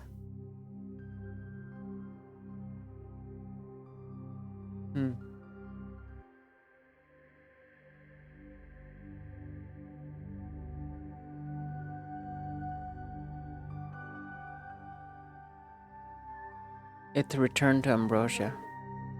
It hurt and enraged Seer. So I think these two go together.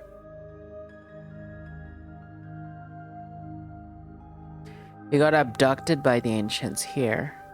And then he returned to Ambrosia after, I think.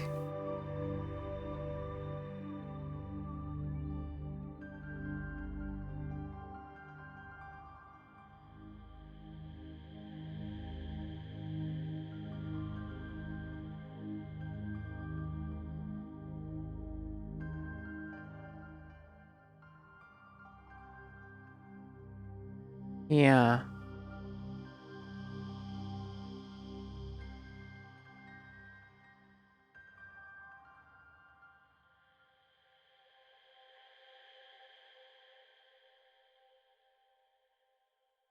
Okay, it escaped in a spaceship of the ancients. So that would be escape from the Zir?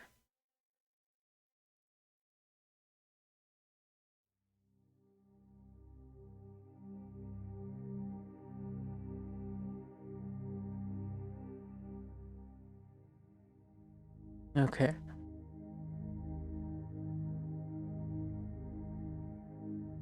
No, the lake. There's another lake one.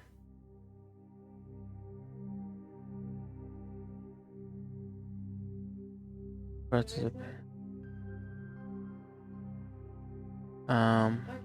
Okay, so I think after abducted by the ancients, he would be brought to the place of the mist.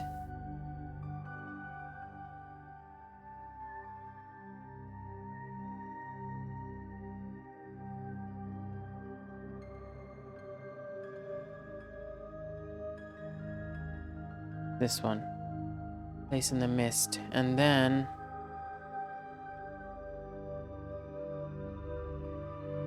he hurt and enraged Zir.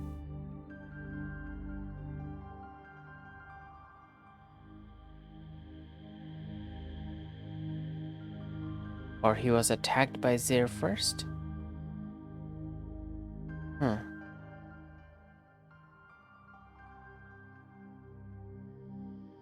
Yeah.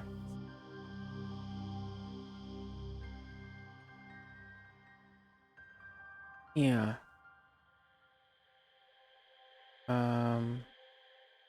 It was... It returned to Ambrosia, this one.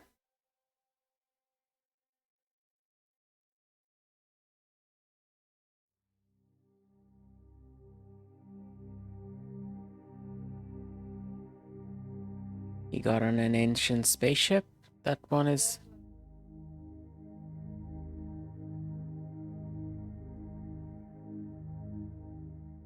It returned to Ambrosia, this one?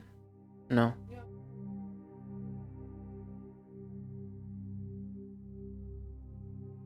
It escaped in a spaceship of the ancient. Okay. That's... Okay, that's not the right one. This one. This escaped in a spaceship, and then before that he hurt Zir, I guess. Was it attacked by Zir first, or did he hurt Zir first?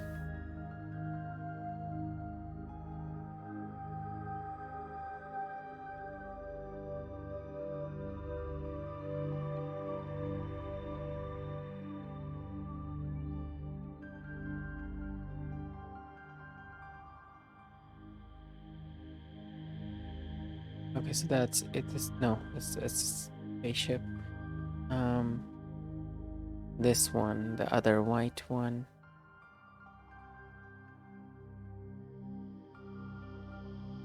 I think that one. This is it was attacked by Zir, and then this one.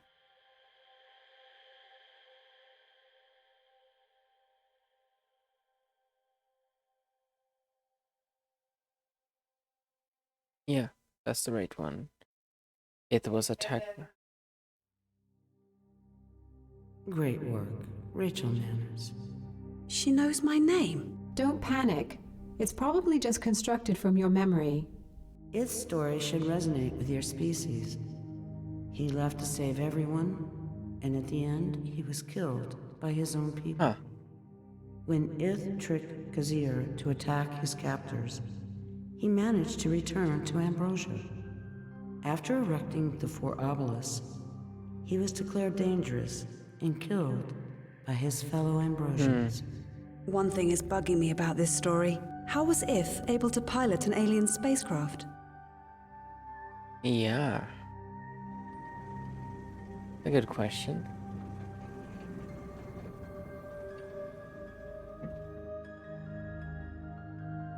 Maybe they aren't what? Huh. More of our living room chairs.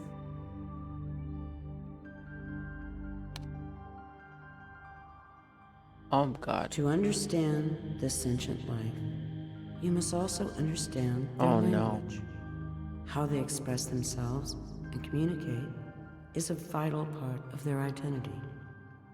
This is an example of their language, which evolved a very long time ago on Casinophone. Try translating the provided text example into your language.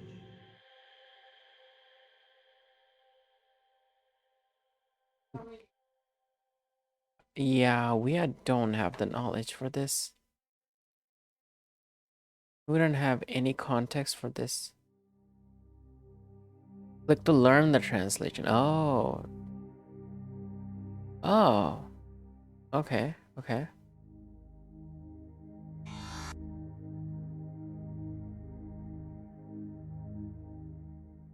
That's allowed. This thing. No. This one is it even here? No?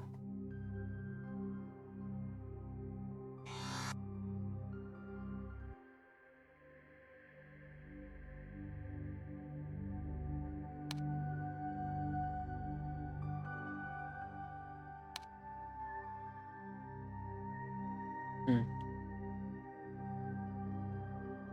Just click to learn.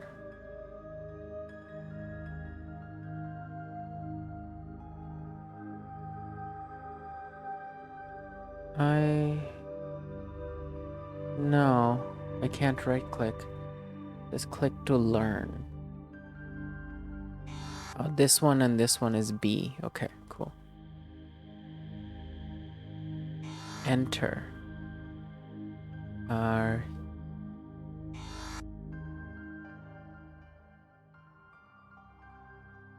Okay, yeah.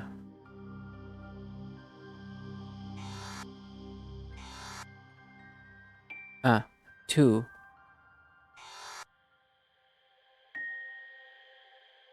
All right. 2 is 2. Enter.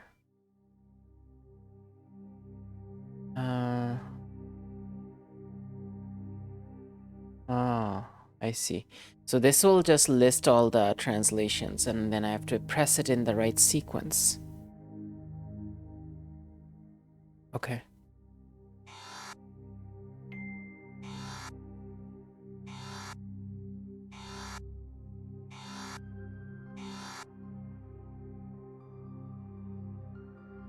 To enter the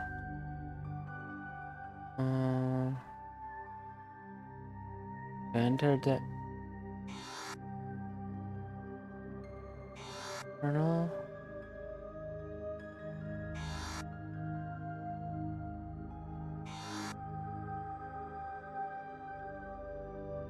Place off. Yeah. Okay. So to enter the place of no, we have this somewhere already. Yeah. Place of eternal. To enter the place of eternal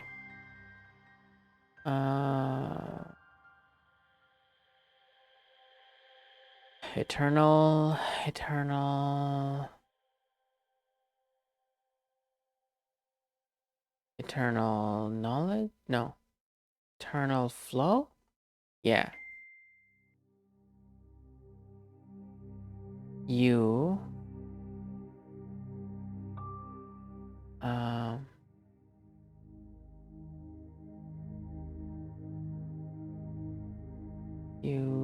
you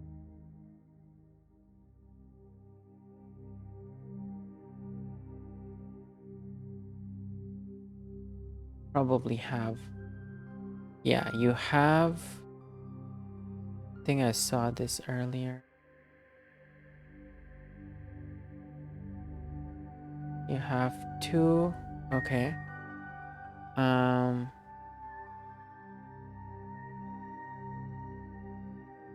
This thing. You have to seek? No. You have to meet? Meet the right one? Yeah. Okay. To enter the place of eternal flow, you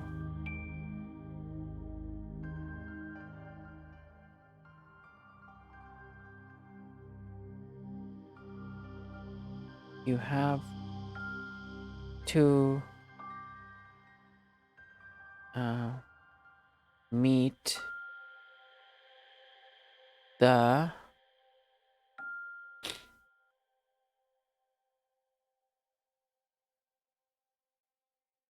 you have to meet the what?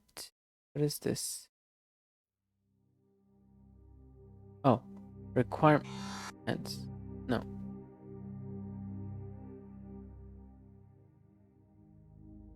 Okay, I'm gonna clear it a bit. All right. 2. Enter the place of eternal flow. You have to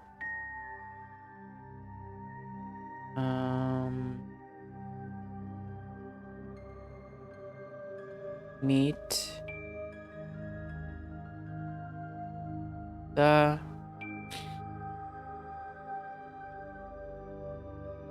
no requirements is a second one. So before that, you have to meet the requirements or meet.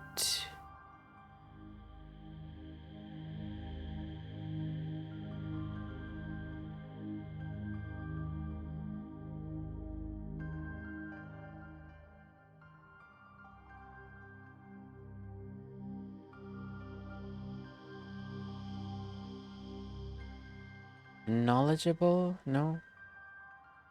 Meet following requirements?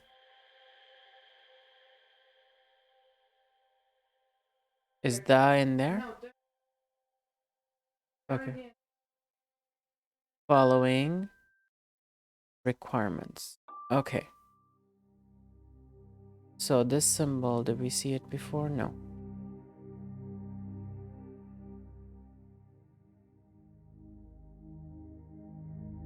Okay.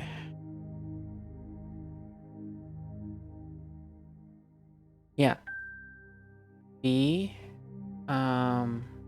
knowledgeable? No. Be humble.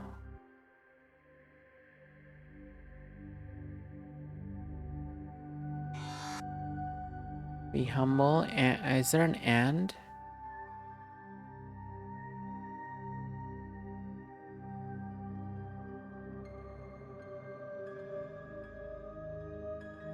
No. Be humble.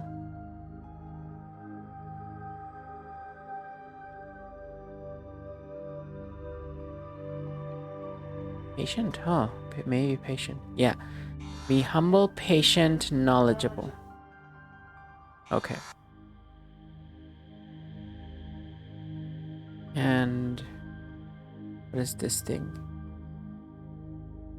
I don't think I've seen that one before.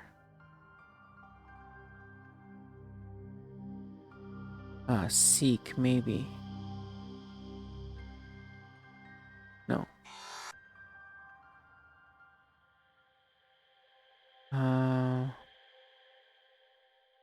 Enter? No. We saw meet already. Then... Huh.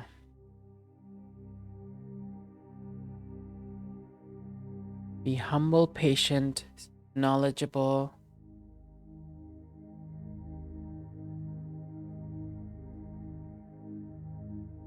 Something. This is then, right? Hmm.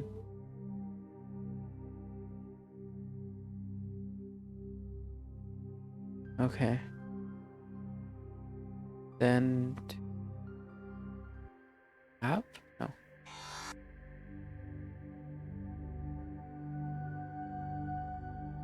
Allowed, then? No. Something that comes before then. Only then? Yeah. Okay, only then to enter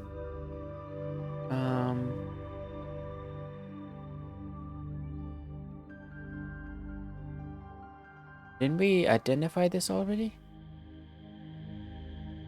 Only then to enter the... No? Enter...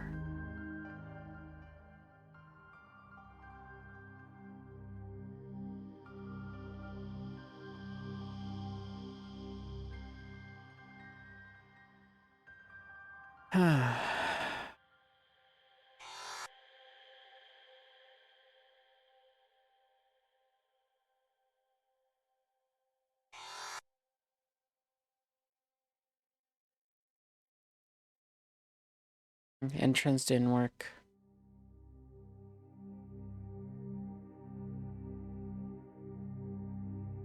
Oh.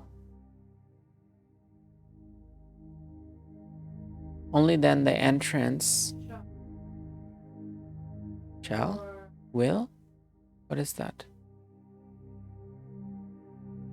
Entrance...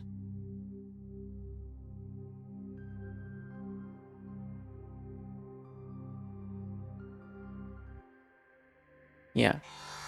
Will... B, is that B? Yeah, B. Squiggly thing is...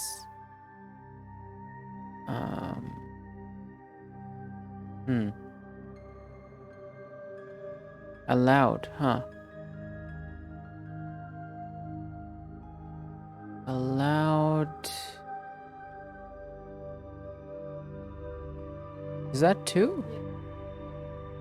Okay. Allowed...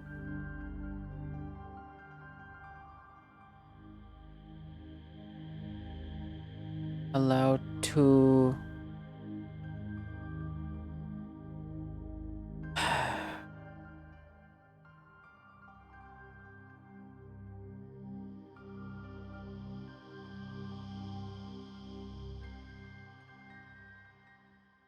This is not B, right? B is smaller. Yeah. Allowed to... Oh, this is I...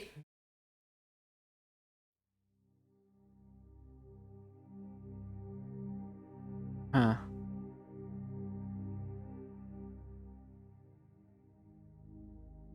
Allowed to, finally seek, or... Allowed to then seek? It's not then.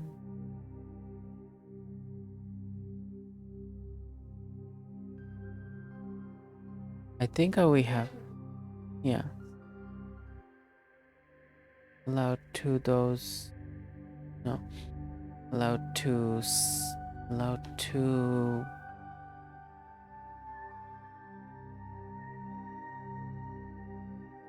Allowed to... Okay. Maybe I'll just click on things to see, like, what words don't we know right now? We know flow. Flow, it's this one, right?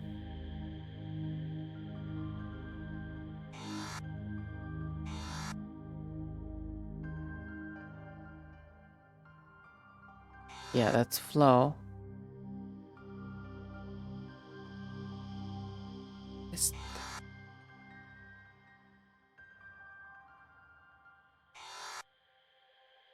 Only?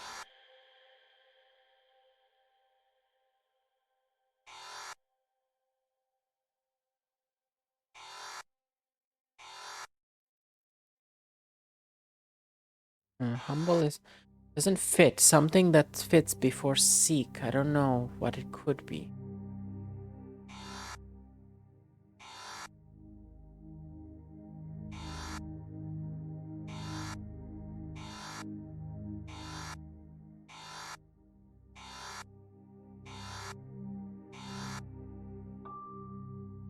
Who? Pussy. Those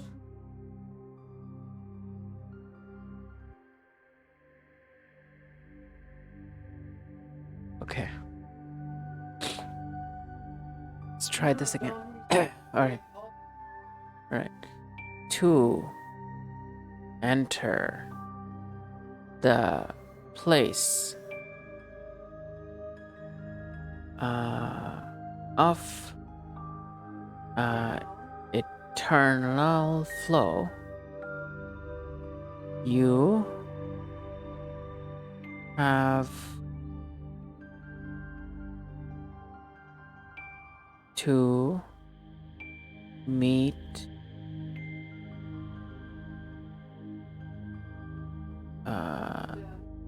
the following requirements.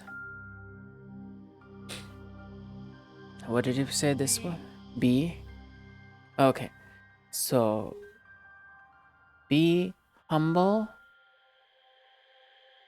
patient, knowledgeable,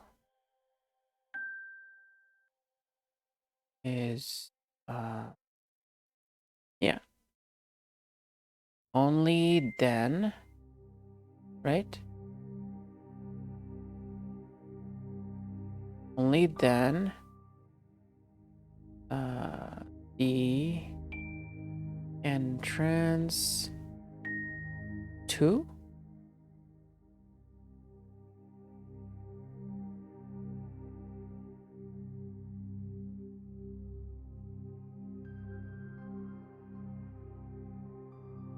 will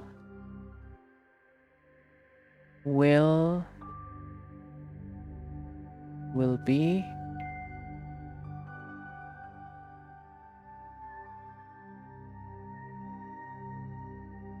allowed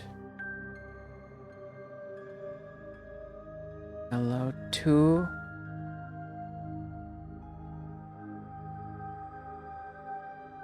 those who seek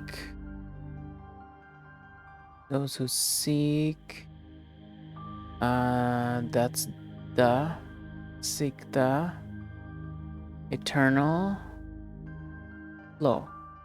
Very good. The place of eternal flow is actually a real place.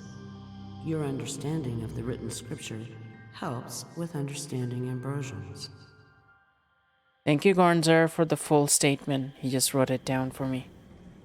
Really appreciate that.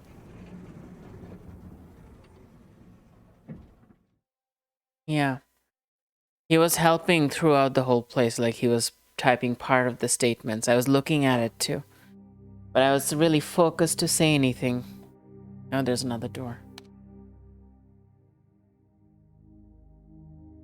Allow me to warn you that behind the door is just a solid wall. So should we jump into the wall now, or what? It looks like the space was not fully constructed. Great observation. Our museum reflects your knowledge of this solar system. Some of the places are not yet accessible to you. Okay, so I have to visit the other places. Okay. Now you understand the history well. But wait, there is more to be discovered. Allow me to open a special room for you. Inside, you can understand the final piece of this puzzle. Goodbye, Rachel Manners. Yeah, whatever.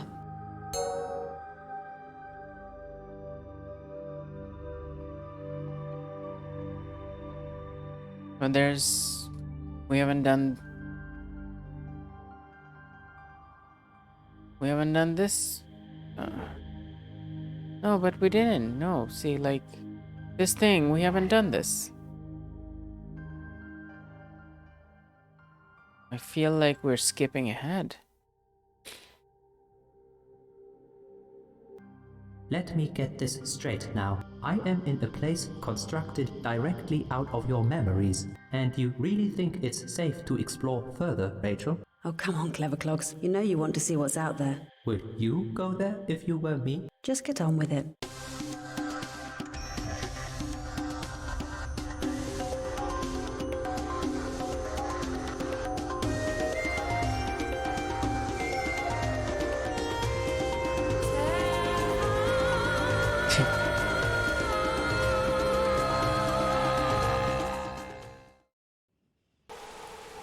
What the blah.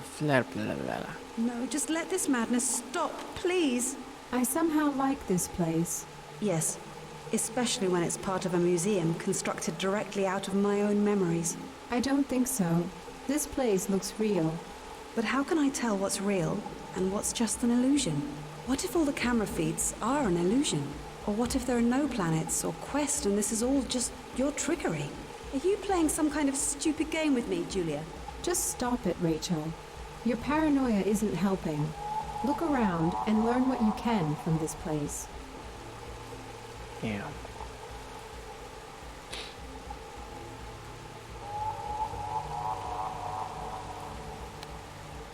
Just look at that. I've seen that symbol already. Indeed.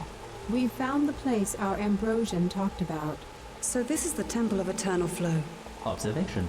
Can the fluid be the essence sought by Ambrosians? Let's get a sample. There's liquid rapidly flowing through the pipe. Oh, really? Who would have guessed that? It appears that it's the same liquid that is pouring from the statues. All these statues. They're shaped like Ambrosians. It's obvious we are meant to see the connection. Exactly, just like the panels in that weird museum. It's as if we are meant to discover what that mysterious essence is. Okay. Got that. More Ambrosians. This statue shows them guarding that symbol. Heptagon, huh? Interesting observation. It looks like there is a part missing here. And what might that be, Mobot? I have no idea. Okay, so we need a key for that part. Oh, we got everything. We got the... Let's analyze this thing. And what is this? When did we get this?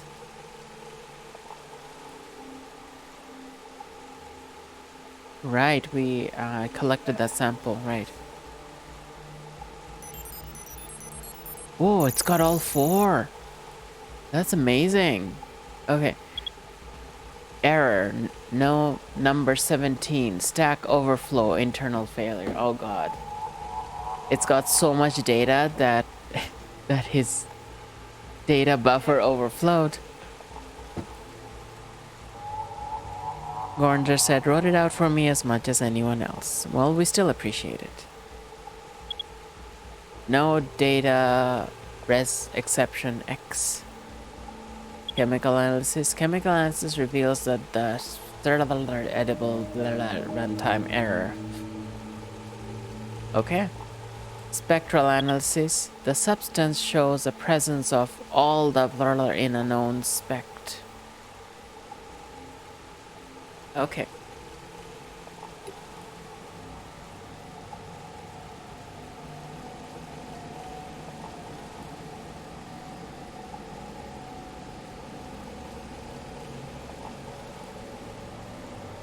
So basically this analysis indicates that a rock creature is a god that defies all logical analysis. Let's see this liquid.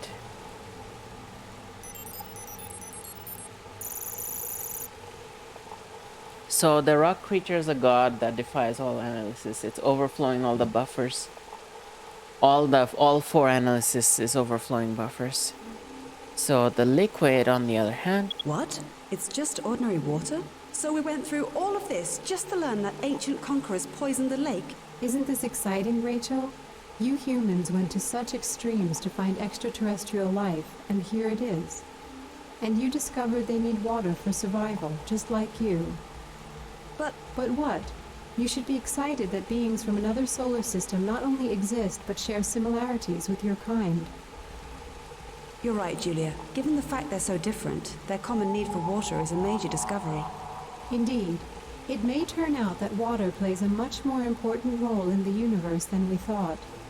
So what should we do about this discovery now? To fully gain their trust, we should find a place with pure, uncontaminated water and bring it to them in large quantities. Why can't we simply harvest the water from here? This place is one big anomaly. Anything taken from here wouldn't be able to exist outside the realm of this temple. How about the probe stock? Do you want to sacrifice your own water for them? It is just enough for you, and anyway, it is not enough for all of them. Let's ask our talking rock about this. Okay. Let's ask our talking rock. That sounds like that sounds so ridiculous.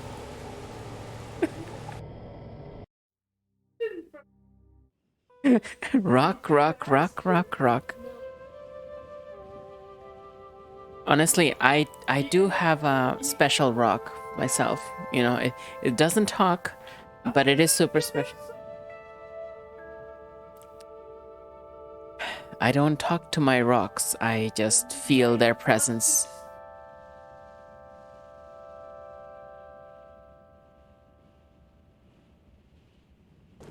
Alright, let's talk to you.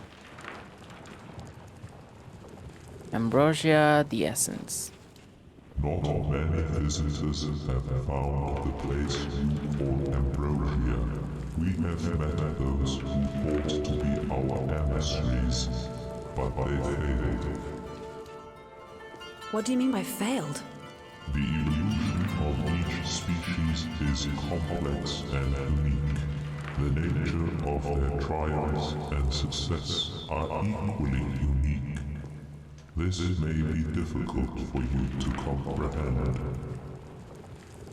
I have studied. Rachel, remove your ego from the equation. This being has knowledge and experience far beyond human existence. Their desire to manipulate and dominate others was stronger than the agreement we made with them. They influenced entire developing civilizations in ways which we reject, so we forced them to leave. How did you make them leave?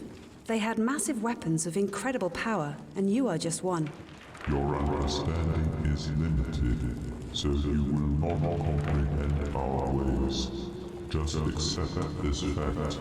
They will never return.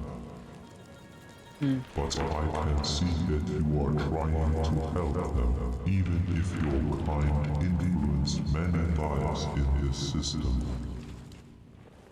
Did you deal with our expedition after what they did on Ambrosia?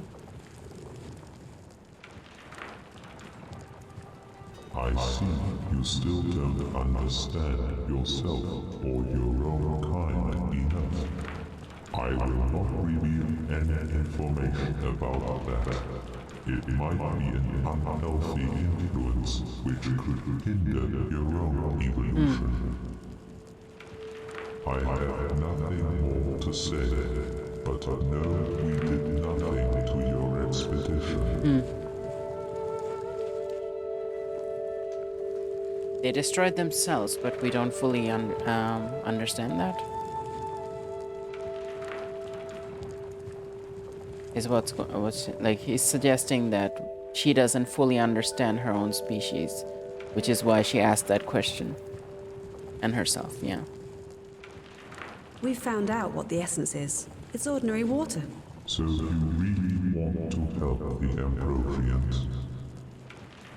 Yes, we need to find a way to get their water back. If that is true, you must complete the ritual of Seer. The ritual of Zir. I see from your memories that you have learned of a trial, the ritual of Seer. Yes, but what does it mean? It was an unfair test designed only to exploit the inhabitants. Despite impossible odds, one of them was able to defeat this trial. Was it if? Yes, and if you want to really help the Ambrosians, you must follow in his footsteps. So what is the ritual? You must go to the place of endless sands and slay Seer. If you survive, return to me. Until then, I cannot tell. Once I am there, how will I find Xia? He sleeps hidden, but always nearby. You can't hunt him when the sun is up. Wait for the night. Is there a way to actually kill him? Will Mobot be capable of doing this? Once again, Mobot's memory is probed. No, but your hope lies buried in the deep waters of Zenobia. Okay, so we need to get to Zenobia, find this way to defeat the Zare. Then we have to go to the sandy planet and defeat the Zare. And then from there, we will gain something and come back here, get some information here about the ritual of Zare. By doing that, we might also unlock that room in the temple that we was locked for now. Okay, but that's 2 planets. There's still one more, I think. One extra planet left. Okay. Well, we're gonna do all that later. I like this game enough that I'm probably gonna play it again. But outside of my regular slots. A save here.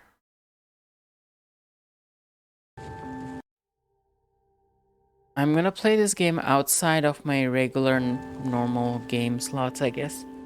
Stream slots. Not sure exactly when, but sometime. We're gonna figure that out later. But this game is so fantastic. I'm just can't. Hey, there's a person. This looks like a face. Do you see that? There's another one with a face here. They look like rock trolls from Hilda. Okay. Right, that's there's a lot of exploring to do, lots of data we recovered, and yeah, there's definitely like this is the Zenobia probably. No, Elpis. See, Elpis, we haven't been here. And this is the see, this is another one that we haven't been. This is probably the sand planet. Yeah. This is Ambrosia. We've been there. This is Zenobia. This is where the water planet is. Okay. So outside of the water and the sand, there is this one still left.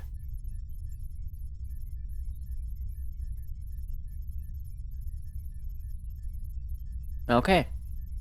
Well, we got a lot to explore. We're gonna do that next time. We have 2 upgrades, so this laser cutter will probably be useful for something. Oh, fire draws at night. And that's the... Need to search for some means to calibrate the weapon from orbit. Cool.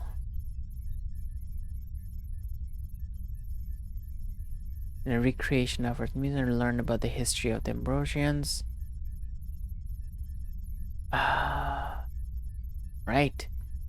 So they were saying that there was a group of people who were influencing the evolution of everyone in the system, and their methods didn't work out, so the rock people sent them away somewhere. That's what happened, right? So they were the ones, probably the ancient masters of the Ambrosians, because the way the Ambrosians talk about them is that there's this, they got punished for transgressing and not going in the right direction.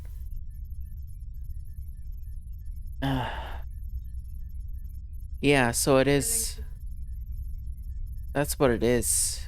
Okay. Alright, we're gonna play this later. For now, we're gonna save the game and we're gonna come back another day. So yeah, that was our long, very long indie session. That game, if anyone wants to try it out, it's called J.U.L.I.A Among the Stars by CBE Software. You can get it at cbesoftware.h.io. Actually, I'm gonna still read about it. Come on, it's here. Okay. It's only $5. Can you believe this costs only $5? This has so much gameplay. The story says, after countless years of careful space observation, the enormous telescope Chandra 17 suddenly locates a solar system quite similar to our own. As all earthly observatories turn their attention towards this new discovery, a signal of artificial origin is detected from deep within the system. Reaction was immediate and a mission plan was conceived. No expense was spared in the construction of a massive space probe. It was designed and equipped to be ideally suited for the ultimate challenge, to meet and study extraterrestrial sentient life forms.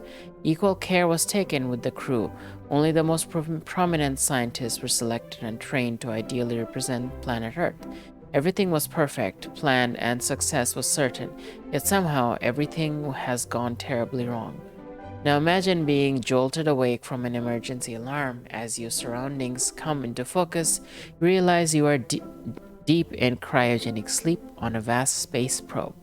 But why you are there is an elusive memory. Disoriented, you rush to the control room searching for answers. Once there, you learn from the ship's AI that not only have you been asleep for decades, but you're also the last surviving member of the probe's crew.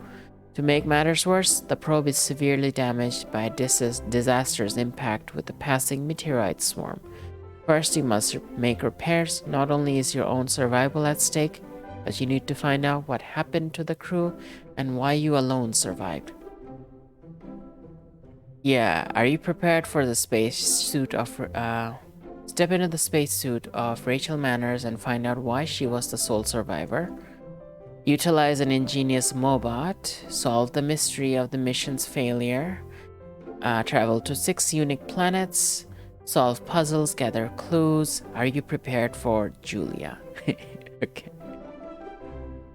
You get a beautiful hint book if you buy this, and the soundtrack, and one more game called Julia Untold. There's a sequel? Damn.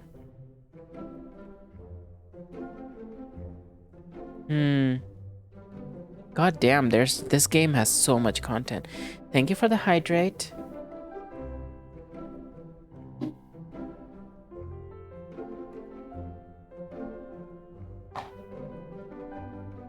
Okay, so there we go. We're done with this game. If you want to check it out, it's at cbsoftware.itch.io, and I highly recommend it, given the fact that I've been playing this for probably 8.5 hours, 7 hours of this game. So right, that was our 200th session, and Julia was our 600th game, which is why well, that wasn't the reason, but it was such a good game that I played it for this long. Okay, so be continuing these streams Mondays still. I'll be taking a long break in December for my vacation, but hopefully after that I will continue this for the next 2.5 years and finish this entire bundle. Thank you all for hanging out and enjoying this with me. Really appreciate your presence. And Gornzer, thank you for all the help you did. Yeah, it was a great choice, right? Didn't even know about it. I just felt this might be a good game, so I tried it out. Right, so let's go into the credit screen for now. Today we looked at What Isn't Saved Will Be Lost by Catacalypto, then East Van EP by Semil Luzine, and Julia Among the Stars by CBE Software. Oh, hello. Lola the Many-Headed Bunny. Hi, how are you doing? Welcome to the stream. We're just about wrapping up, actually. We just did our 200th session going through this bundle of 1200 games. Just finished our game number 600, which was a fantastic sci-fi exploration. still trying to figure out what exactly happened in the story. The mystery is very deep. Aside from this, oh, thank you for the follow. Welcome to the Balance Alliance. Really appreciate your you joining us. I do this indie stream every Monday until I go on my vacation. I also do story-based games on Fridays, so hopefully I'll see you in some of those. Sometimes I also do Stream Raiders on Tuesdays or Wednesdays. In any case, the art on this stream is done by myself and Rifna. Rifna did my TV, designed my TV and my avatar and some of my emojis. The music on this stream is by Andrew Sitkov, and the sounds are by Shapeforms. I've been rolling their credits in the TV at the moment. So we're gonna be coming back on Wednesday. I'm not sure what I'm streaming on Wednesday. There's a good chance I will be streaming Control, my Control analysis, because last week I missed it on Friday. So I might be doing 2 Control streams this week. Moving on, we are gonna find somebody to raid quickly and then end for the night. Shell Smiley is still streaming, so I'm going to give her a raid. Right. My raid message is Hearts of Light and Shadow shift the balance in your favor. You can use my crown emoji if you wish. I like to use the crown emoji because I was really happy with it now that when I created it recently. So that's the crown emoji. I'm gonna put that in the chat. There we go. You can put that in the chat if you have access to it. Otherwise, you can use any other emoji you wish. Let's do my raid.